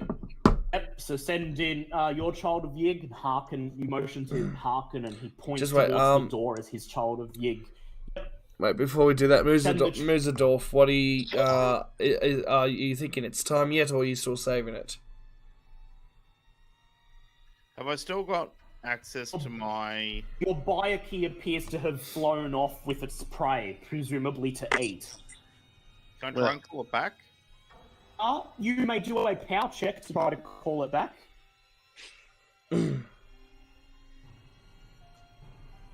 That's possible. Oh, damn. Wait for a moment, and you beckon the Byakhee towards you, and then you see it fly in over the top of the rim of the crater and slowly dive down to where you are. It hovers just above the cave opening. Cool. All What do you want to do? Kick the doors open, send in the summoned monsters, and take them all by surprise? Storm the chamber? Yeah. Alright, let's do it. Alright. Axe steps forward, and I assume the rest of you have your weapons drawn? Yep. Max kicks open the stone doors. Harkin points into the room and his Child of Yig hisses and sweeps into the chamber, followed by Max's. The Byakhee shrieks, its voice inaudible in the airless void of space, and then it swoops into the room. Migo are immediately startled. The Byakhee gets to strike first. It rushes up towards one of the Migo. 60, and I will roll for the Migo. Oh! The Migo raises his instrument and then sends out a blue beam of light which hits the Byakhee, immediately disintegrating it before you. The children of Yig rush forwards, and both of them attempt to attack the Migo. 3 and 100.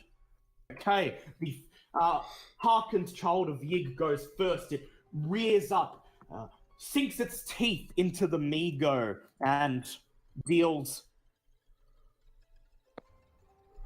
Hang on.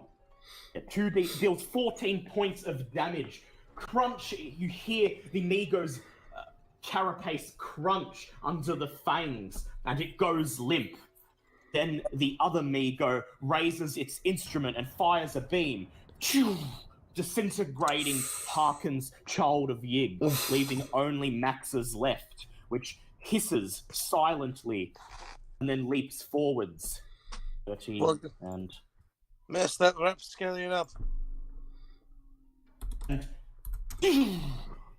Migo fires a beam of light, hitting the Child of Yig mid-leap, causing it to disintegrate. One Migo has been destroyed, leaving only 2. And now the Migos get to go. What are your current luck scores? Bad. 76. Okay. Mine is... At 54. 49. 49. What's yours, M1? It is 50. 50. Right. Okay. First, Migo points his instrument towards Museldorf. It glows and then... Wasn't there one person with less than me? yeah. Yeah, It was 35. Big Dave. Oh, Right, no. Big Dave. He points his instrument towards Big Dave and he fires. The beam of light bursts forth. Big Dave, make a dodge check, please. Oh no! Let's pass. Oh. Big Dave, you leap forward as the beam surges over your head. You feel the edges of your hair burn away as they're singed by the beam. You really need to Okay. I would like, Clark Kempf and Museldorf, what are your dex ratings, please? 60. 60. What's yours, Clark Kempf? Deck, it is 80. 80. Okay, right. I'm gonna fire at the one with the higher dex, give them a better chance. The other Migo points its weapon towards Clark Kempf, and the instrument glows, and then Clark Kempf, make a dodge check, please. Dodge. Dodge. And that is a 79. So that's Oh, Can't push no. it because it's a combat roll, so we can only hope that the Migo will fail his check. Oh, hang on, that's a 1. Yep, that's a fail. That's fine. I'll take a 452. You can't break the internet. And you're lucky. Actually, what is his skill? Oh, 85. Oh. Never mind. The beam shoots forward and it strikes Clark Kempf. I will now roll the damage. Oh no. We knew we should. Oh no. Oh no. Kempf, you take 14 points of damage. Did that kill you? That didn't just kill me, that vaporized me. Be gone. Yep. Shit. Clark Kempf immediately disintegrates into millions of little shards that scatter to the lunar Yeah, we winds. should have had I the would child of Everyone Yig. okay? I would like all of you to make sand checks, please. Hooray. Fuck. That's fail. That's a pass. Pass. Pass. Pass. Okay. Everyone who failed, 1d6 sand loss, please. Yay. Where's the D6 at? I can't even say avenge me. I'm dead. Hey, that's another Yeah. one. Don't worry, M1, you died well. How many sessions did you survive? You're on a survival Yeah. streak. You survived as long as Big Dave has.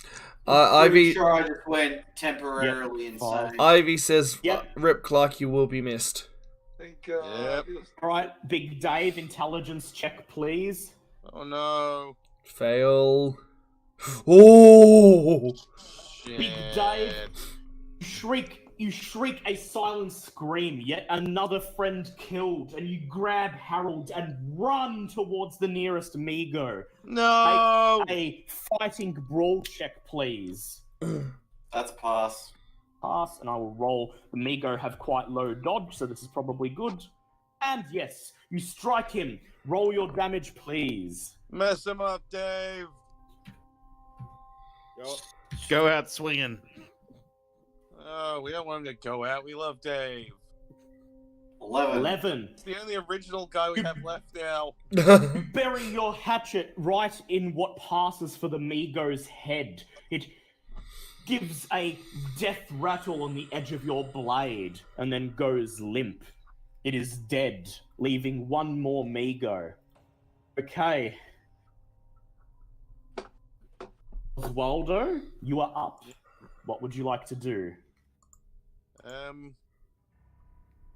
should probably finish these things off. I was gonna say, could I possibly grab one of the Migos rifles, or the guns that they had, or should I wait until after combat? Wait till after You can combat. make a dex check to try to pick one up if you like, and then fire it. I like my dex. My dex is like the one thing I actually have that's looking. All right. Make a dex check, please. Yep, that's a hard pass. Right, you quickly hit the dirt and rush forwards, ducking as a beam flies over your head, and then you grab one of the Migo's weapons and you point it towards your assailant. Make a critical firearms, make an extreme firearms check, please. Fuck. Okie doke. Well, I suppose that makes sense. I'm using a gun I've never used before, so well, let's see what happens. Oh, that's a fucking 6. Oh, you did it! Huzzah! The instrument begins to vibrate in your hands and glow blue, and then the blue beam of light shoots forward. Roll the damage, 3d8, please. Oh, damn. My D8, yes. 4, 10, 12. 12. Yep, the Migo immediately disintegrates, its particles scattering to the air. You appear to be safe, but Clark Kempf does not even have a body, and his lenticular camera has also been disintegrated. Oh, shit. Shit. No! All of my research!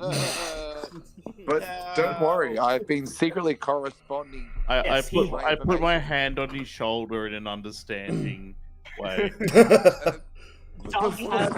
I too know what it is like to have my research destroyed. He does have Larry in Boston, who he was corresponding with, who's ready to jump right back into action. So yeah, but he had his camera had all the stuff. Yeah, but I from it had this episode's research on it. Yes. But every other episode, including when we got the lens from. Yes. I don't give a shit about those. Okay, guys, hold on a sec. Can we say a big ahoy to Twilight Force guitarist Lynn, who just entered the chat? Oh, damn! Oh, yeah. Ahoy! Ahoy! Ahoy! Right. So there are two things of note left in the. There are two things of note in the room. As I said, there is the brainless corpse of the miner lying on this stone pillar in the center of the room, and the strange power source at the very back. Well, first I would like to pick up one of the guns. Ego weapons. Yep. There's one left. Who wants the third one? I'm right with Matilda. You're right with Matilda. All right. So what's the stats on the Migo gun? 3d8. You need to make a half success on your firearms to successfully fire it, and it deals 3d8 damage. So, did you say hard firearms? Yes, it's a hard fire. It doesn't. If you just get a regular one, it doesn't function at all. Okay, it's not designed for humans. Yep. Right. So, the body or the power source? What would you like to examine? The canisters, actually. Right. Head over to the receptacles with the canisters. You notice there's a number of metal canisters inserted into the receptacles on the wall. Below the receptacles is what appears to be some sort of nondescript metal table, and there are a number of similar metal canisters sitting on it. Some of them are labelled with strange symbols, and others are not. Can I use a Cthulhu mythos to try to read the symbols?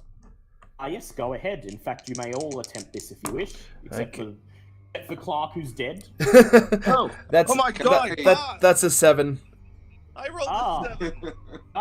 Okay. I only So you have both 7 points. I'm curious. both are immediately able to decipher the labels on the canisters, and you see that the canisters are all labels for... They're all labels reading things such as miner, generic worker, security officer, soldier, etc., These etc. are all people they've harvested. They Wanna harvested try them all. Want to crack one of the canisters open? Oh, so it might as well. Right? You grab the top of the canister and you locate a catch and you pull it open. And as you expected, inside the canister is what appears to be a living human brain suspended in some sort of liquid. The power source. My word, that power source is. Over 9,000? I was going to say human brain matter, but sure, let's go with that. Hey, what's it matter? Yes. Yes. What is mine? Doesn't matter. What is matter? Never mind. Meanwhile, Max, you approach the power source itself and you notice two what can only be described as buttons on it. One of them is labeled override, and the other is labeled manifest. Also notice one of the receptacles where the brain canisters are inserted. One of the canisters is also labeled manifest. Manifest destiny? The canister inserted into that particular receptacle appears to be slightly newer than the others.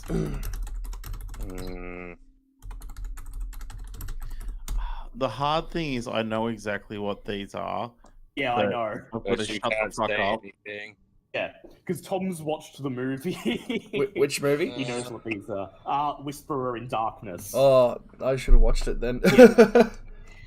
What would you like to do? Oh god, well, a button that says manifest, that could just be bad. Really bad. The other one says override. So,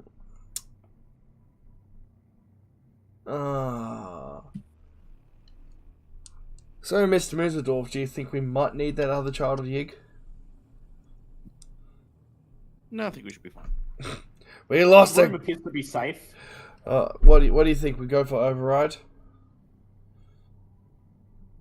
I would definitely say so. I have no idea what this manifest is, but at this point, I don't believe I'm curious enough to find out. Alright, Big Dave, what would you like to do? Well, at the moment, Big Dave is like this in the corner. Yeah. He doesn't have much of an opinion on anything.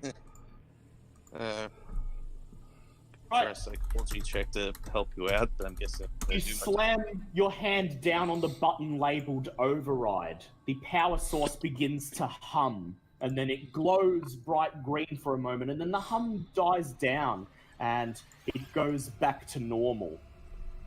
Some strange symbols seem to float in the green light, some sort of message. Make a Cthulhu Mythos check, please. I can do that. That is a 6. The message reads, override failed, sufficient power sources. Oh. How do we get more power? No, it says sufficient. It has enough power, so it's not going to activate the emergency override. Okay, let's shut down the power then. Right? Do you tell this to the others? Alright, guys, this says, there's too much power for it to override. We gotta shut down the power. Or, we could try this manifest button. What would you like to do? If that's the only idea that we could possibly have, we could just try that one. Right? Well, we have two options. Turn off the power or press the manifest button.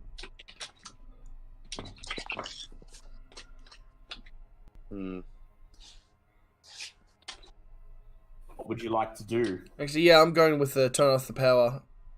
Right, how are you going to turn off the power? No, isn't there a switch to turn off the power? No, but you know what the power sources are. We'll have the characters. Yeah, okay. Big Dave just starts smashing canisters. Big Dave ripping canisters out of the receptacles. Mooseldorf grabs one, and you just think it's such a shame that these aren't moose brains. You probably could have learned something from how perfectly they're preserved. But you grab one and yank it out anyway until all of the receptacles are empty. Actually, I'd prefer not to engage in that. Alright, you don't. Big Dave does what Big Dave does best. Save for the one canister, which is left in the receptacle labelled Manifest. Do you remove this last one? Oh, Jesus. Oh, I don't know.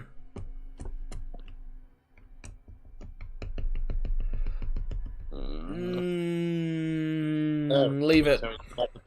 Leave it. Alright, and smash the... Alright, which button will you press? Override or Manifest? Override. Press the override button. That's humming begins once again, and the power source begins to glow brighter. This time it doesn't die down, it gets louder and louder and brighter. Strange symbols begin to float in the miasma. Cthulhu Mythos check, please. That is a 21, so that's a pass. Symbols read, insufficient power. System is unstable. Recommend immediate evacuation.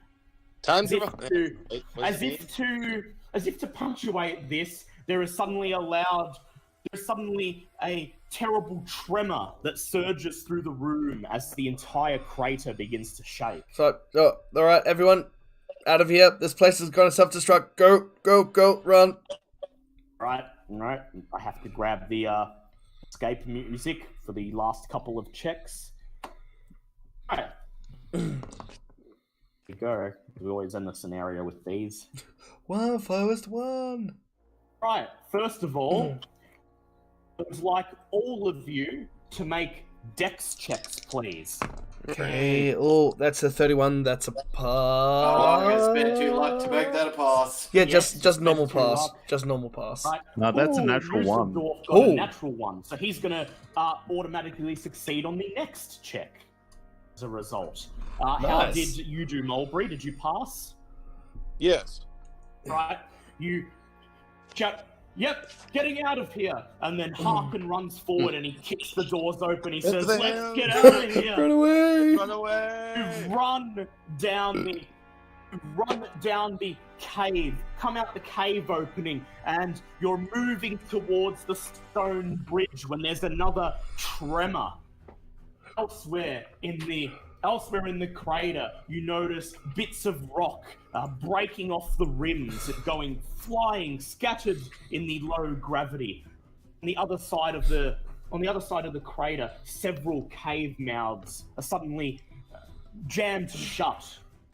They onslaught of rock and dust, and then before you, the stone bridge crumbles, meaning you have no way to get back to the other side. Oh shit. Or do you? I would like all of you to either make... Don't I have a flying thing? Yes, you know your bike is dead. But you automatically succeed on this check because you got a natural one before. The rest of you, I would like you to choose either to do a climb check or a jump check. Oh, Jesus, I don't have either. Climb would probably be my best option. I don't know. What am I looking at for climb? I actually do have climb. Well, Can I push it? Yes, you can. Okay, yeah, alright, I'm gonna try, Oh, God. So I'm gonna have to spend luck. I'm gonna try, Climb! Spend your wait, luck. what's climb? Oh, well, it's 20% either way, so, oh, Jesus. I made it. Oh, that's a 2! Woo! Yep. Alright. Run towards where the broken bridge was, and Mooseldorf leaps into the air. and then floats to the other side in the low gravity. Moose, don't Waits blame me and now. watches as the rest of you leap into the air, either sailing across the gap or gaining a foothold on the side of the crater and using it to scramble your way across. You begin running towards the cave mouth that leads back to the portal, back to Earth. There's a tremor, and the crater rocks again, and then you hear the buzzing of wings as a lone Migo flies up over the rim of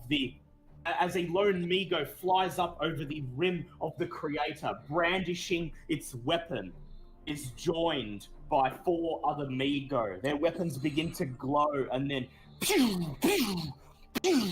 I would like everybody to make dodge checks, please. That is a... Well, what's my I'm dodge? dead. What's my dodge? What I've is been- my Yeah, dodge? passed. You may push these. These are not combat rolls. Well, actually, push yeah, this I will then. push that then. That is a pass. Yes, that is a pass. That's a 2. Thank God. The Nice other very one was 6 luck 67. Can I spend 6 luck points? Yes, you can. You duck and weave out of the way as the beams of light crash down upon you, blasting away bits of the lunar surface. Down in the crater, you hear the sound of rumbling earth, and then a cacophonous scream as the thousands of Migo realize what's about to happen.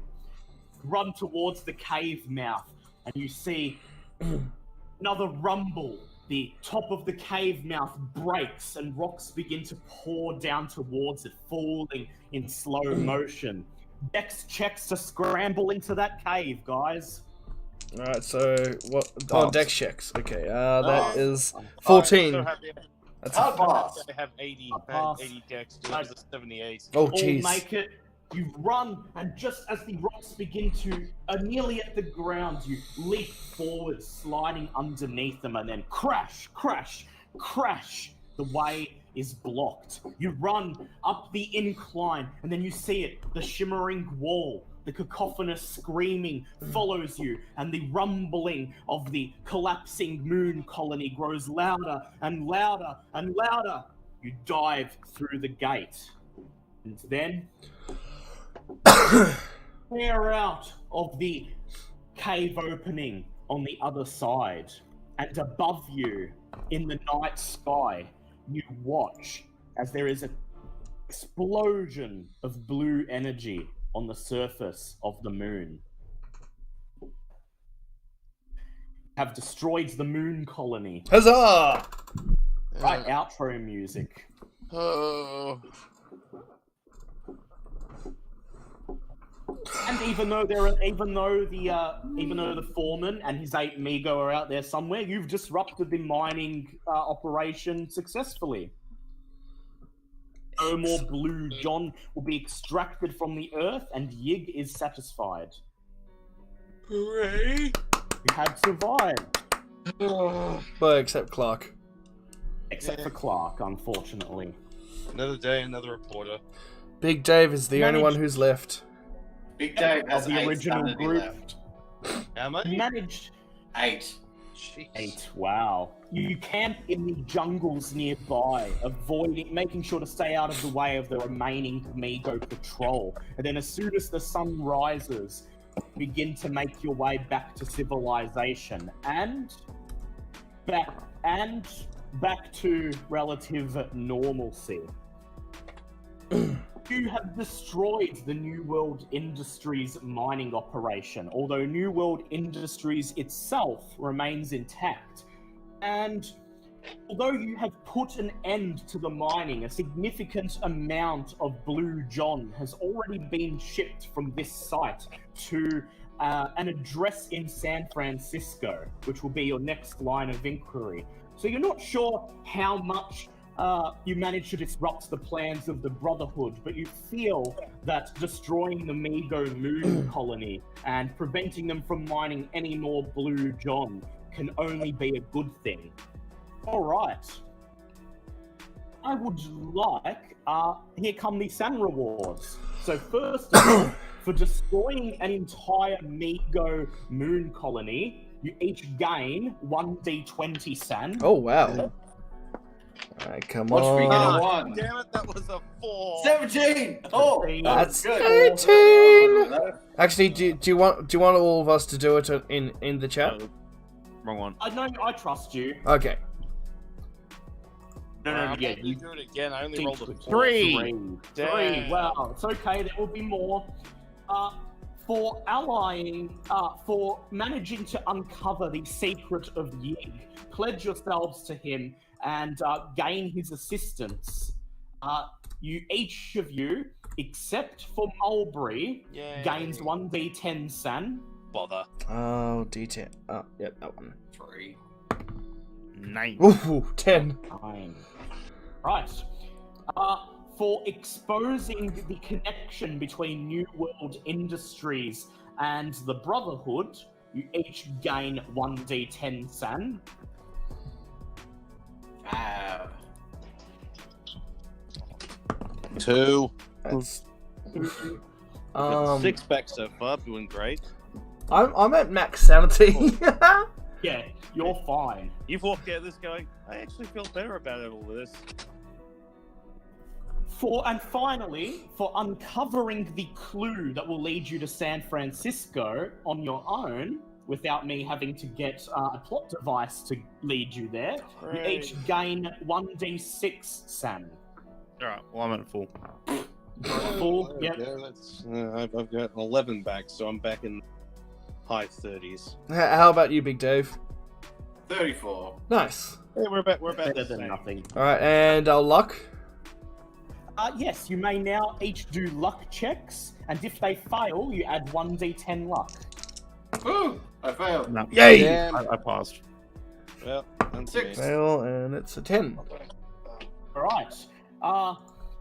Dusseldorf and Mulberry, you each gain 10 Cthulhu Mythos points.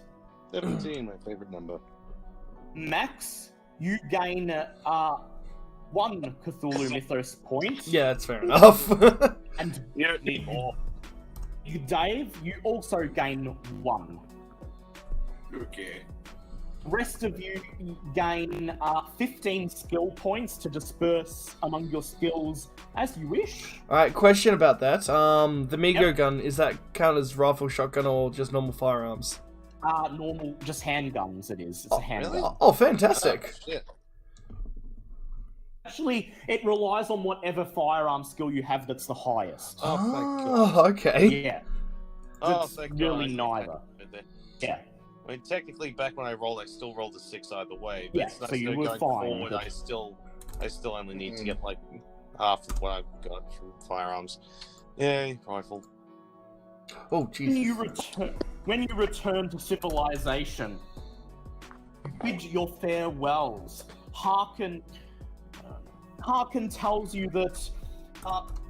Harkin smiles as he bids you farewell in New York. He reaches into his pocket and pulls out the broken padlock, and then with it, a small wooden idol that he appears to have lifted at some point when you were in Peru.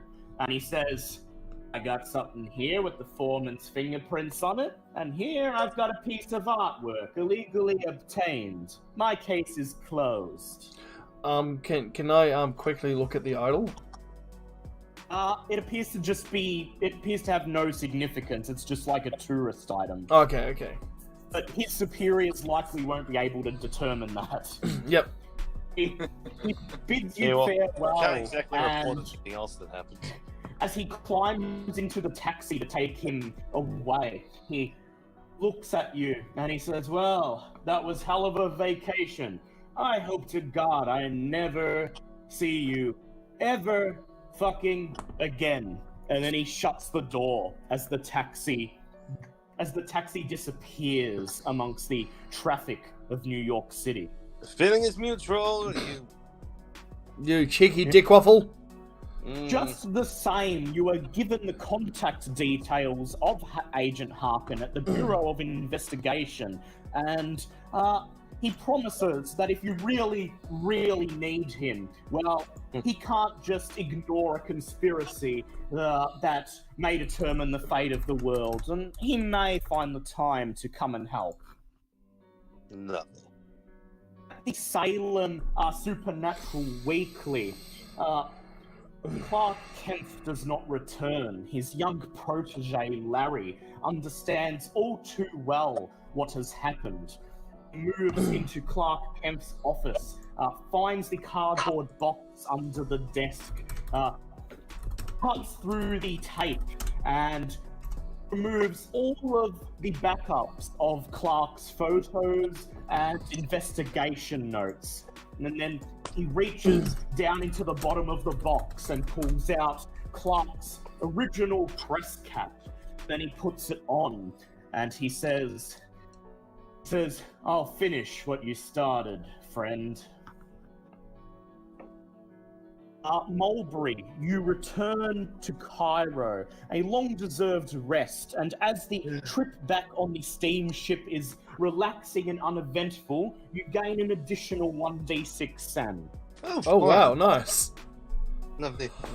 That's more like it. When you return to Egypt, what do you do? Well, I can't exactly report on anything that I found. Because no one will ever believe you. Well, even that part, like, I can obviously do some findings on my findings in Peru, but obviously, without any credible evidence behind it, there's not much I can really do with that.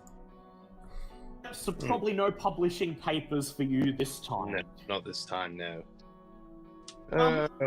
Busseldorf, you return to Providence, Rhode Island after bidding farewell to the group, knowing that you must spend the next few months preparing for a journey to San Francisco. What do you do once you return home and settle back down in your university office? I'm going to do some research regarding the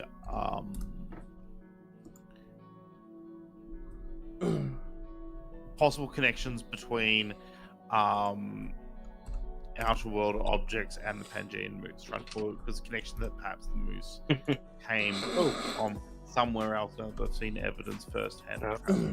I would like you to make a hard natural world check, please. That's a natural one.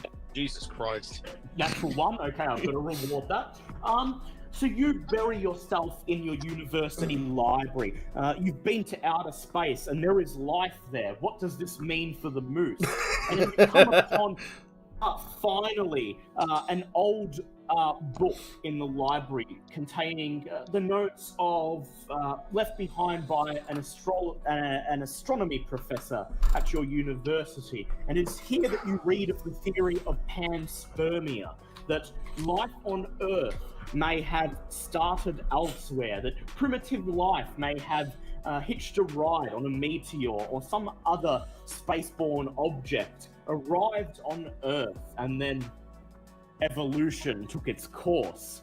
And what you glean from this is essentially that somewhere out there was a moose progenitor in the reaches of space. That my Pangean moose has become a star moose. Yes. Star moose waiting in the sky. You gain 1d3 SAN for discovering this. Can this push me above my starting Yes, SAN? it can. Yes, it can. Yeah. I was gonna say I finally thought of something I could possibly do. Okay, cool. 1. So extra SAN. Extra SAN. Big Dave. Big Dave is going to commit himself for a while. Oh, okay. No. Big Dave, you are going to commit yourself. Join Morgan. Alongside Robert Morgan in the same asylum where you originally rescued Paul Lamond. Only a couple of months stay, of course, just enough to take the edge off. And while you were there, you recover 1d10 SAN. Ooh, nice. Oh, come on! Oh, no! You may roll a d6 and add it to that now, if you like. I was gonna say it's going to be a 1. Too great. Oh, no. 4 SAN. That's better than nothing. He is a benevolent keeper.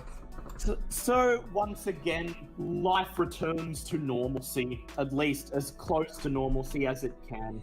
And your next destination is ahead of you. You must follow the trail of the Blue John to San Francisco. Discover where it was sent and what use the Brotherhood had for it, and how it correlates with their plan to bring forth the beast to destroy humanity. That is for next week's episode. Episode 6, By the Bay. Would you like to give chat a sneak peek? Okay, so next week, in episode 6, By the Bay, the investigators track the Blue John from the mining facility and discover that it has been delivered to several strange religious establishments across San Francisco, including many in Chinatown. And not only will they discover the use for the Blue John, the terrifying danger it possesses to the world, but they will come face to face with the enigmatic people known as the Cho-Cho. Cho-Cho! Chocobo? Cho-Cho. And I just remembered in a previous campaign I run that we only did the first episode for, Tom made his character learn Cho-Cho language. Yeah, well, so useful that ended up being. Oh, yeah. Okay. Alright, well, I will be back. Oh, we'll just end the stream. Yes, very well. Thank you, everyone. I'm gonna tap out for the evening. Alright, guys, there you have it. Episode... I was about to say 6. Episode 5. Mountains of the Moon. We had Big Dave go to space. Okay. Who thought Big Dave was going to go? I thought he was going to go. Holy shite. But no. Look, all things considered, we did lose Clark. But only losing one person, that's still considered a win in Call of Cthulhu. So, yay. And we all got new guns. More pew pew pew. And yes, Max Power is starting to talk more to his guardian angel for guidance. Still not sure what he meant with keep an eye on him. Still not sure what he meant by that. So there. Anyway, thank you everyone for joining me and the rest of the gang for the past 4 hours. You guys are awesome, and a big thank you to Prog for ordering the Pete's Gumbo t-shirt. Massive thank you to you, my good sir. If you guys haven't, hit that like, sub, follow button. Oh god. Hit that like, sub, and follow button. Come join me in the Discord if you want to stay up to date of whenever I'm streaming. I should be back at some point tomorrow with some more Ghost of Sushi. God, that's such a good game. Oh my god. But for the meantime, as soon as I end this stream, I'm going to bed because I am exhausted. But thank you guys so very much. You are amazing, and I will see you guys sooner rather than later.